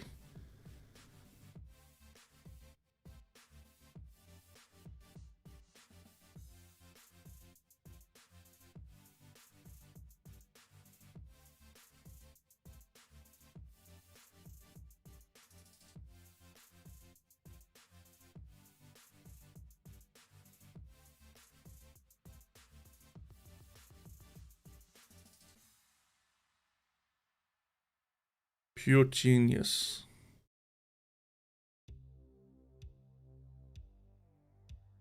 Yeah, I don't think the framework laptop will take off, but I hope I'm wrong.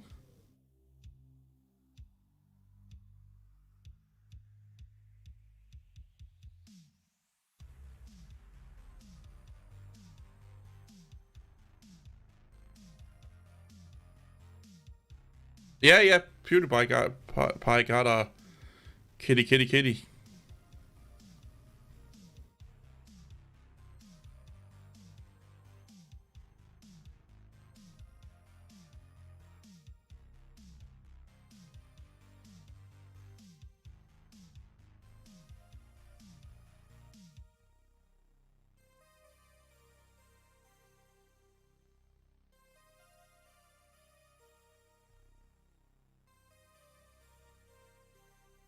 It's so weird to watch all these old all those old computer videos and then watch new ones.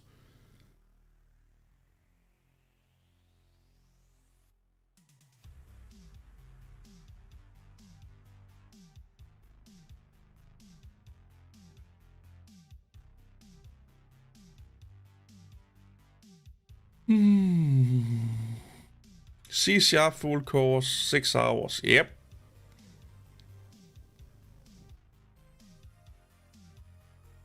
Installing macOS on a Nintendo Wii. Okay.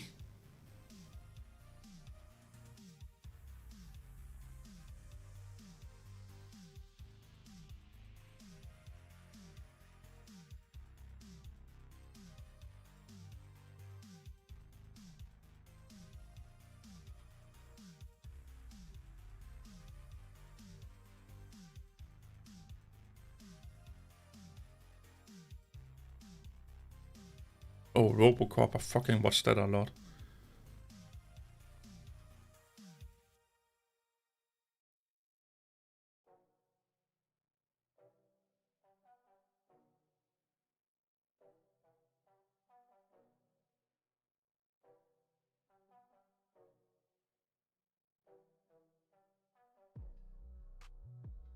Sega made a game. What? Ah. Maybe. Taiwan stock generation.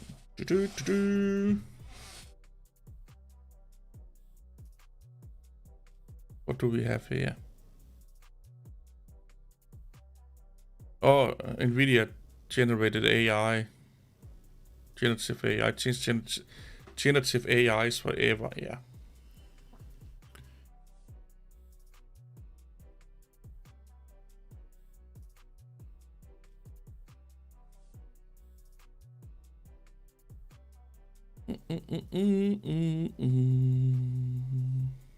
Unix Solaris desktop in 2022.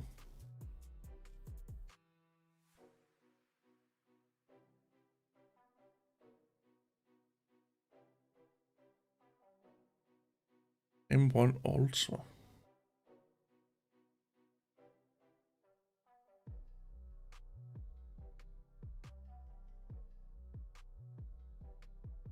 Why are you not recommending any cool videos for me, YouTube? What's wrong with you?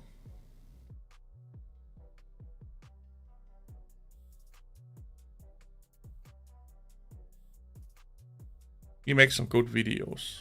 Alien Spaceman. Boink.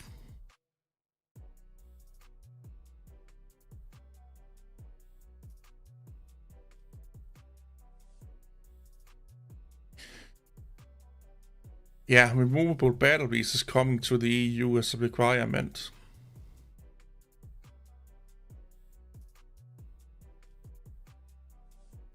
It's going to be fun to see what they're going to do with that.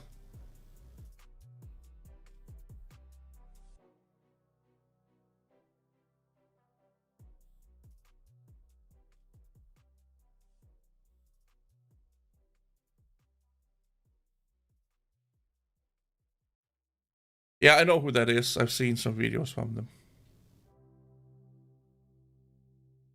The best way to boil water.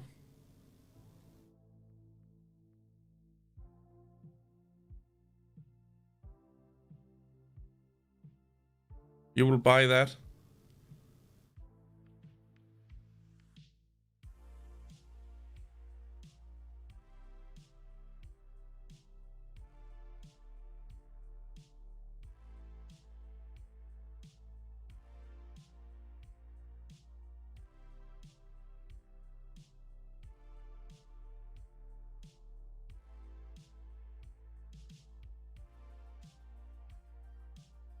Video game history.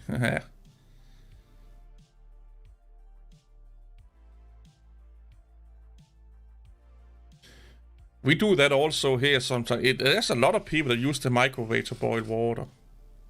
It's actually not that bad. And I think it's also more energy efficient, to be honest.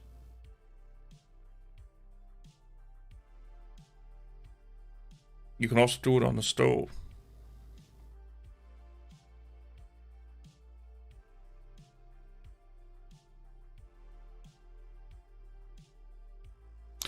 Oh, 5 things Linux Mint objectively does better than Windows 11. Yeah, but there may only be 5 things. Everything else is just blah, blah, blah, blah, blah.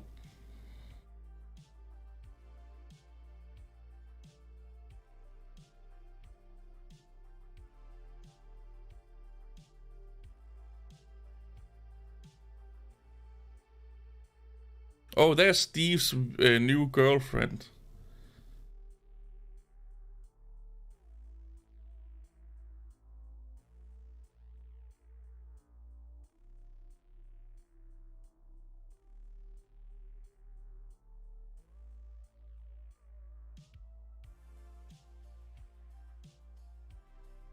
Those old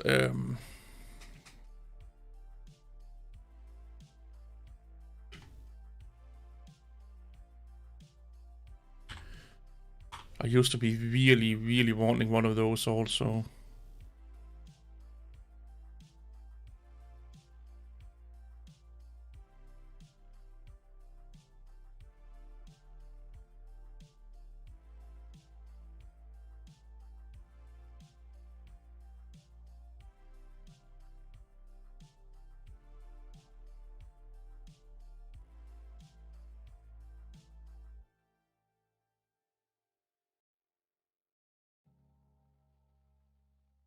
Doop, doop, doop, doop, doop, doop, doop.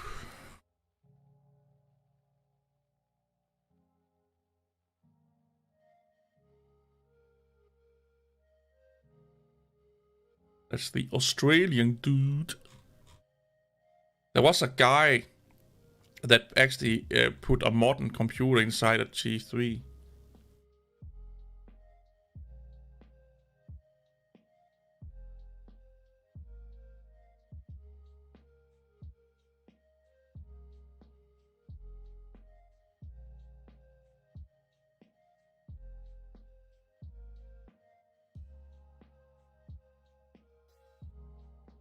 Oh shit.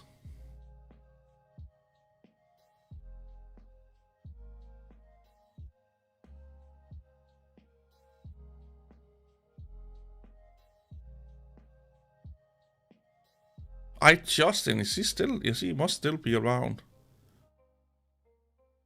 He must be rich as fuck. I bought every MacBook ever. When I see videos like that, I'm just like, some people just have way too much money. You know, some people just like, they just have way too much. I actually really like this Mr. Who's the Boss. He's actually, I fucking love his videos. He's so funny. I think, well, not funny, but he's really entertaining. And they do a really good video production. He did a comparison between tech support for iPhone versus Samsung phones to see who did the best tech support or repair support. Where he broke the screen on an iPhone and a Samsung phone to see who had the best repair. What is it called? Experience.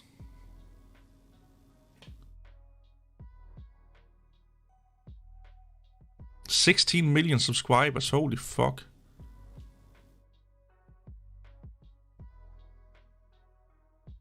That's more than Linus. Right? No, Linus have 17. This dude could overtake Linus Tech Tip. He likes to rub the knob.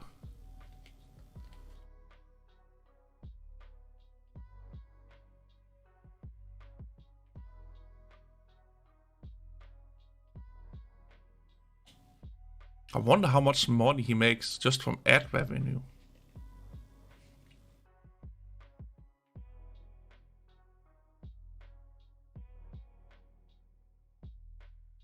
Hello, LCDs. How 6.6 million views. Holy fuck.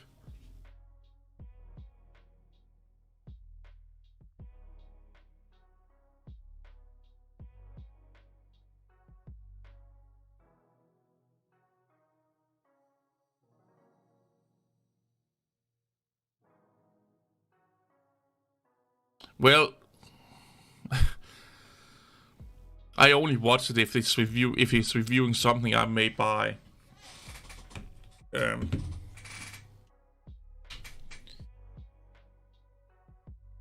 It's not like I want to watch all his videos.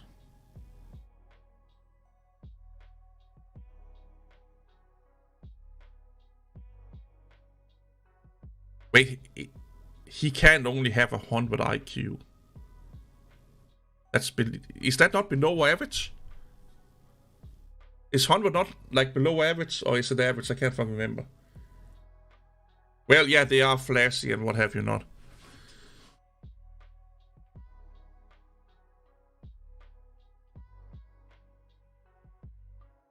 Brain chip.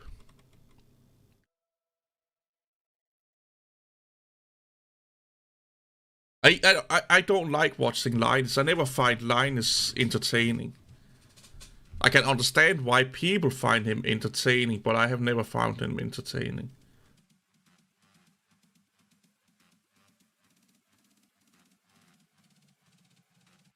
Yeah, everyone, like, that's how if you want to make it on YouTube, you have to go for that TikTok kind of short, you know, attention grabbing shit, or else people just use their fucking shit.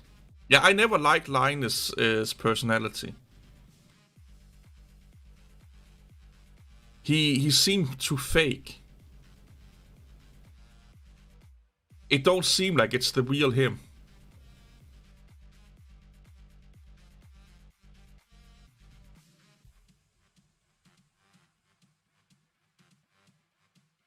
He always seems to like he's faking it.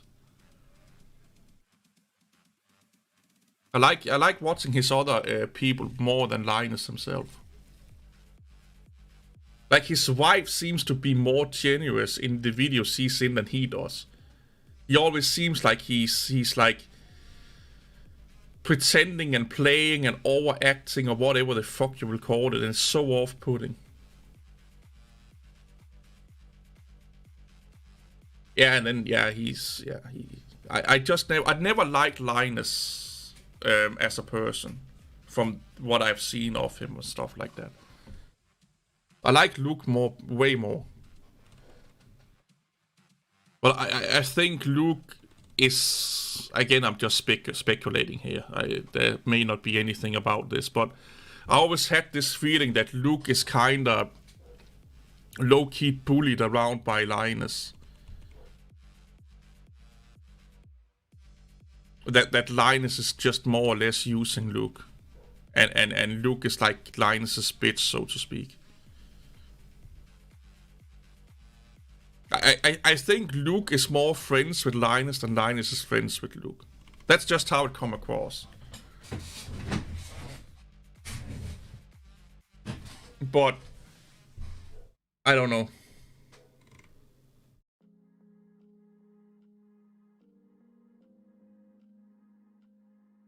Like I said, I like watching videos without Linus way more than videos with Linus. No, he made there is a long history why he did that.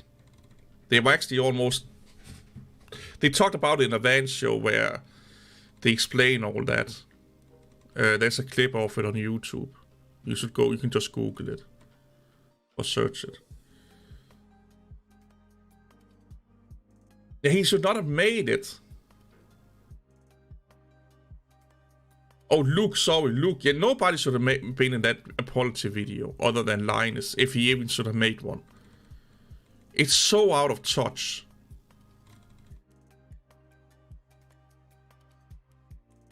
It's flaunting your richness, your status as the alpha dog into everyone's face by making like a highly produced, highly scripted, well-light, fake, blatantly obvious, not meaningful apology video. And only after he fucked up in a forum post. And that didn't work.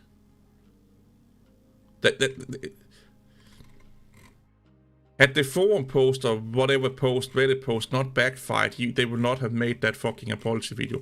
And that apology video has backfired on them. It's like they are clueless about what to do. They're so out of touch with reality, apparently. Or at least the decision makers are. So out of touch with reality.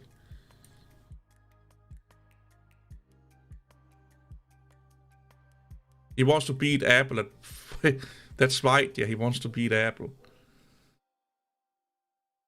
Yeah, he's so out of reality, or they are so out of touch with reality, it's not even funny.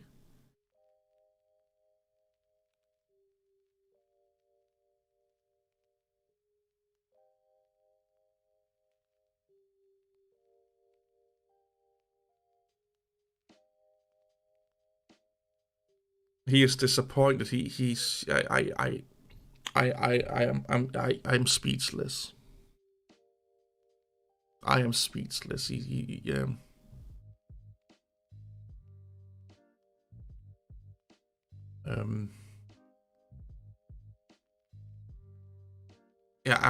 I'm speechless.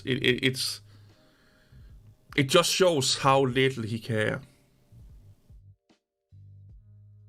Or they care, if you want to be one of those guys say, oh, it's not, it's the whole company.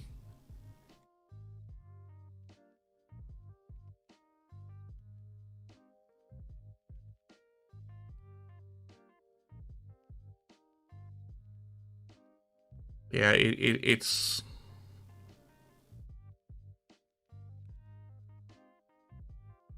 They lost the marvel, man. They lost every fucking touch with reality. And I think it's because they are so big that they think they can do no wrong. And that is what kills a lot of companies like that. when they become so big that they think they can do no wrong, because then they're pushing everyone away. And here's the thing. It's not that we are lacking amazing, great tech YouTubers. There are way too many, to be honest. And most of them are doing better videos and funnier videos and informational videos than Linus Tech Tip is on any of his channel. They are just highly successful a lot of times just because they have the associated or have that Linus Tech Tip tag on it. When that loses meaning, because they are a brand now, when that loses meaning, that will kill them. And it's almost there, man. Yeah, like that's a really good example of a dude that's doing a lot of fucking great things. And are doing them better than Linus Tech Tip. Like, he's doing it so much better than Linus Tech Tip. And they're kinda in the same ballpark of content. I can't even fucking not recommend this channel because, oh, I am logged in. Yeah, don't recommend this channel. Fuck you. Go away. I'm logged in on my work account, apparently. Oh, well, it's one I've made for work. It's not my official work account. I still need to set that one up. It's my personal work account. That's probably the right way to say it. Yeah, but LGR is not in the same nature as... oh, I can't stand this fucking channel either. It's not the same as Linus Tech Tip. They are making two really different content. Night and day different content.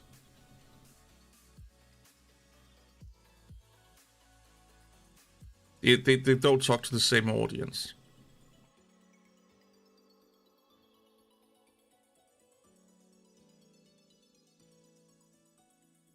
Yes. Why does the M2 Mac Pro exist? Yeah, he's like a retro YouTuber, yeah. Retro hardware YouTuber.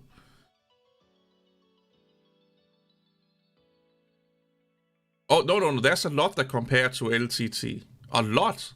Like I said, there's a lot of channels that do the same shit, just better. That's the issue. But they are able to maintain their status because of their brand and how long they've been here and stuff like that. But they are by far the best ones doing what they do. Like, there's so many people out there doing it better. It's just like with iJustine. There's so many people doing it better than her. But she's been so long and everyone knows the name iJustine, and that matters a lot. That matters a lot. That recognizability. But there are people doing it better than her also. I actually never liked iJustine, but that's just, you know. Yeah, I thought she was long gone, but apparently she's a thing, yeah. Apparently she's a thing. These videos here are fake, by the way.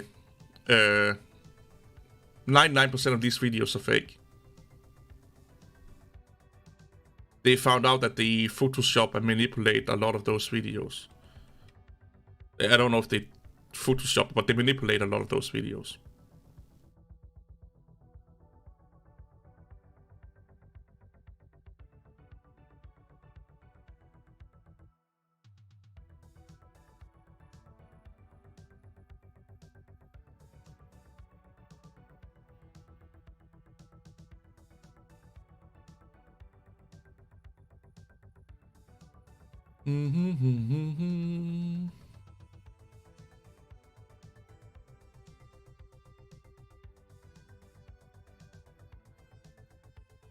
Oh, the M3 is getting a 12GB base RAM. That would be fucking amazing. If that's true. Then I may even fucking wait to buy a Mac. If the price is the same.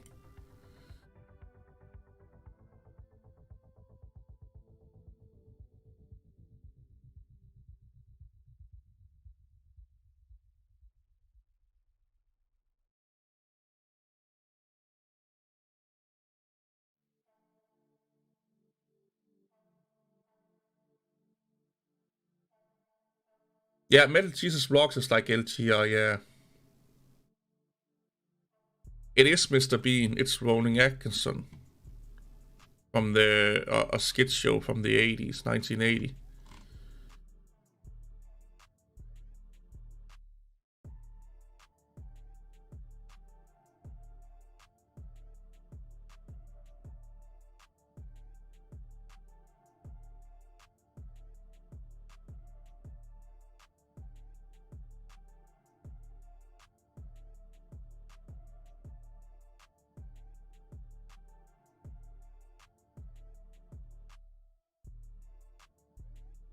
Oh, Blackberry. Oh my god.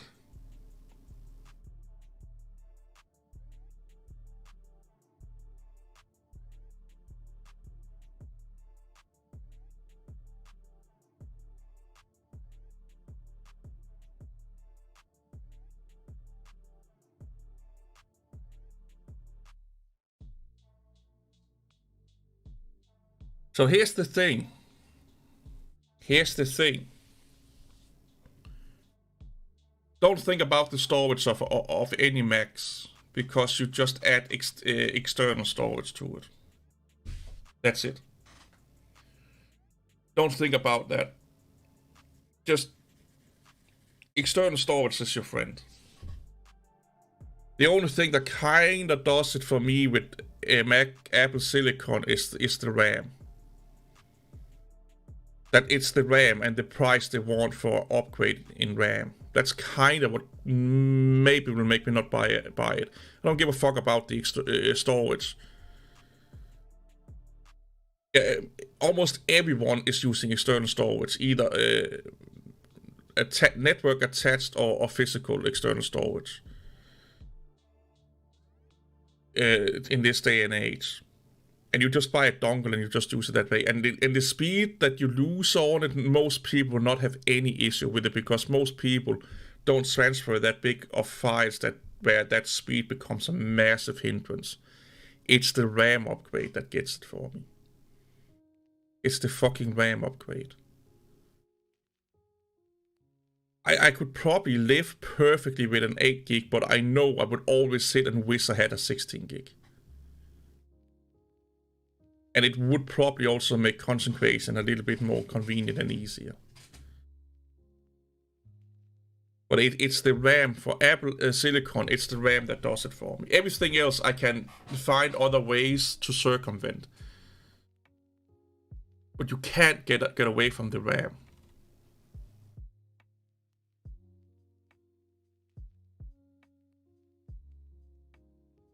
And if I'm going to run virtual machines and stuff like that, it would be more helpful to do RAM. Have 16 gig of RAM. But again, it's just the price that they want for it. It's like...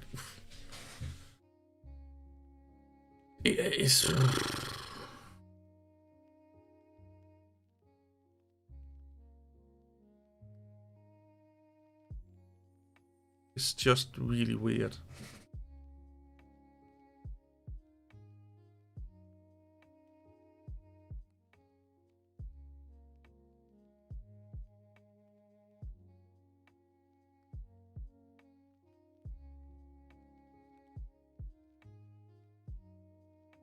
Yeah. That's never going to happen. It's like expandability on anything is a thing of the past.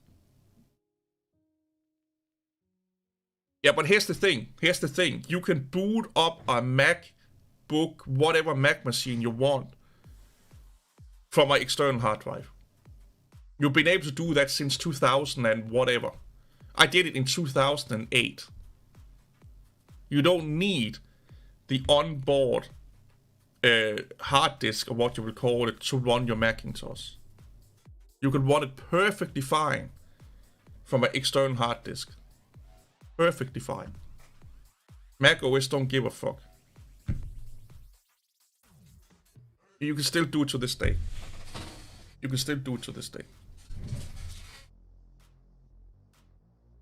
It don't matter. It don't matter. Like I said, the only thing that were lacking for some reason, I think that was probably something you installed. Yeah, like Apple is really large, or not Apple, well, Apple computers are really good at not dying, meaning that you can always find a way to run them. The issue just is that when the CPU becomes too slow and when the RAM becomes too little, you can't do anything about it. Nothing. And you can't do that on any laptops either. Almost every laptop you buy today have soldered on RAM and hard disk anyway. And that is the future. That is the future. Because it's cheaper. It's cheaper to manufacture. And it's cheaper for the consumer. And nobody upgrades their computers anyway. Maybe 1 out of hundreds or thousands of people upgrade their computer or laptop. Yeah, SSDs will last you fucking decades. Unless the module themselves is end up breaking, like physical breakage, or if it's a bad bin module that degrade over time or something like that. It's a physical thing.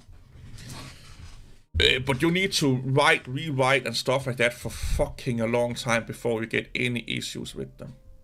And like I said, if you do, just run it off a fucking USB or USB-C or whatever it's called, port, and that will, depending on what hard drives you buy, you can get almost identical performance as the internal SSD of the FireWire port or USB-C port or what it is they are running with. The only thing is that you're losing a expansion port if you're doing that. I ran my old iMac off an internal hard drive for over a year because the internal broke on me. And then I took it apart and installed it into the computer. And you've been able to do that, again, probably since day one. You can.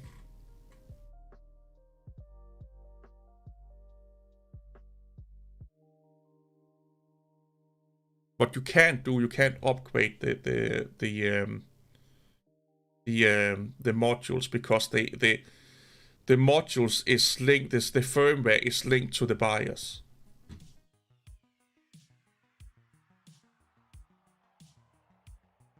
So a really good example.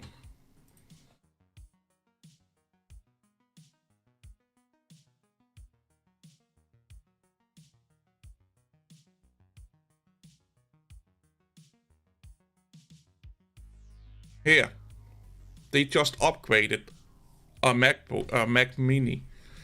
And the way they installed Mac OS was actually using another Macintosh and booted up from that and installed it that way.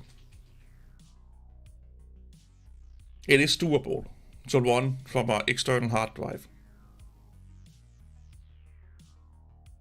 The only thing they don't want you to do is upgrade the internal components, because they are hard locked, firmware locked to. Well, they found a way to get around it anyway, but it's really difficult because it's firmware locked. Yeah, Firefox is a memory hog.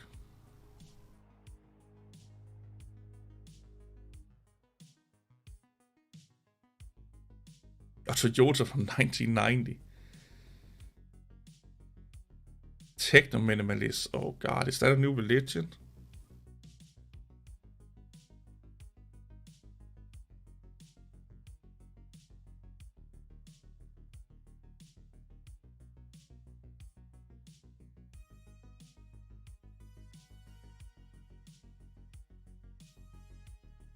The smartest dog in the world. Okay.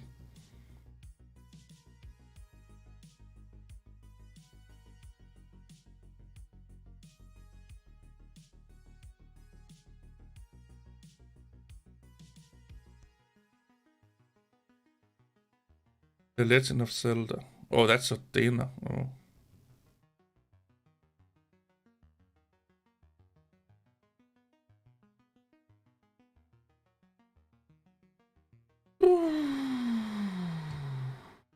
What is he doing here?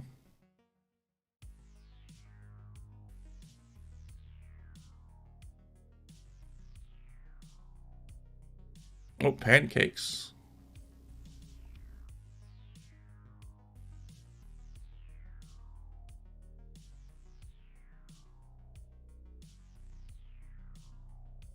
Where's the gaming rig?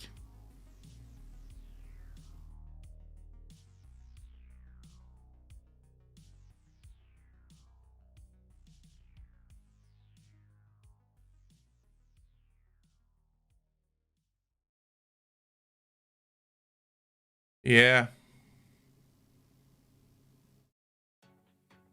He's not stupid though. He knows what he's doing.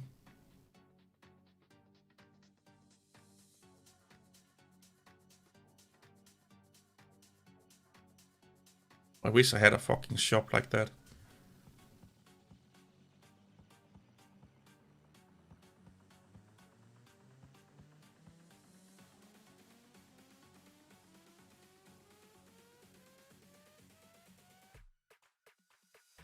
I think he's like some form of an engineer or something like that. I can't remember.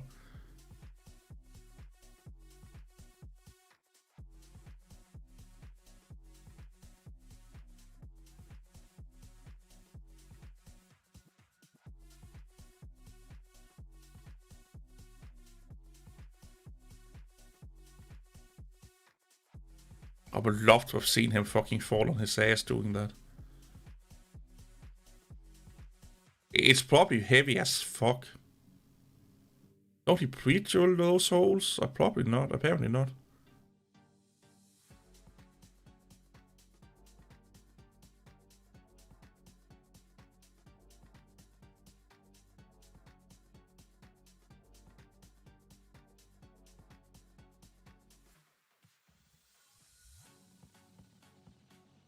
Wood is so fucking nice to work with.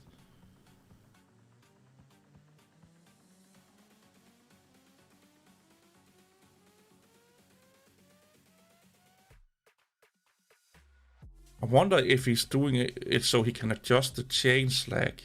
Made in China. Nice.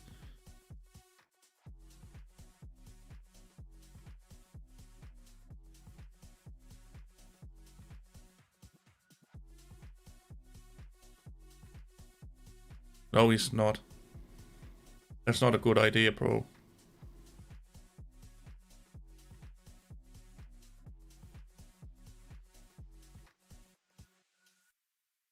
Oh, he upgraded. Okay, gotcha.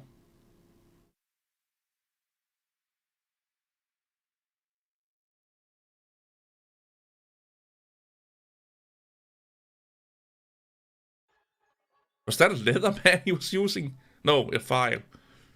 Oh yeah, I've done that before. I have burned holes in my pants by grinding sparks before. And when you figure out that it's then hurting your skin, that can hurt quite a lot. Yeah, I've done that before. Did a really smart move. Come on, buddy, get up. Now I want to go build shit. Oh, that's a really primitive...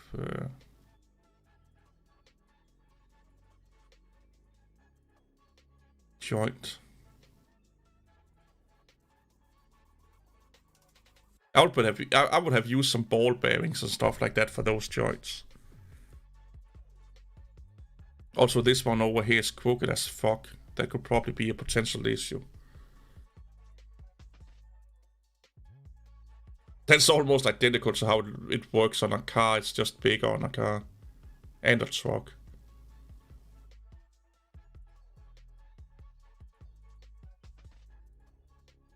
There are some people that build like cabins in the woods and stuff like that. And it's fucking amazing to see how much work that goes into build like a small little, you know, hunting hut or something like that.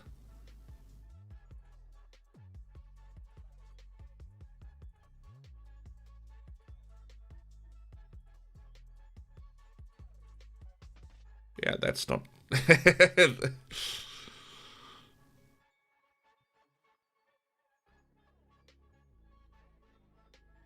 Like, I get it if you're only like going to use it like 1 or 2 or 3 times, but this is not built for sustainability.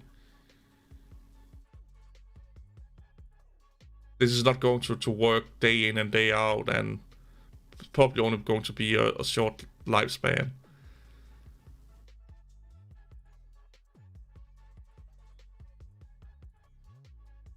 Ooh, tracks.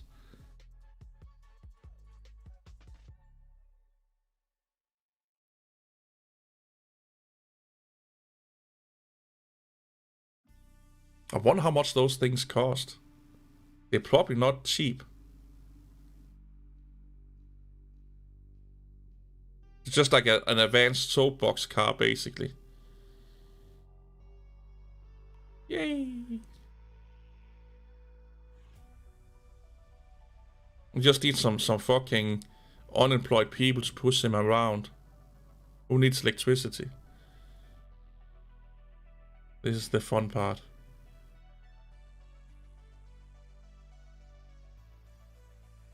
Way too big screws, but fuck it. We use them anyway. Is that a kill switch? Yeah, I think it is. Wink, wink.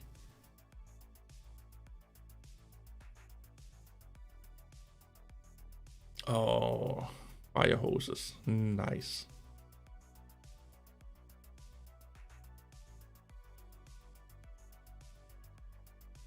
Is this the box of many things? No.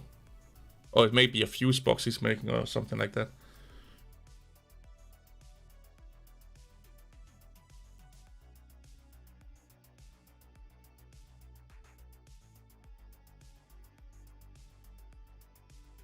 He needs a Dremel or something like that. I used to have one of those. I don't know where the fuck that way. I think it broke on me.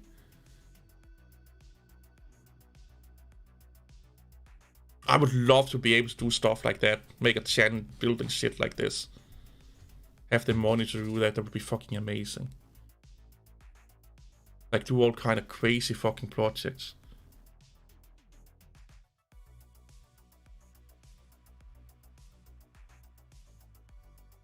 Beep beep.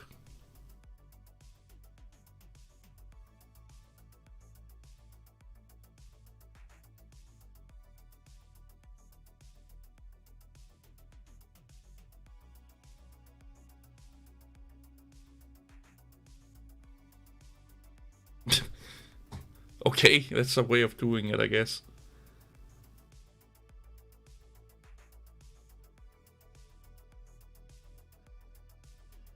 I kind of like how primitive it is.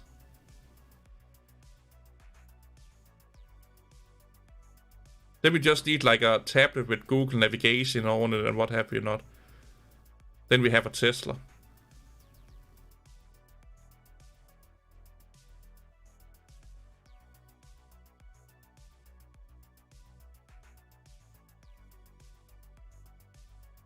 That's the thing with wires, they creep up on you so fucking fast. Like, before you know it, you have like 10,000 wires you have to handle.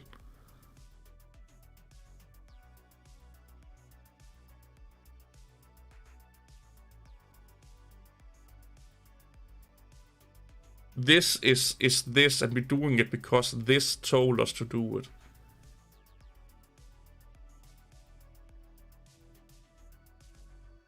Yeah, everything is better with tracks, that's true.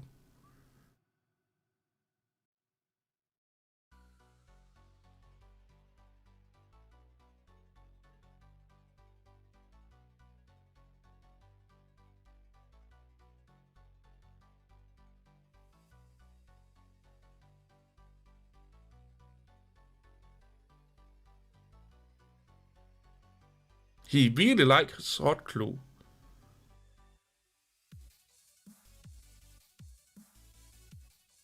Okay, that will drive me nuts not doing that the right way. Yeah, this want you to do this because this need more people to do this thing. Wow.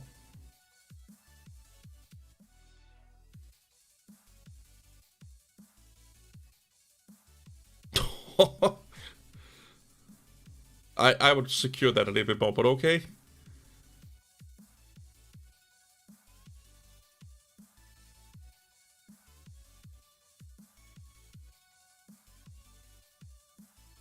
I wonder how much that weigh when he's done with it.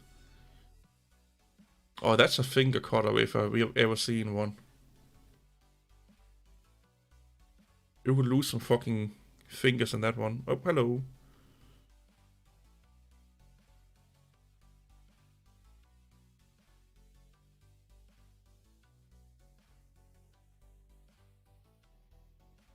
Oh, the bed is ready. Well, at least he's not a fat dude like me.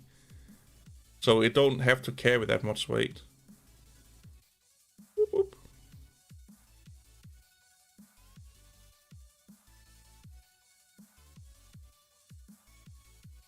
I wonder how much did that cost him to make.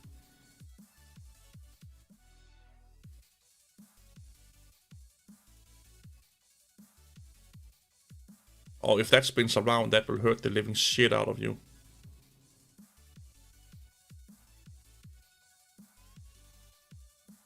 I got slapped in the face by a drill a drilling machine one time, like the handheld one.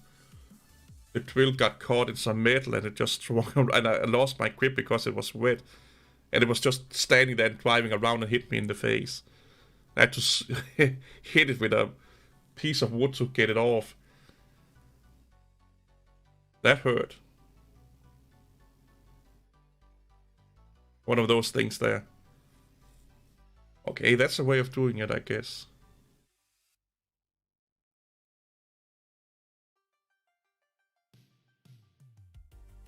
Yeah, that's not going to long last. That's not a long-lasting solution. But anyway, it's like I love it. It screams a little bit typical American for me. This will do. Hey, Marvel. Like it's like typical American. Yeah, this is good enough. This will do. Yeah, we don't have to be that accurate. Yeah, it will be okay. Now the greenhouse is getting built.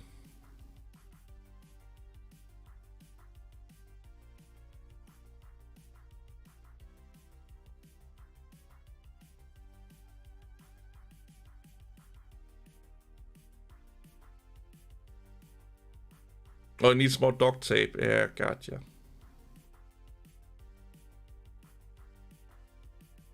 Well, you got banned for a day on Discord. That's why nobody, or you got timed out, not banned. You got timed out for a day.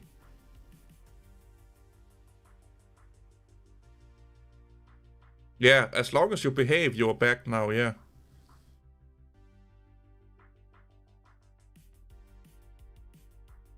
It's probably hot as hell with all of this plastic and isolation and shit like that. Inside.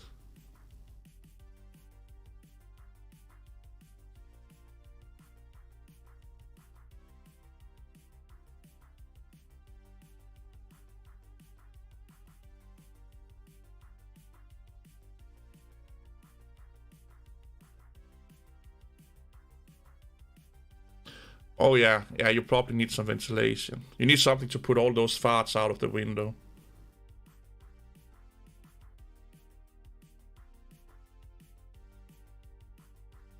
Of course, we need a fucking cap. There you go.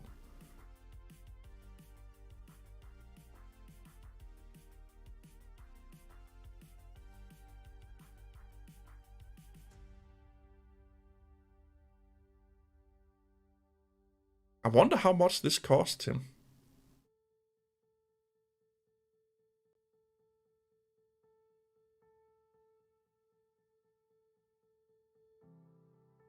What?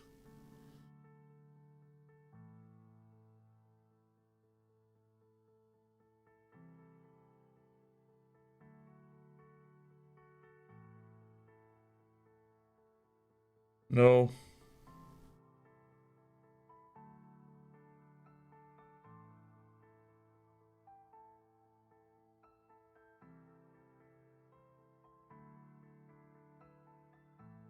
It's like a tool belt or something like that.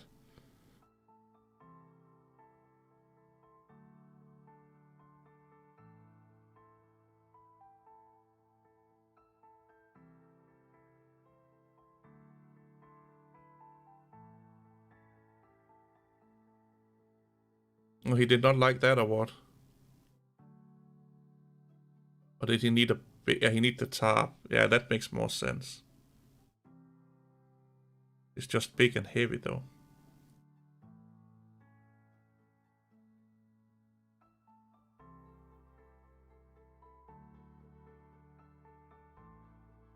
Ah, you're going to cut it? Oh yeah, we are. Oh god damn.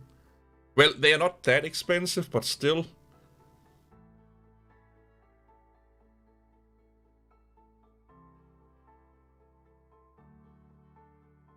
The Yellow Submarine. We need the Beatles song now.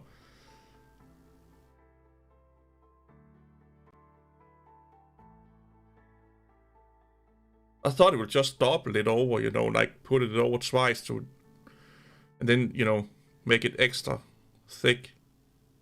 Like he's doing that, just do that as many times until the, you know, all the slack was away, or extra material was away.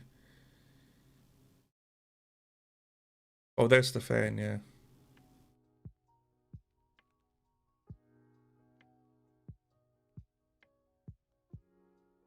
Hey, low spec.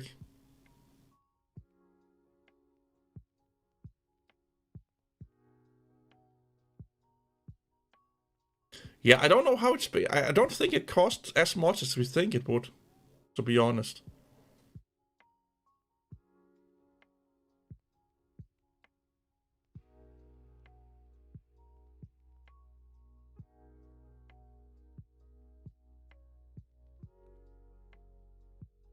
It's not safe.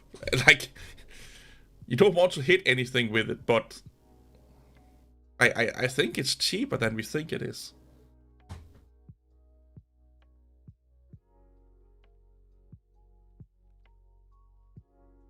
There were some snacks there.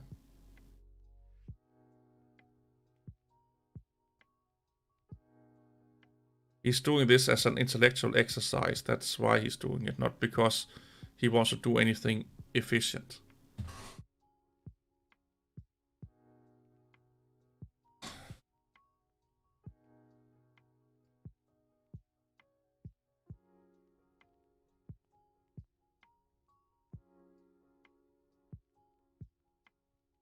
I will have moved that one. Where's my mouse? Over there. Is that Sun Queen? Or oil? He makes some a lot of interesting things. That's that power torch he have.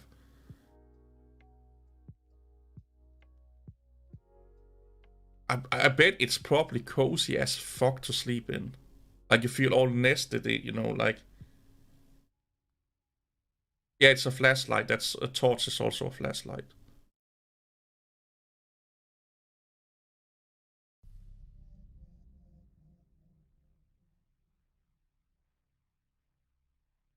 Hmm.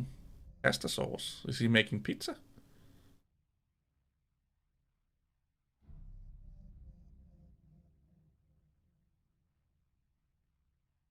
It looks like one of those Amazon cheap thingy Medooskis.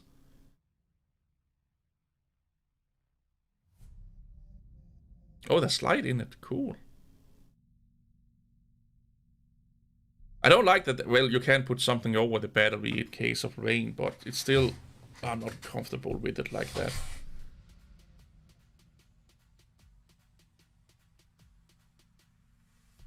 That's true. It keeps the bugs away. Or most of them anyway. He has some fucking hairy legs though. Well, I do also, so maybe I should just shut my mouth.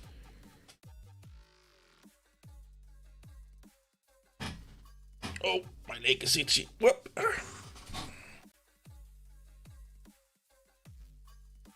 All the girls go wild. Hairy legs.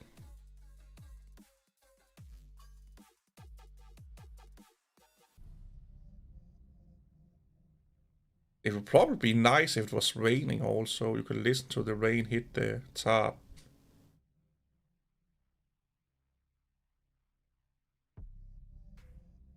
It's quite a neat area he has out. I think that forest bit is out behind his house or something like that. I would expect it to be so. It's quite a good things to have, man. I wish I had a big place like that.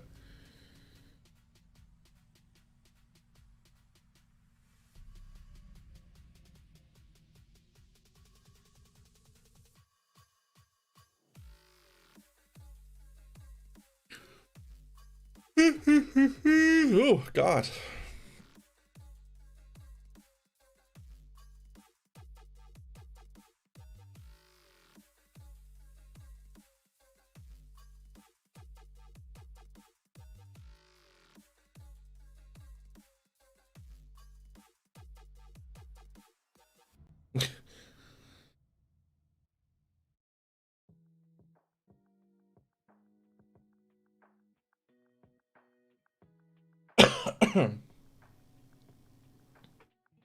Little sports steering wheel there.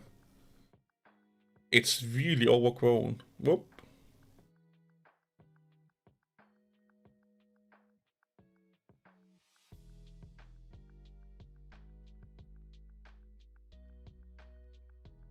A little sunlight.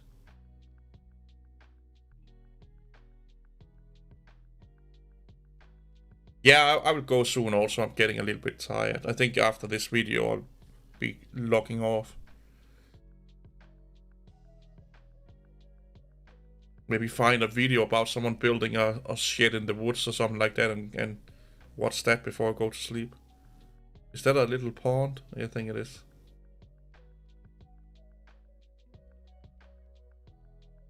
Oh, animals. It's a stale one also. There's a lot of bacteria in that one. It looks like an alien, like lake or something like that.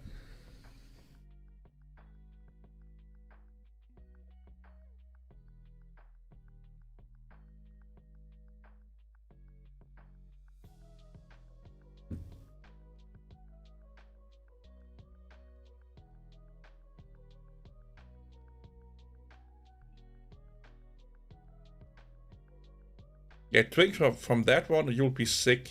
Probably die.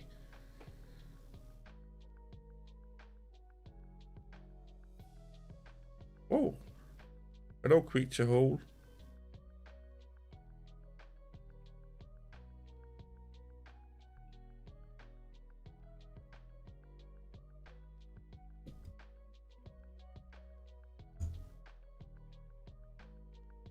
Just imagine living there, man. It would be amazing.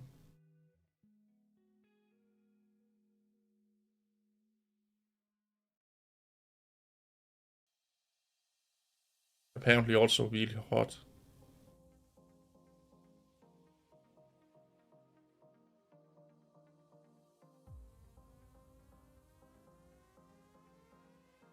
That's also one of the fun things is to see what they are making. Oh, he is making a pizza.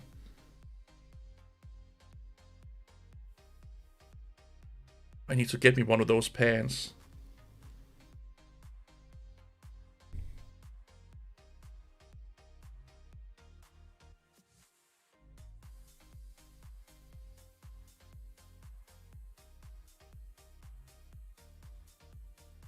That's what we call a rough cut. Like a really rough cut. Wait. Not bad, not bad at all. Oh yeah, cheese.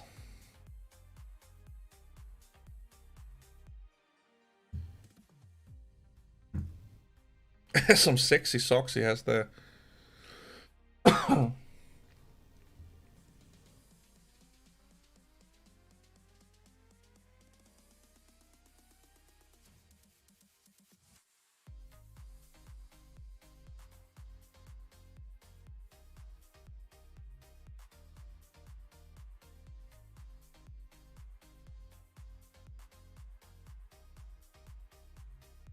I would eat that.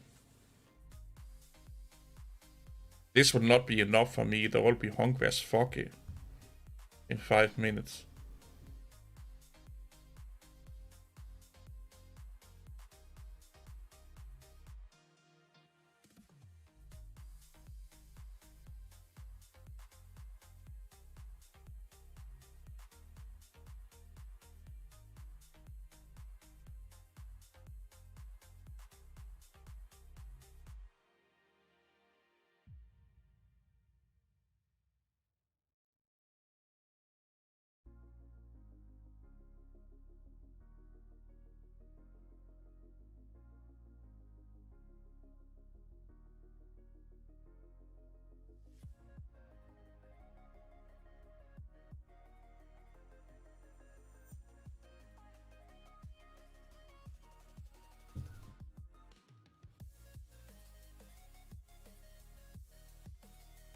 Hey, are we just watching you eat?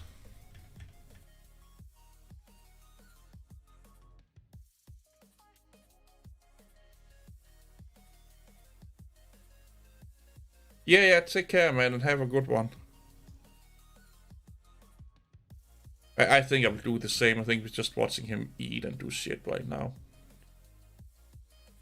But yeah, thanks for stopping by. Have a good day.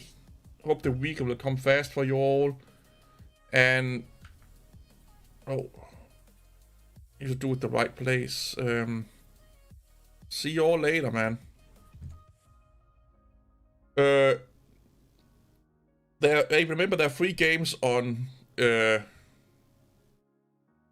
Epic Game Store. Go and reclaim those. Yeah, but yeah, see you all later. Have a good day, man.